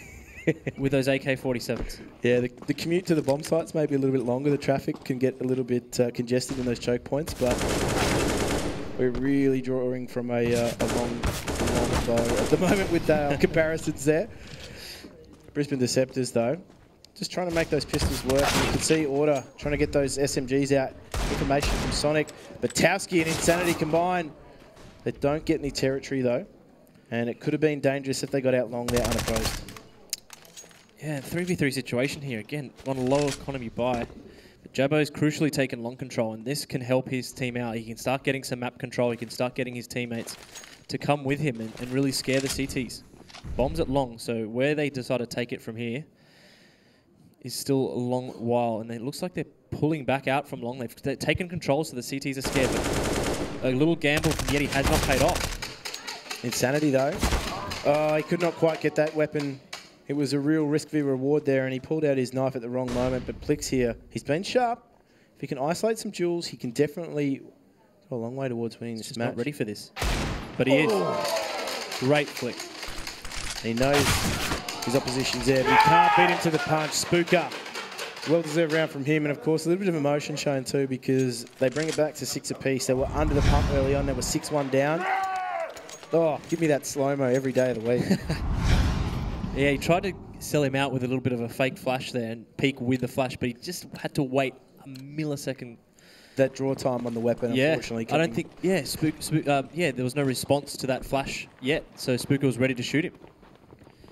And we've got, looks like a quick little pick here from Raz. He wants to get that quick platform cross, but he's just going to wait patiently. We used to call that the SKB. Just straight into the mix. That grenade, though, just... Bit of damage. Just singes the toes. Bit of tickling. Of Raz. This is a really good little take here. It's going to be very difficult for Yeti to get anything positive out of this. And he gets done in by Spooker. Great little take there. And I mean, there's so many moments when you see that X-ray, you think, oh, if he only peeked that instant. And that is a misdirected Gren from Keto. And will it be the differences that retake is to be staged? If they're going to take this retake, it has to be that fragging up at dark. Sonic finds one important frag because that is the thumb gone from the pincer. Raz finds another. Jabbo's holding strong in the pit. Sonic finds a second. And there's not a lot for Doom to write home about here as he can simply retreat. Yeah, and what a comeback this is. I mean, this is really one round has turned this around. Complacency on that eco from Order, and they're right back in this 7-6. This is Dust 2. This is the momentum we're talking about. You get it one round up and you just start feeling it and you start feeling the confidence. And now Deceptors, they're probably scratching their heads thinking, what are we doing wrong? When in fact, they've probably done nothing differently than they have been from the start of the game. It's just that little factor of momentum. And he's that cooked. moment. Oh, no. That's that little bit done. Yeah. That's that little bit of Molotov spread right at the end before it extinguishes itself. And unfortunately, there we go. There Raz. we go. We love you too, Raz. He's back into this match. Now, this is a tactical pause from Brisbane Deceptors. They need to slow it down and talk things over because the tide of the match has turned. And, I mean, if they're not careful, they could be on the receiving end of a king tide. Yes, but I won't dignify what you just said with any kind of meaningful response. You play to me so well. I do, I know that. But really. But look, Order here done very well to come back. Sonic, more importantly, is on the scoreboard. He's a legend of Australian CS. I want us to get around him some more. But anyway, Doom, no real risk taken here. I thought he was going to go for that catwalk push, but he kind of miffed it at the last second. So now the T's have long control, which is very, very important. Gives them a perfect staging area as well. It's either long or it's short. Just somewhere that they can take control of from the CTs. And you could, mismanagement of traffic there. Yeah. Road rules should be engaged. Sydney Road's right there, 101. Straight along the M5. They'll even toll you for it.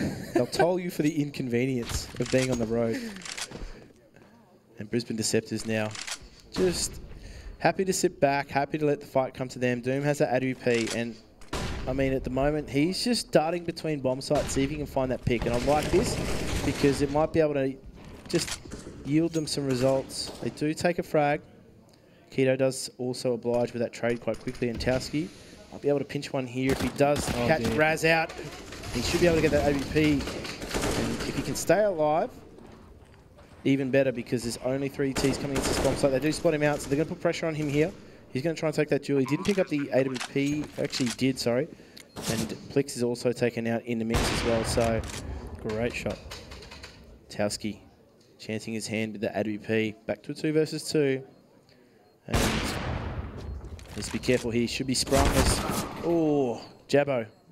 Easy one for him. And Yeti Bacon's going to do the dance now. Brings it back to a 1 versus 1. And if he can search out Jabbo, who just needs to try and play some time, we'll be under pressure here. We'll need to take the Angel. Only bullets in the clip. Yeti Bacon coming up trumps once again. We saw some key clutches from him last week. And is he going to be able to bring his team back into it through his own handiwork here? It is going to justify... No. That was close. So close. Unfortunately for him, milliseconds in that one. Absolutely. I think, yeah, I mean, that was a hard one, right? With that AWP at long, you could see that Doom was actually just... I mean, yeah, Towski was just shooting that AWP to draw attention. I felt like Yeti could have just strafed that little bit quicker up short to take that kind of attention and try and get up in that site a little bit quicker. But really great effort, really close. And now we have the infamous Dak Dak. And that is a lot of damage. Is that you, Van Pelt? Are you going full Jumanji? I love to see it. I love to see it. I would have liked some more if they had a bit more cash. Just for the full filth factor. And honestly, it makes you think twice about picking those double doors. Doom actually finds Spooker though, so a good opening entry for Brisbane Deceptors. And this is a class. This is a really good line. Even though there's smokes up though, where Doom's holding, he shoots first and Plix strafes off the back of that AWP shot with all the Ts averting their aim at the window area. Now the thing for the T side is, yeah, they got numbers bunched up near the doors, but they don't have any territory right now. So from their perspective, they have no push-pull. They're simply just trying to force their way in. And, I mean, they're going to test to see whether these mid-double doors are crim safe. But I like this. They're pulling out a mid, the CTs. They're just giving it to them a bit and thinking, okay, we're getting to 50 seconds now. It's time. Wow. We haven't seen enough of the AWP. No. It is genuinely really powerful. And it's not, maybe in the US and the EU, but I'm really happy that Insanity's giving it a red-hot crack. And that's a tough one. Raz, good patience there. A man of experience, knowing that they want to retake short. And this is a hard line now for the T's to take control of A. CT's just waiting there on long ramp. Be a very successful Dr. Raz. Lots of patience. But now Jabbo will find the opening frag into that A-bomb site. Now this is a 3 versus 3 again. And they do have a good staging area for that retake. Now Raz is not going to be aware of the threat. Is it long? He does actually take Doom down in the mix as well, so be a little bit disappointed that his teammate wasn't actively looking for that frag. But this could still be won here by Deceptors, less so now that Towski's down. Can he find the next frag? He can't. Raz will take it down and round out what has been a slow start for Order, but they managed to build themselves into it. We saw this last match with Sydney Raw coming back from Perth Ground Zero's deficit. Can we see history repeat? Yeah, I mean, there's no reason not to. I think it all comes down to this pistol round and the momentum from that. I mean, that's 8, was it 8 straight rounds, 7 straight rounds that we just saw then? So that's massive. I mean, we did not, given the beginning of this game, I thought we could have been looking at a rout, but it's turned out to be the opposite of the case.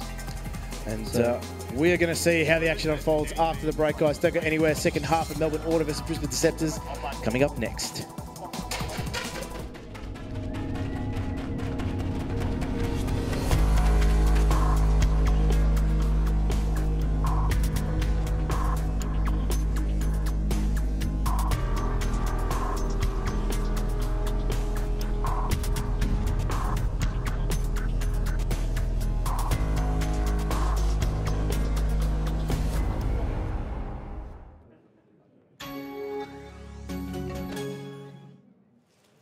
Hey guys, welcome back to the Gfinity Elite Series. I'm hanging out here with Jordan, who is one of the managers of the Brisbane Deceptors. Now, your guys, they started off with a bit of a lead. They just lost that lead. Do you think they might get it back? They will, they will. They'll come back strong in the second half. They've had us all on the seats.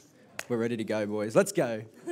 So these guys play a lot together outside of Gfinity. Do you think that gives them a bit of an advantage? It will today, it will. Order's lineup's pretty strong. They've got a lot of sharp players, but our boys, as a core team outside of Gfinity, will wind it up. All right, well, let's see how it goes. The second half is about to start. I'm so pumped to see it. Let's go straight back to our casters. Thank you very much, Ash and Jordan. Well, they're going to need every ounce of support in that second half. They're going to bring it back, and they brought a strong crowd here today, Chris. Yeah, it's going to roll them up. I mean, we saw it with Sydney. They got rolled up just as much. So second half, it's time to start it off in the right way, get the pistol round, and get that momentum going. Now, as we saw in the pre-game, Sean was very, very correct in saying Raz was going to be a key player for them. He took some beatdowns early on in the half, but managed to get himself back into the mix and has been key for, I guess, Melbourne Order's resurgence there. Looks 21-10. He's having an absolute field day. Yeah, he's on. He's really on here. And I mean, they've got a bit of balance in their team. I think Sonic's not giving it up too early every single round. And I think that's really important because it lets Raz and Kizu get involved in the rounds. And it's really, frags don't mean anything in this game. It doesn't always mean that that's the best player on the team. You know, balancing a team out is just as important. And we have a little bit of a clump here at short. It looks like they want to come straight up catwalk. And Jabbo just tapping people through smokes. Great little kill there. You filth merchant. Peddle your filth elsewhere, my friend. But they need everything to go their way in the pistol round to give themselves the optimal start to the half as they do take control of short. Nice little staging area, prioritising utility as well, which is nice to see. Keto does take 2. Spooker also finds 1. And now Yeti Bacon is left to bring himself home. And hopefully the hopes of the Brisbane Deceptors as well. But, I mean, 5 versus 1, no damage done across the board. He is taken down. And a relatively simple round for the Order. Yeah, I mean, they just stopped once they got to short. I mean, they just didn't... I mean, the execution, K2 was really individually fantastic there. Those 2 nice kills there, and that's just taking the wind out of their sails. So really well done there. It's a great little line there. When you're playing at the car, you've got the cover. It's just your head that's showing up. So, yeah, really well played there from Order. Giving the car a nice little detail as well. Touching it up, if you will. Brisbane Deceptors now respecting the economy. And, I mean, they're not respecting that choke point whatsoever. Through the fire, through the flames, they will go. And Sonic will find some frags. And after the first half, he definitely needed them. But, I mean, he's had to oblige. That's what we want to see. You want frags like that as well. When you had a rough start in the first half, obviously sitting on that T side, he's the IGL. And, I mean, it's nice getting some frags in the field. Yeah, I mean, but who cares, right? 11-6 up. He's turned the team around. He's probably made a few captain's calls, changed the direction of the ship. And, you know, this is fantastic. This is what you want from your leader. Who cares about the kills? Let your big guns handle that and, you know, get them playing the right way. Exactly. Let that score do the talking as now Brisbane Deceptors going to have to... just up the pace a little bit. They go with that B-bomb side. Towski straight through that Molotov. No respect whatsoever. Spooker goes down, but he's left a parting present as it does leave Jabbo in an awkward situation here. But again, the trades are good from Melbourne Order. Deceptors trading out stronger into that site. Towski He was first on the scene. He's found another frag. It's back to a 3 versus 2. Utility's good, though, for Melbourne Order. They can stage this retake. Raz is still alive. An ever-present threat. Flashes are good. He's found 2. And now it's all on Doom, who goes down. Keto. That is a gorgeous retake. I mean, they're frustrated there. They think they've got the odds on to win that round. It's difficult retaking B. Only a couple pieces of utility. Fantastic work there. And yeah, the lead continues. I mean, I wouldn't have seen that coming. Even in that situation, I just wouldn't have seen it coming. And I mean, key to that retake too was the fact that Raz was so quick to pressure Dark. Yes. They were down to a 3 versus 2. There wasn't really an option for Brisbane Deceptors to leave anyone behind in Dark. They needed to ensure that they were at an advantage in that B bomb site. And that's what allowed Raz to just simply get behind him. And there is another gun run coming out. That bomb plant will allow them to do so. But it's looking a little bit light in utility. Oh, Raz. He's up the ante now. And he's moving that AWP around. Yep, and that's what an experienced player will do. A really experienced, good AWPer will get that early impact and move it, because the Ts will instinctively go, okay, we don't want to go there anymore. We don't want to face that AWP, and he'll be greeting them somewhere else. And here we go. He's at short. And look at that. The Ts are slowly going into mid and potentially into short. Oh, and he hits the shot.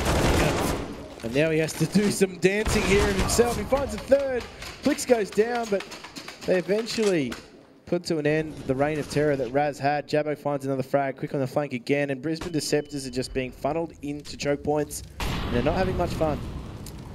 No, and Yeti, all to do.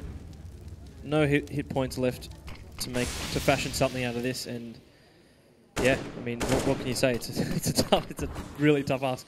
He can be a smoke merchant, but he's going to probably meet a few bullets in the middle of it.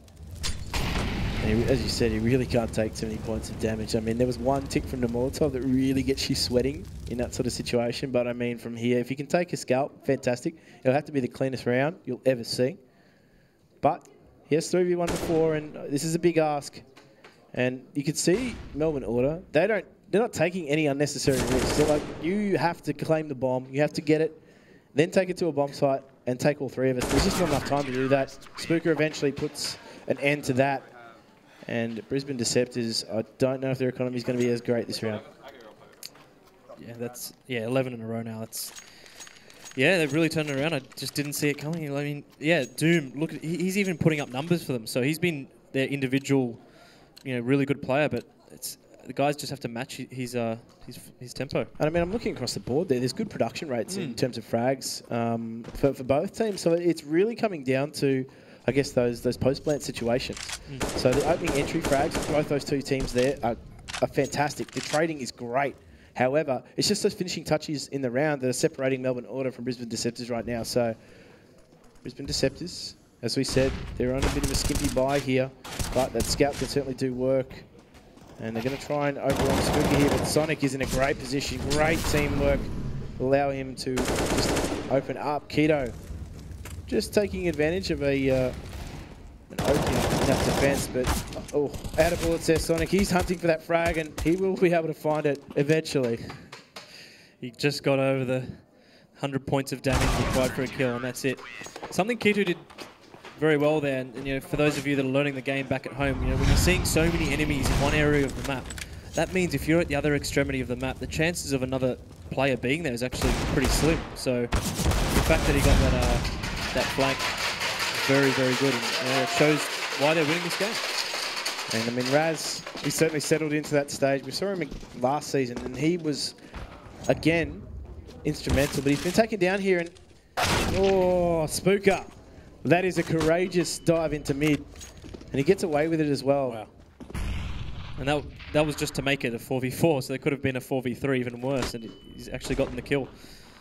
But Deceptors here, taking long control, quite important. Do they have the smokes to take advantage and actually convert this?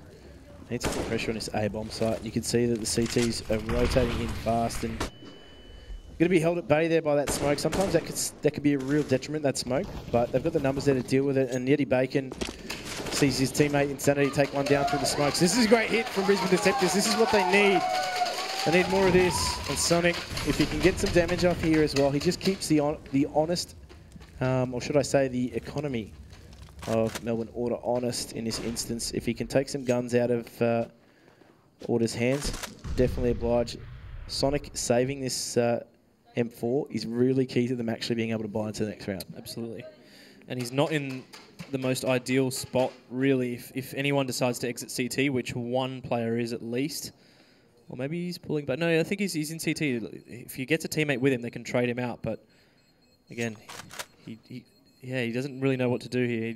He can't really leave anywhere because everyone goes short, he's stuck. If everyone goes CT, he's stuck. So there he goes, straight back into City. Well played by the veteran. He knows that no one's come. They're usually there way sooner than that time. Yeah, I mean, the first thing he would have done in that sort of situation too was he pressed tab, looked at the money of his teammates, knew his own economic situation, and went, well, I actually need to save this because now I can redistribute. And because of that, they're able to get some weapons across the board. Yes, there is a UMP, but I mean, look at the prioritisation of utility over that as well. So really, really important. And Jabo's actually taken some early damage from AWP of Doom in mid, but this is a really key round actually for Melbourne. Yeah. This could really make or break their economy. Yeah, and they can definitely come back in this game. They've shown the swagger that's required to chain rounds together on this map. So I like this approach where they're just clumping and they're bullying the CTs off key areas of the map, and that's very important.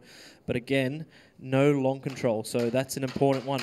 The Order know where they are. Essentially, they know they're in mid, they know they're not B, and they can start making some assumptions. And let's see if their chat is just as smart as it needs to be. As Raz is holding things down in this A-bomb site. Now, the thing about the CT setup is it's really spread out, really open to a mid to B, but they don't need to take any risk. Brisbane Deceptors have been really, really slow and respectful of this map so far. Yeah, I mean, and this comes down to someone taking ownership here from the Deceptors. Who's going to be the one that takes that risk and just goes for that fight? Order really looks set up very well at B, and it's going to be a hard one because Jabo is there at platform. He's taking all the attention, but K2's died. Raz has died here. And there we go, out mid. The trades are good. Brisbane Deceptors, they forced their way onto this B bomb site. And that was on Plex, actually, finding an opening frag onto Raz. And I thought things were locked down and looking good in that B bomb site. Funnily enough, the adjustment from Order, despite them being so spread out, they pushed someone into CT spawn. And I thought, yep, okay, they've done enough. They actually doubled up on players in that B bomb site. And focus was on the tunnel. But as soon as Raz was taken out, someone's focus in that bomb site has to shift away from the tunnel and into mid, and the setup that they had was really awesome. Yeah, it's a pure numbers game, right? Once you lose that player, it's a 1v3 essentially, and it's never a great situation to be in, especially without an AK as a CT, and that stopping power. But I mean, yeah, really well done here from Brisbane Deceptors. I like the fact that they've grouped up together, taken key parts of the map, and good bit of damage there from Order as well. But they're grouping up in key positions on the map, and then they're rotating around and doing a simple execute nice and quickly, and it's not giving Order much time to react, and that's not what you want if you're a CT. You want as much time as you want to be able to understand what the opposing team is doing. And again, multiple saves coming up from Melbourne Order means that their path into this round is much easier. Oh, I dare say that was pixels of being a first opening frag of this round. But Brisbane Deceptors, again, just a very default spread. It's like the Coles chicken and coleslaw at a barbecue. Yep. That's about as default as you can get. Yep, as Christmas as it gets. Yep, that clicks. Oh, that's a freebie there from Raz. No flash or anything like that either. I mean, that smoke onto the catwalk is a big tell though. It is, yeah. The T's were ready for it. Oh boy, this round has exploded. Yeti Bacon finding another one, and they've got their free path onto this A bomb site, and Jabo takes a duel in lower dark. Does get traded out quite quickly here. Brisbane Deceptors is showing the teamwork. It's needed to band them together in this instance. They're going to put some rounds on the board now. This is going to be case in point how fragile that CT economy is, and almost from the get-go, they've saved multiple rounds in a row. They weren't able to do so there. Great opening frag from Yeti Bacon. That smoke on the catwalk is a massive tell, though. He finds a nice second, but every time I see that smoke on catwalk, I know someone's pushing a line on short. Absolutely. You're right. It's not even an experience thing. I think that at this level, most players do know that, and maybe Raz just didn't think about it for a split second, and he's gone for the peak. So he's being punished, and it looks like Order are pushing short. Do find that frag, though. And this is the meantime The pincer is coming in on an A bomb site, using those AKs to their advantage, and they're sending the Tech 9. Doom's going to do the damage. He gets taken down, and Raz is just reminding them of the caliber that he is capable of, and I think the caliber is .50 right now. Jabbo does find one, but they get out of it with a round win, and they find that 10th round. And we spoke about it earlier, how important that can be in terms of a season. You might be able to just squeeze some important victories out, but the close losses are just as important. Absolutely. I mean, in this money tightrope that Order are on, is precarious at best. They need to make something work here because Brisbane Deceptors are absolutely charging. And for the second week in a row, Brisbane Deceptors at least claim the bonus point, but they're not satisfied with that. Razdo, stalwart defensive B bomb site. Towski crouches into that one. And, tell you what, even Roy Jones was forced to lean back, and that's exactly what Order are doing right now, as they have given up this B bomb site. That being said, though, we saw how beautiful their retake can be. Yep, I mean, this is a risk here. Given how difficult it will be to retake 4v3, I almost feel like the better decision here is to save, because you can still buy into the next round if you drop guns here. So I'm interested to see what the call is. It's getting late. They've lost a fair bit of time, but they've been flanked. Fantastic from Insanity there. And I don't even think, uh-oh, yeah. Sonic's going to get it. He shouldn't get away with this. No, he doesn't. He gets taken down, and that is another gun out of the hands of Order.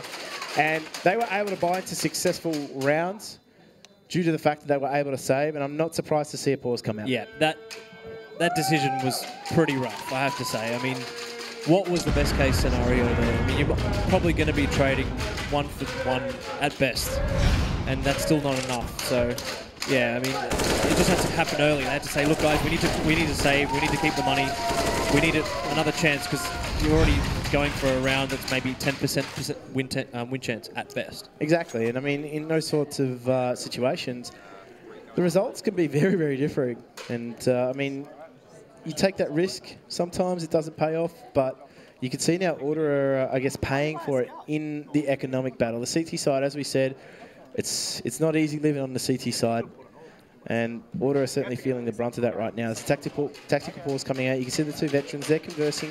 Raz, Sonic, they've got a lot of experience under their belt, and that's certainly what they're leaning on right now, as Raz has been instrumental for them in the first half, and he certainly showed moments of brilliance in the second.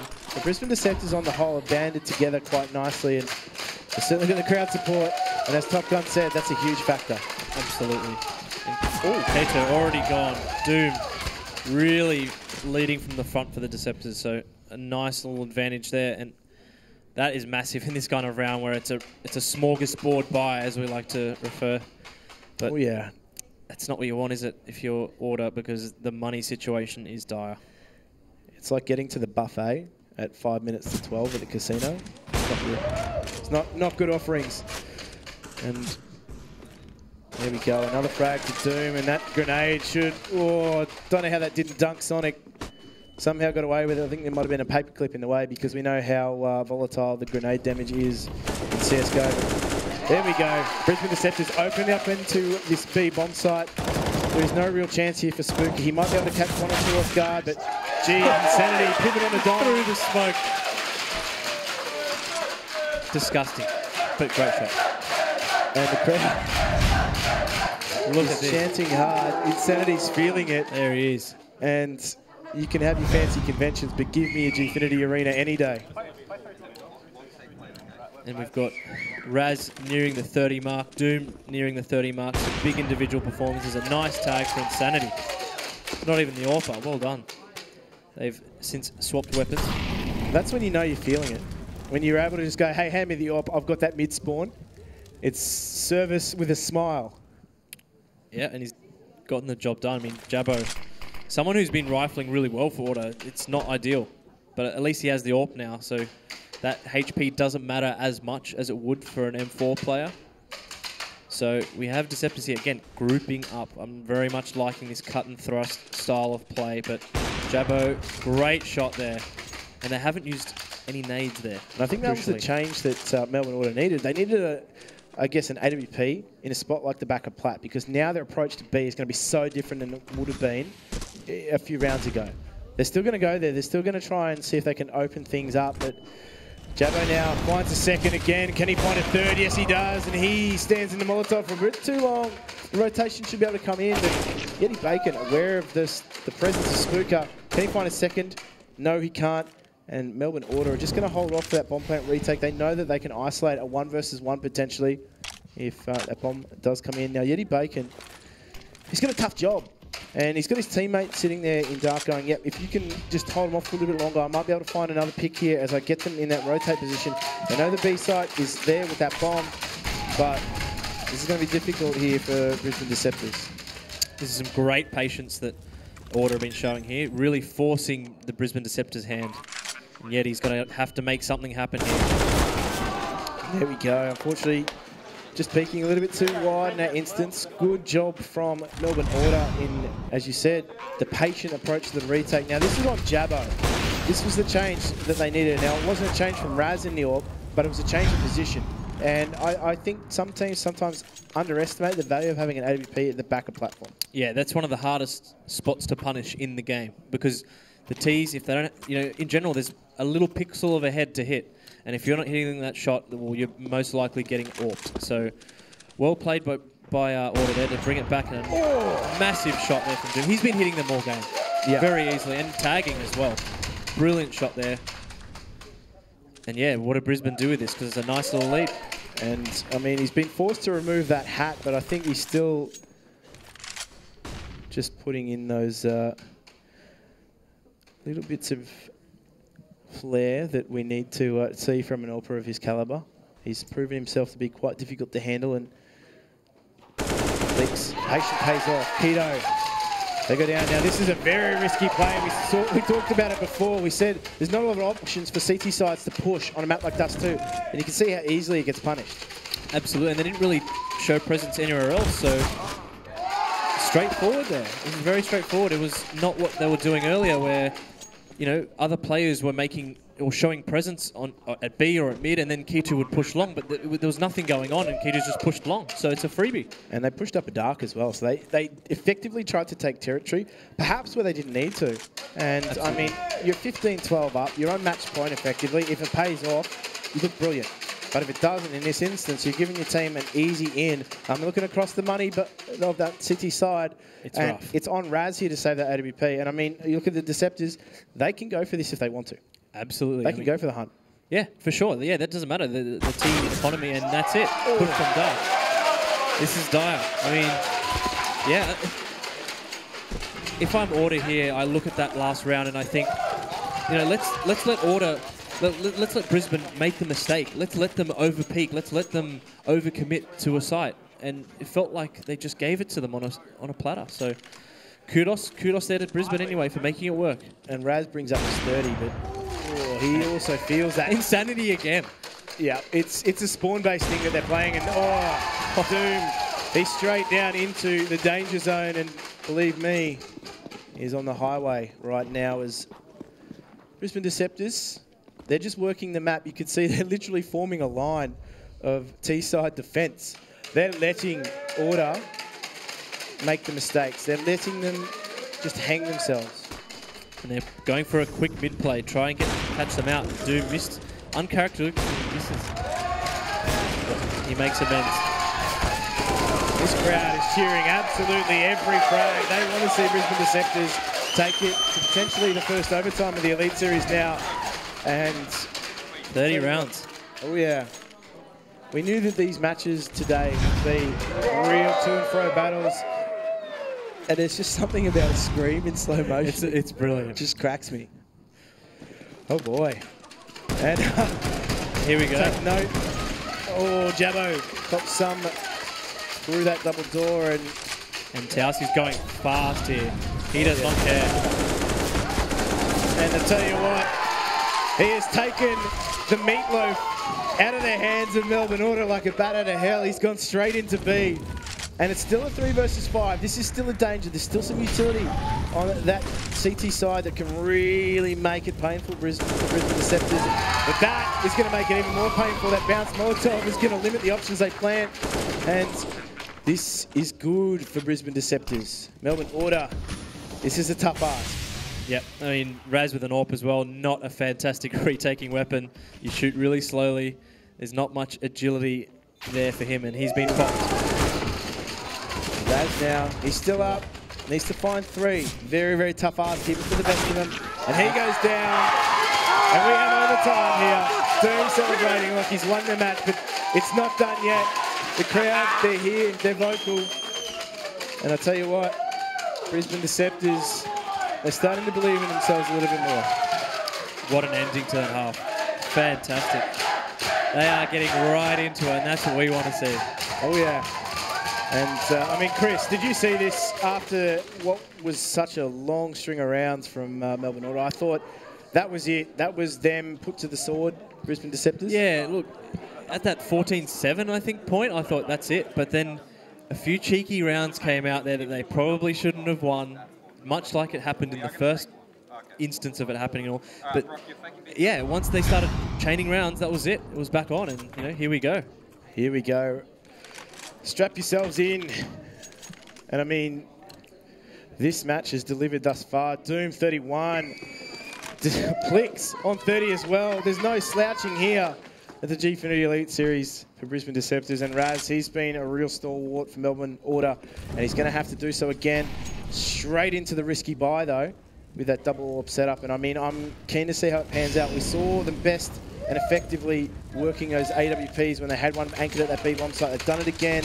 Towski takes some damage from the grenade, but they're going to have to remove Jabbo from the backup platform. Yeah, I think the double AWP is very good because of the way that you can be aggressive with it and how much utility the CTs have. You can really slow the Ts up, and that is conducive for a double AWP setup.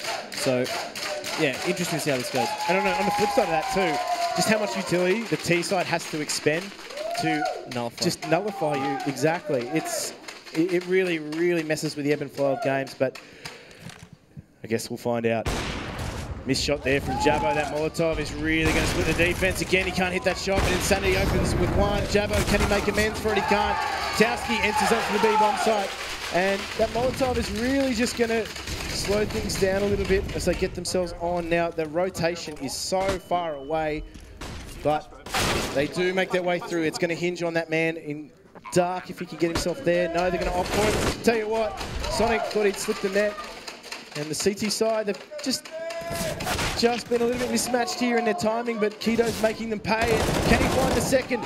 Maybe this is doable for Order. It's not over yet. Plix has got a lot of work to do and a very awkward position to do it from.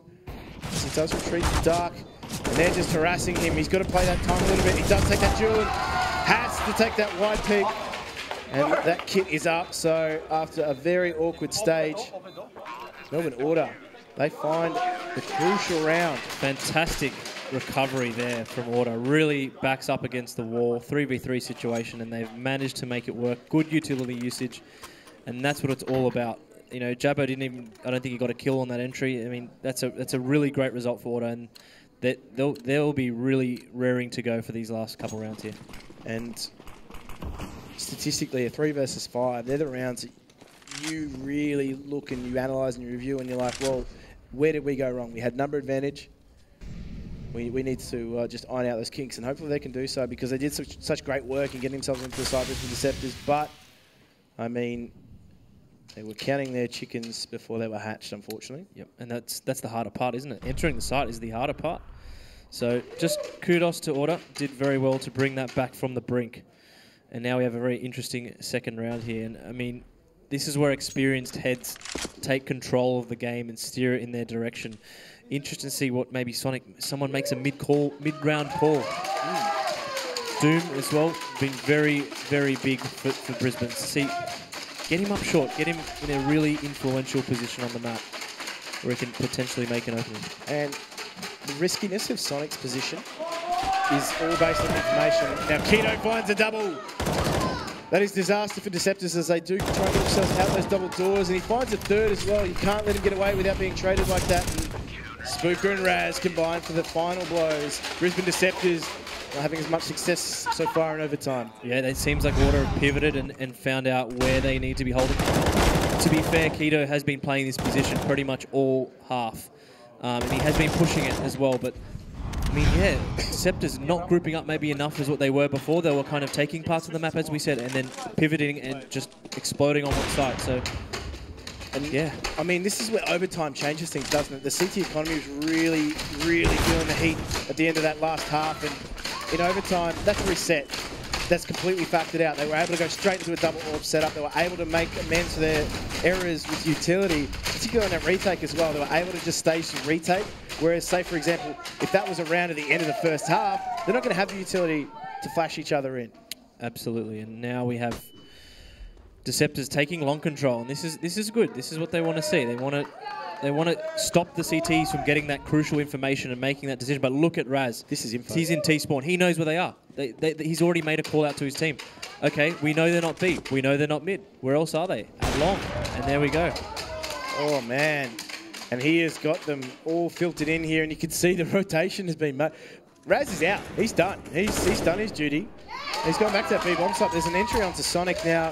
They had numbers over towards A, and Jabbo's quite comfortable in taking short because he's got a teammate there, and they're just going to sit back, and they're going to, I guess, taunt Brisbane Deceptors a little bit, throw the gauntlet down and say, come into A, we know where you are. That frag from Raz has done enough to really make Brisbane Deceptors take their time. They've got to clear things out there. They don't know where Raz could potentially This be. is late. This is really late. They're going to be pushing time here. They know they've only got one option, that's to rush. And Kitu's on top of that. He knows.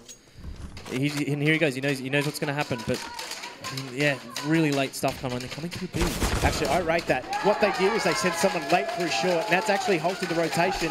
They caught someone in upper dark. Now Doom has found another frag, and this is a 5 versus, or should I say 4 versus 2. Could this be the key frag? No, the bomb has to go down. Needs to plant quite quickly. I don't know if they've done enough to win this, as that bomb is not going to go down in time. CT's win it. And Melbourne Order find the round because they could not get that bomb down in time. Raz, the superhero with the shot through the smoke. Yeah. And that has saved that round. That was a ridiculous round. That was outstanding for the neutral there. They had no right getting right back into that round. They were at long with 30 seconds to go. And yeah, as you said, that was a great little pivot, going up short late and selling that fake and then going B in the end. Yep. And it's part of that push-pull. What they did, as I said, that play up short, they could have just straight committed towards that B-bomb site, but they didn't. Yeah, absolutely. And sending that man in short made everybody rotating out of that A-bomb site second-guess themselves. And it caught 3 players. 3 for 1, I think that's a fantastic call. However, that hero play from Raz, pushing and getting that frag through the smoke, preventing that bomb from being planted, that's a round-winning play. Game-winning play. Potentially. Game's not over yet. Definitely not, but I mean, you look back at moments like that, and they're the difference makers. Now Jabbo, he goes and gives himself up for free, but the trade is good, and I like this from Melbourne Order. The confidence just get themselves in there. Ooh, Doom. Doing some damage, but Spooker takes out Spooker. And they get themselves on this B-bomb site, but this is a tough retake even for the best. And the utility is good. When you're at this deficit, you need to isolate players and thin those numbers out, because if they all retake together, you are in a really tough situation. So Sonic, I'd like someone just to quickly take a quick peek. Raz or Sonic, just get to window, get to dark. And this is match point too. The Melbourne Order. Raz misses that shot. He is taken down. Perfect flash. Sonic finds 1, finds 2. Can he find a second and third? Oh. No, he can't. But my oh my, was that close. The Brisbane Deceptors, they hold on. They need to withstand 2 more rounds like that to take it into double OT, because they are in a real pickle. Yep, and that's it. Wow, I mean, Sonic almost made that happen. If he just gets that last kill, it's a 1v1, and who knows. But wow. I mean, you pull down a little bit further to the right. And that's it. That's 2 frags. We're talking about pixels. We're talking about pixels. I mean, we are. Absolutely. We've just summed up the entire commentary game, by the way. Still keep talking about pixels. We are. Yeah. Sorry to burst anyone's bubble there, but Brisbane Deceptors now, again, they need to hold on 2 more rounds like this, and Order. Fast, aggressive plays here. Keto, that flash just slows things down a little bit. Smartly, though, they don't peak. CT sides can fall into the trap of overextending themselves here, but they've given themselves some reprieve. They have given up territory for it. But that's a miss smoke. That is tough. It's going to slow things down. When you've got a player like Doom lurking in mid, kind of almost works to the detriment of the CTs here, because he's got this little one-way smoke where Raz can see them, but the CTs can't see him. So, but unfortunately, no frag there. CT side. happy to just sit back and let Order bring the game to them. And I think it's important that they show some patience here, because I think in a few of those rounds, particularly on the T side, impatience is what cost him. And Raz, he knows something's up. He can smell something in the water. And Doom actually finds Jabbo in the meantime, and that's a good little flash. Maybe just get himself out of that little hole. And Raz, doesn't hit that. But it's going to be all on Plix here. He finds one. Can he find a second? Oh, through the smoke. And there we go, Plix with the third. My, oh my. I actually haven't heard the arena like this. It's amazing. We've got one more round and they can bring it into double OT, but this is the toughest round because this is where the T's could do anything. They could change the pace, maybe even the pace. Could they change the pace? They probably could with how much they're banging that floor right now. They are pumped. And Raz does no damage to the double doors this time, and you can see again the faster approach from Melbourne Order. We've got a Galil in play as well. That's not amazing. Not amazing, but I mean, these are workable. These are the toughest rounds in the game. The toughest rounds in the game. When you've got your opposition on the rope, sometimes it is very, very difficult to finish them. But Jabbo again with the AWP. Double AWP set up on that T side. That's going to slow things down a little bit. But on that flip side of things, they don't have a lot of utility, so they're really going to have to use it sparingly and wisely. And it's going to have to provide them with some results. Yeah, and this lends itself more to a slow take of long or a slow take of short, where they take inch by inch. But again, round by round. Yeah, absolutely. I mean, Al Pacino. This is a game of inches, and Doom misses that frag. He's got a good trade though. Plix. He's been strong for them all game, and that is a crucial frag. But they need to make sure Keto does not get up short. Insanity finds two. And Raz, he's the only one left. What can he do in this instance? There's a lot to ask of him. 4 versus 1. He's only got an AWP, and that might actually play against him. Yeah, he needs to really make something happen. He's got 37 seconds, and a player in A side needs to flush him out if he has any chance of winning this round. And just like a cheater, he's been spotted. He finds one. Jumps on the second. He's going to be tagged up, but how aggressive is this? He's taking the fight up in the ante. He's going to find himself potentially caught in a compromising position with 17 seconds left. And Brisbane Deceptors are giving him so much respect. So he's done. This is going into double OT. Wow, amazing. Brisbane Deceptors, after they were so close on 2 of those T rounds in the OT, they couldn't quite do it. Yeah, they could have changed everything. The game could have been done. But here we are, double OT. This is what the fans love to see. Look at them. And this is great. They've well and truly earned their bonus point, both these teams, whichever way the result goes. And I don't think I can say one team is like amazingly better than the other. It's been really tit for tat all game, what we predicted. And this is what we expected. This is what we expected from, I guess we've termed it Opportunity Week. Yeah, all the youngsters. You know, all the talent coming out, showing what they can do, hit amazing shots. And Raz, he's going to look for an opening in as the Brisbane chants start to rain in. That is a deep molly. They are scared of that early rush. Oh, yeah. And Order. A very, very slow approach from them. You could see they're taking control of lower dark. They're working their way through, keeping the CT side honest, and the crowd has got to be kept honest here as well. Let's be real, as Insanity. Another key information position that he's playing right now, and he'll be able to hear them as they rotate through it. Brisbane Deceptors, they've looked good. Towski, nice little off angle as well, but this is for Orders to try and dismantle. Yeah, and they're just both waiting for each other to draw. Oh, no. Sonic, great little pick there, and that's opened the round up. 58 seconds left. Do they decide to go quick with this, or do they slow it down?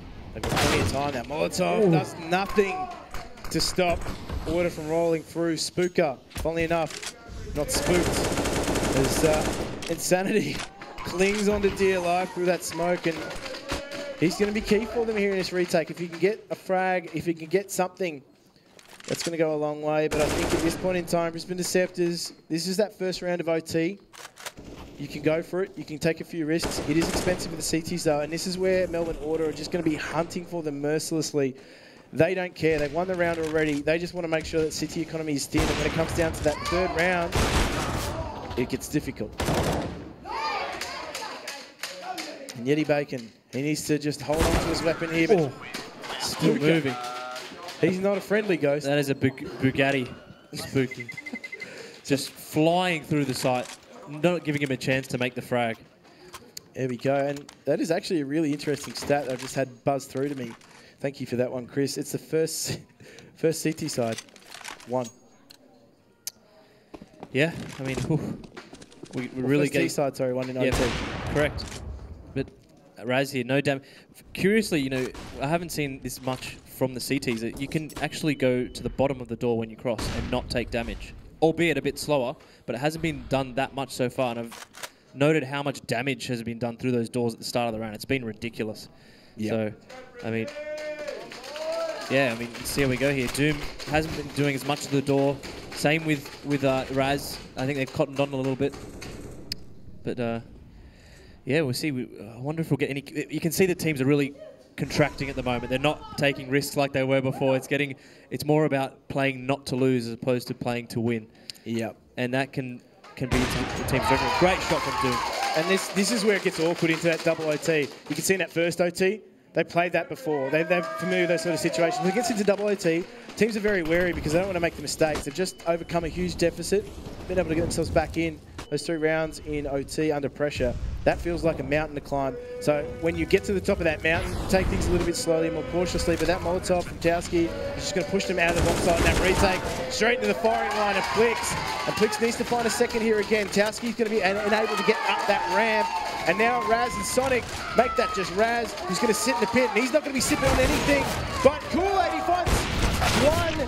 Yeti Bacon finds that frag. And Brisbane Deceptors, much to the delight of the crowd, find another round for themselves.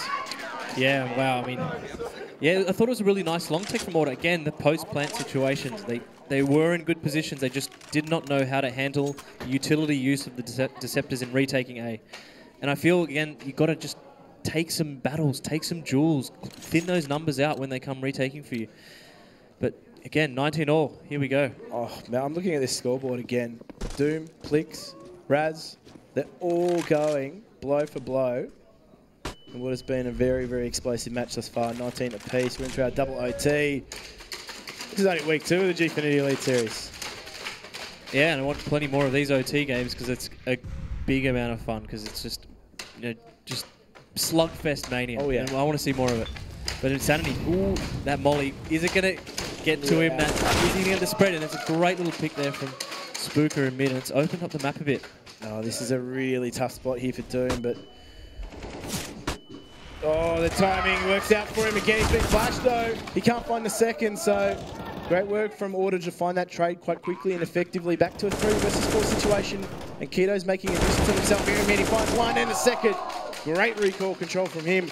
And Plix now, he's staying alive for the moment, but... It is a round that he has to go for. A nice little New Year's Eve fireworks celebration there at CT Spawn. He was definitely lit up. But great recall control there.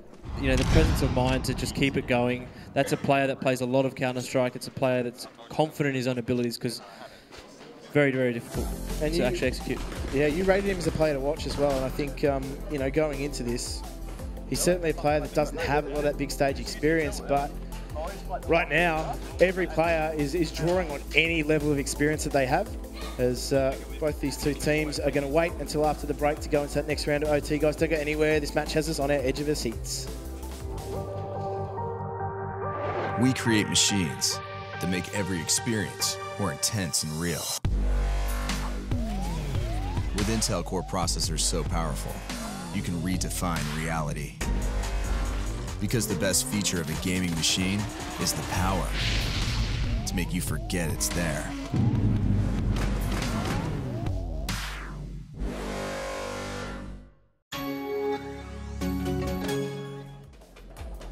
Welcome back, guys. This match is so tense. We're not going to really delay getting it back underway. This is double OT, Chris. This is what I guess really these two teams are playing for. This victory, it's hard fought. Yeah, I mean, you can see that they're nervous. You know, they don't want to make those mistakes. As I said before, you know, playing not to lose as opposed to playing to win. You can very much see it on both sides. Let's see how it goes in the second half, because we are on for a cracker. Welcome to the naughty 40s, Raz. And he is sitting top of that scoreboard quite proudly right now. Brisbane Deceptors. They worked themselves back into this match after a very, very rough run arounds. Melbourne Order certainly made them pay, and since it's going into OT, both these two teams have really not pulled any punches whatsoever. We expected a slugfest, Chris, but this has certainly delivered. Yeah, absolutely. This is the type of game that you want to see, really, don't you? You want to see it go to OT. You want to see two teams really closely matched, you know, punching blow for blow. But yeah, I mean, here we go. Quick little short take here. Nice little execute. Raz is falling back here. Oh, Raz finds another. And he makes them pay on this, at least in terms of 1-for-1, but Spooker there, nice spotting from him. The bomb has gone down, and now it's back to a 3 versus 3. Brisbane Deceptors, they were made to pay by Melbourne Order in the retakes of the first series of OT, but they need to hold on here. There was at least 2 rounds, as we said, that could have gone their way, but they weren't quite there to land the finishing blows. And Melbourne Order, they're right here on the doorstep of this A-bomb site. The retake is going to come in. Keto, point man, as he looks to find another frag. That Molotov is just going to mean that they're going to have to search for the frag instead of trying to defuse that bomb. But I tell you what, the hero play straight through. Jabbo goes down and Doom finds the frag. It seals the deal, brings it back to 20 apiece. And those last few ticks of damage on the Molotov can be so devastating in terms of damage. Yeah, sometimes the difference between getting the defuse off and not, and that was it in that instance. He basically got burnt to a crisp, but I thought Raz got more, was going to get more on his plate for that, but he just didn't, and that meant that they took short A control super quickly, and it's hard to slow T's down once they have that control. And we saw Brisbane Deceptors really up the ante on their T side in that first stage of OT.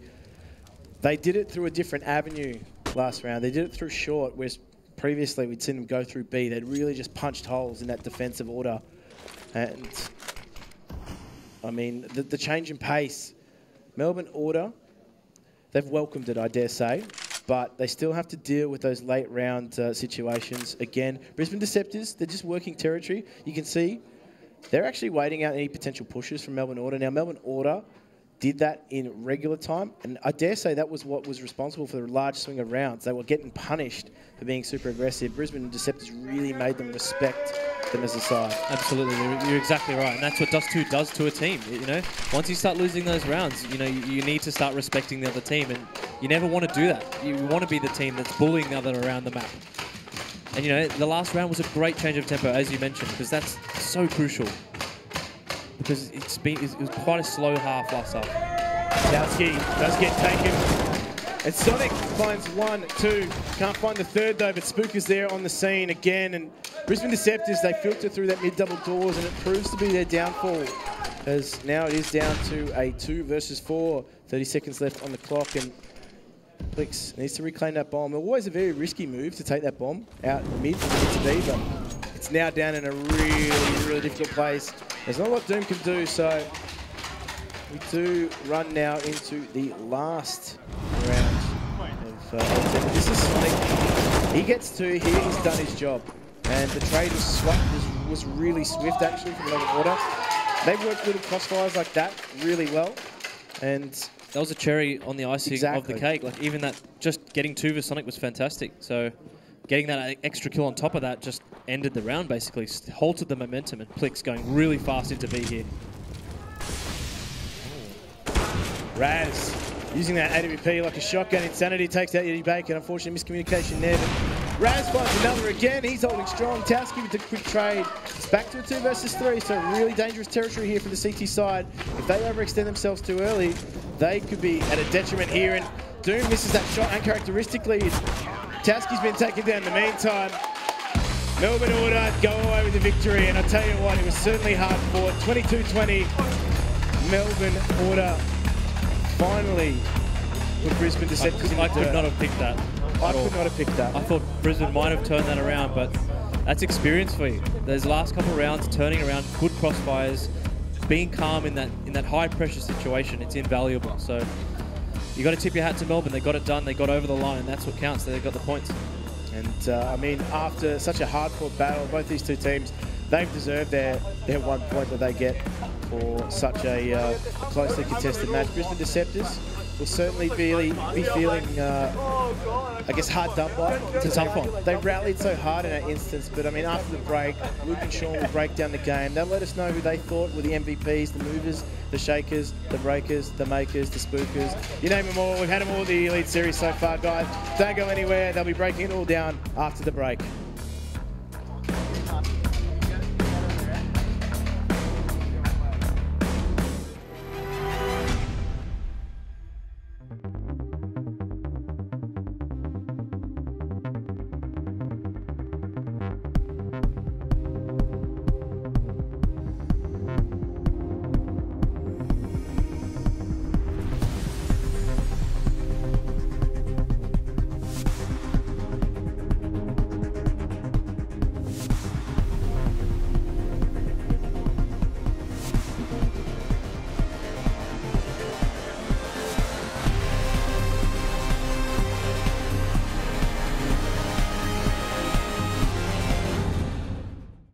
Mr. Murray, have you decided on a name? We're thinking Callum. Callum Murray. Callum Murray. Calamari. Let's make it Jack. Drink it through with Dare iced coffee.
Welcome back to the Gfinity Elite Series presented by Alienware. This is our live coverage of CSGO brought to you by Logitech G and Dare Ice Coffee. Holy bloody dooly, Sean. What a final match of the day. That was a double overtime thriller where Melbourne Order just took it away from Brisbane Deceptors. Absolute nail-biter. What a match, hey? Oh, it was crazy. It was a crazy match. It was back and forth. We saw Brisbane fight real hard to get it to overtime, and then teams were trading rounds throughout the overtime as well. I was honestly feeling like it was going to go to another overtime there, but Order able just to clutch it out, and boy, oh boy, Week what a two. match. We're only in week two. I know. Walk me through some of the rounds we want to take a look at right now, Sean. Yeah, cool. Well, obviously there was quite a lot of rounds, but we will start with round 8 here. I believe this is the force buy. Let's go back in time a little bit. There's a force buy coming out here from Order, and it was really well worked out long. They traded well. They had Insanity isolated in pit here, and it was just the Deagles, once again, creating that opening. And if you look at the score, Order weren't really on the scoreboard yet. They had one round. Brisbane Deceptors had pushed ahead. From this, though, this is the start of what ends up being a 12-round run by Melbourne Order. So great stuff coming out here from Order as we watch them work their way into this A-bomb site. Jabbo putting in work. Doom here is working that angle on the edge of the smoke, but misses the jump across there, and oh, great frag coming out. Doom does go for the jumping shot. It's not to be. And we are going to see Spooky here close out the round. So this was important for Order because it started that like I said, that 12-round run from them, which really brought them back into the game. Now, where are we going next? Are we staying in that 12-round run? I believe we are going to round 19. Round 19. Yep. Now, this is an important round once again. As you can see, Order have really pushed ahead here. But this is Raz, the player to watch, and he definitely was a player to watch. Gets it a phenomenal 3K here as we watch him open up with that first frag, and it's that opening frag as well. Watch him rotate. He goes straight from long, straight up towards short. No messing about, no delayed movement. He gets straight up in there, and from there is able to get another 2 kills here as Brisbane Deceptors have decided to group up on short, and I'd imagine they were trying to do that to avoid the AWP of Raz. But as you're about to find out, he's already there. And the confidence to go for that peak, not only go for that peak, then land that next shot there is phenomenal. He really, really put a halt to Deceptors' push. Incredible strong play. We'll jump ahead to round 27 now. And a really interesting thing I think we really saw today, we were talking before about the difference between LAN and playing online. We saw a live crowd really get behind Brisbane and turn this match. Oh, absolutely, yeah. So if we go to round 27 here, and this is, it's going to be a B-side hit coming out here from Order. Now, there's a lot of pressure. Sorry, a B-side hit coming out from Deceptors onto Wards. A lot of pressure on Jabbo, being the only person in that B-side. Most of his team is back towards A. He does find that opening frag from back of platform, and it's a really underutilized spot, I feel, these days on that B-bomb side, but like the casters mentioned as well, but he's done a great job there to find that first frag. Now, this is the moment where he really needs to make it work. Finds one, gets the next. That 3K, he does go down to the molly, but that 3K secures his team the round here, and it was a great play by him. It was. Now, I think the final round we're about to take a look at is the final round of the match before we went to overtime, round 30. Absolutely. We're going to look at round 30. And this is with you know, all the marbles on the line, and the pressure is really mounted onto Brisbane Deceptors here. They needed to win this round to go into overtime. Yep. And as we watch it, so like I said, a lot of pressure. Brisbane had fought really hard to bring themselves back into the game. Obviously, that 12-round run from Order was quite phenomenal. And here we go. It's 15-14. Brisbane decide to go for this B hit, and they do it aggressively. And if you watch the way this plays out, they peak together as a team, create the 2 opening frags, and that's crucial because retaking this B bomb site in a 3v5 situation is almost impossible. It's not completely impossible, it's just very difficult. As you watch this play out, they're able to secure the site. Insanity, after getting that opening pick alongside Towski, gets the spray through the smoke. That puts a lot of pressure now onto Keto and Raz. And if any two could do it, though, Keto and Raz were popping off in that overtime. But as we see this play out, it wasn't meant to be. And Brisbane are able to secure the overtime, which was crazy. Crazy overtime. Back and forth tight, stuff. wasn't it? Yeah. I mean, what a match by both teams. Yeah, absolutely. Well fought. Well fought match by both teams. And I mean, when you're watching Raz play, sometimes you feel like you could potentially make it work, but it wasn't meant to be. Brisbane secure overtime with that round, and boy, oh boy. So close, though, so close. I mean, exciting to see what's to come in the rest of the season, especially based on this match right now. A lot of support here for the Brisbane Deceptors, but Melbourne Order did take it away. Ash is having a chat with Sonic. How's he doing, Ash?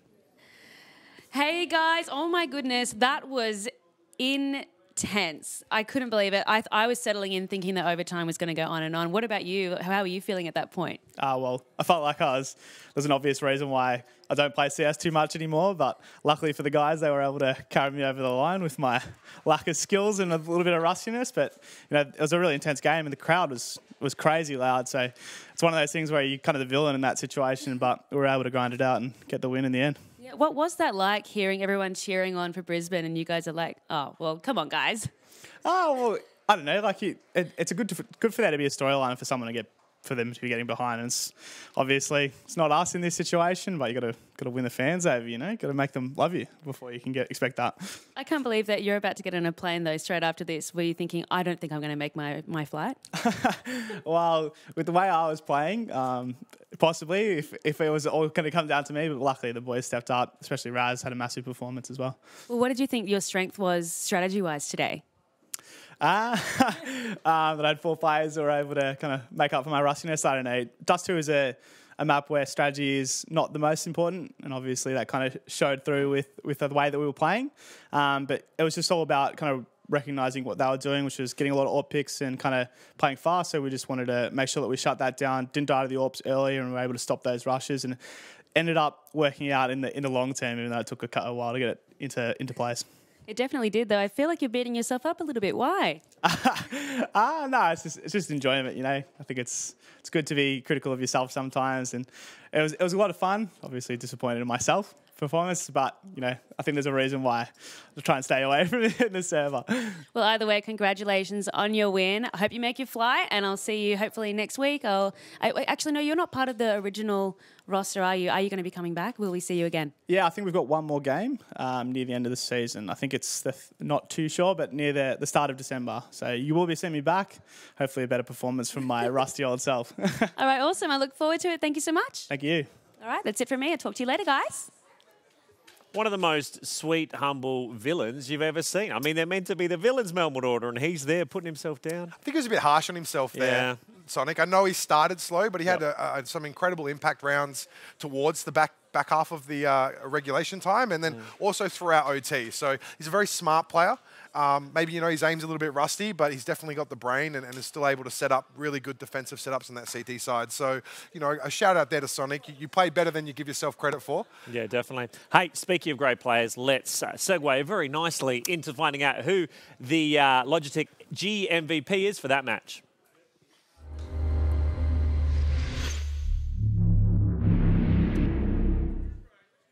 Sean, a lot of strong players in that match then. Who's getting the points today?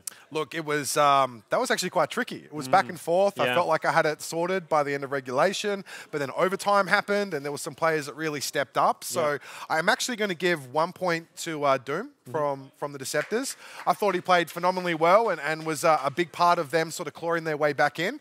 I want to give 2 points to Keto, who in the first 2 rounds of overtime got 7 frags for his team with a 4K and a 3K. Huge. That's phenomenal and kept them in the game. But my MVP is going to be Raz for the phenomenal performance he put in throughout the entire game. It was really great stuff from him, so he takes home the 3 points. Congratulations, Raz. You are the MVP for the final match of Week 2 in the Gfinity Elite Series. Thanks to Logitech G Gaming Peripherals. Now, Sean, I know you use the Pro Wireless Gaming Mouse, correct? Well, I used the 703. Right, okay. Right, I used the 703, but the Pro, see, if I used the Pro, I'd probably be up there with these guys. Yeah, right? That's what I'm missing right here, guys. Honestly, though, if you want a phenomenal wireless mouse for gaming, the stuff that Logitech do is really, really, really good. So, well, you heard it from one of the best. Absolutely. Oh, you're too kind. One of the best. I said one of the best. That is the Logitech G MVP for that match.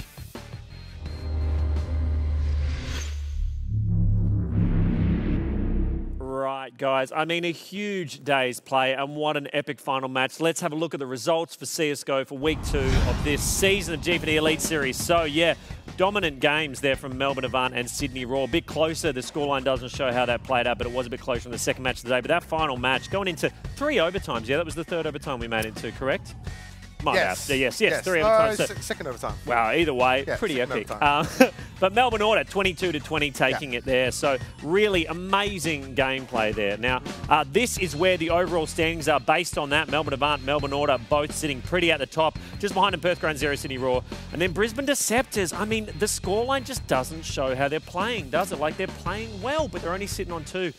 Rough stuff, Sydney Chiefs just behind them. But it is only Week 2. It is only Week 2. If you look at it, Deceptors have gone up against Order and Avant. And we know it's Order's sort of second roster, so to speak, but they've managed to get a point each time.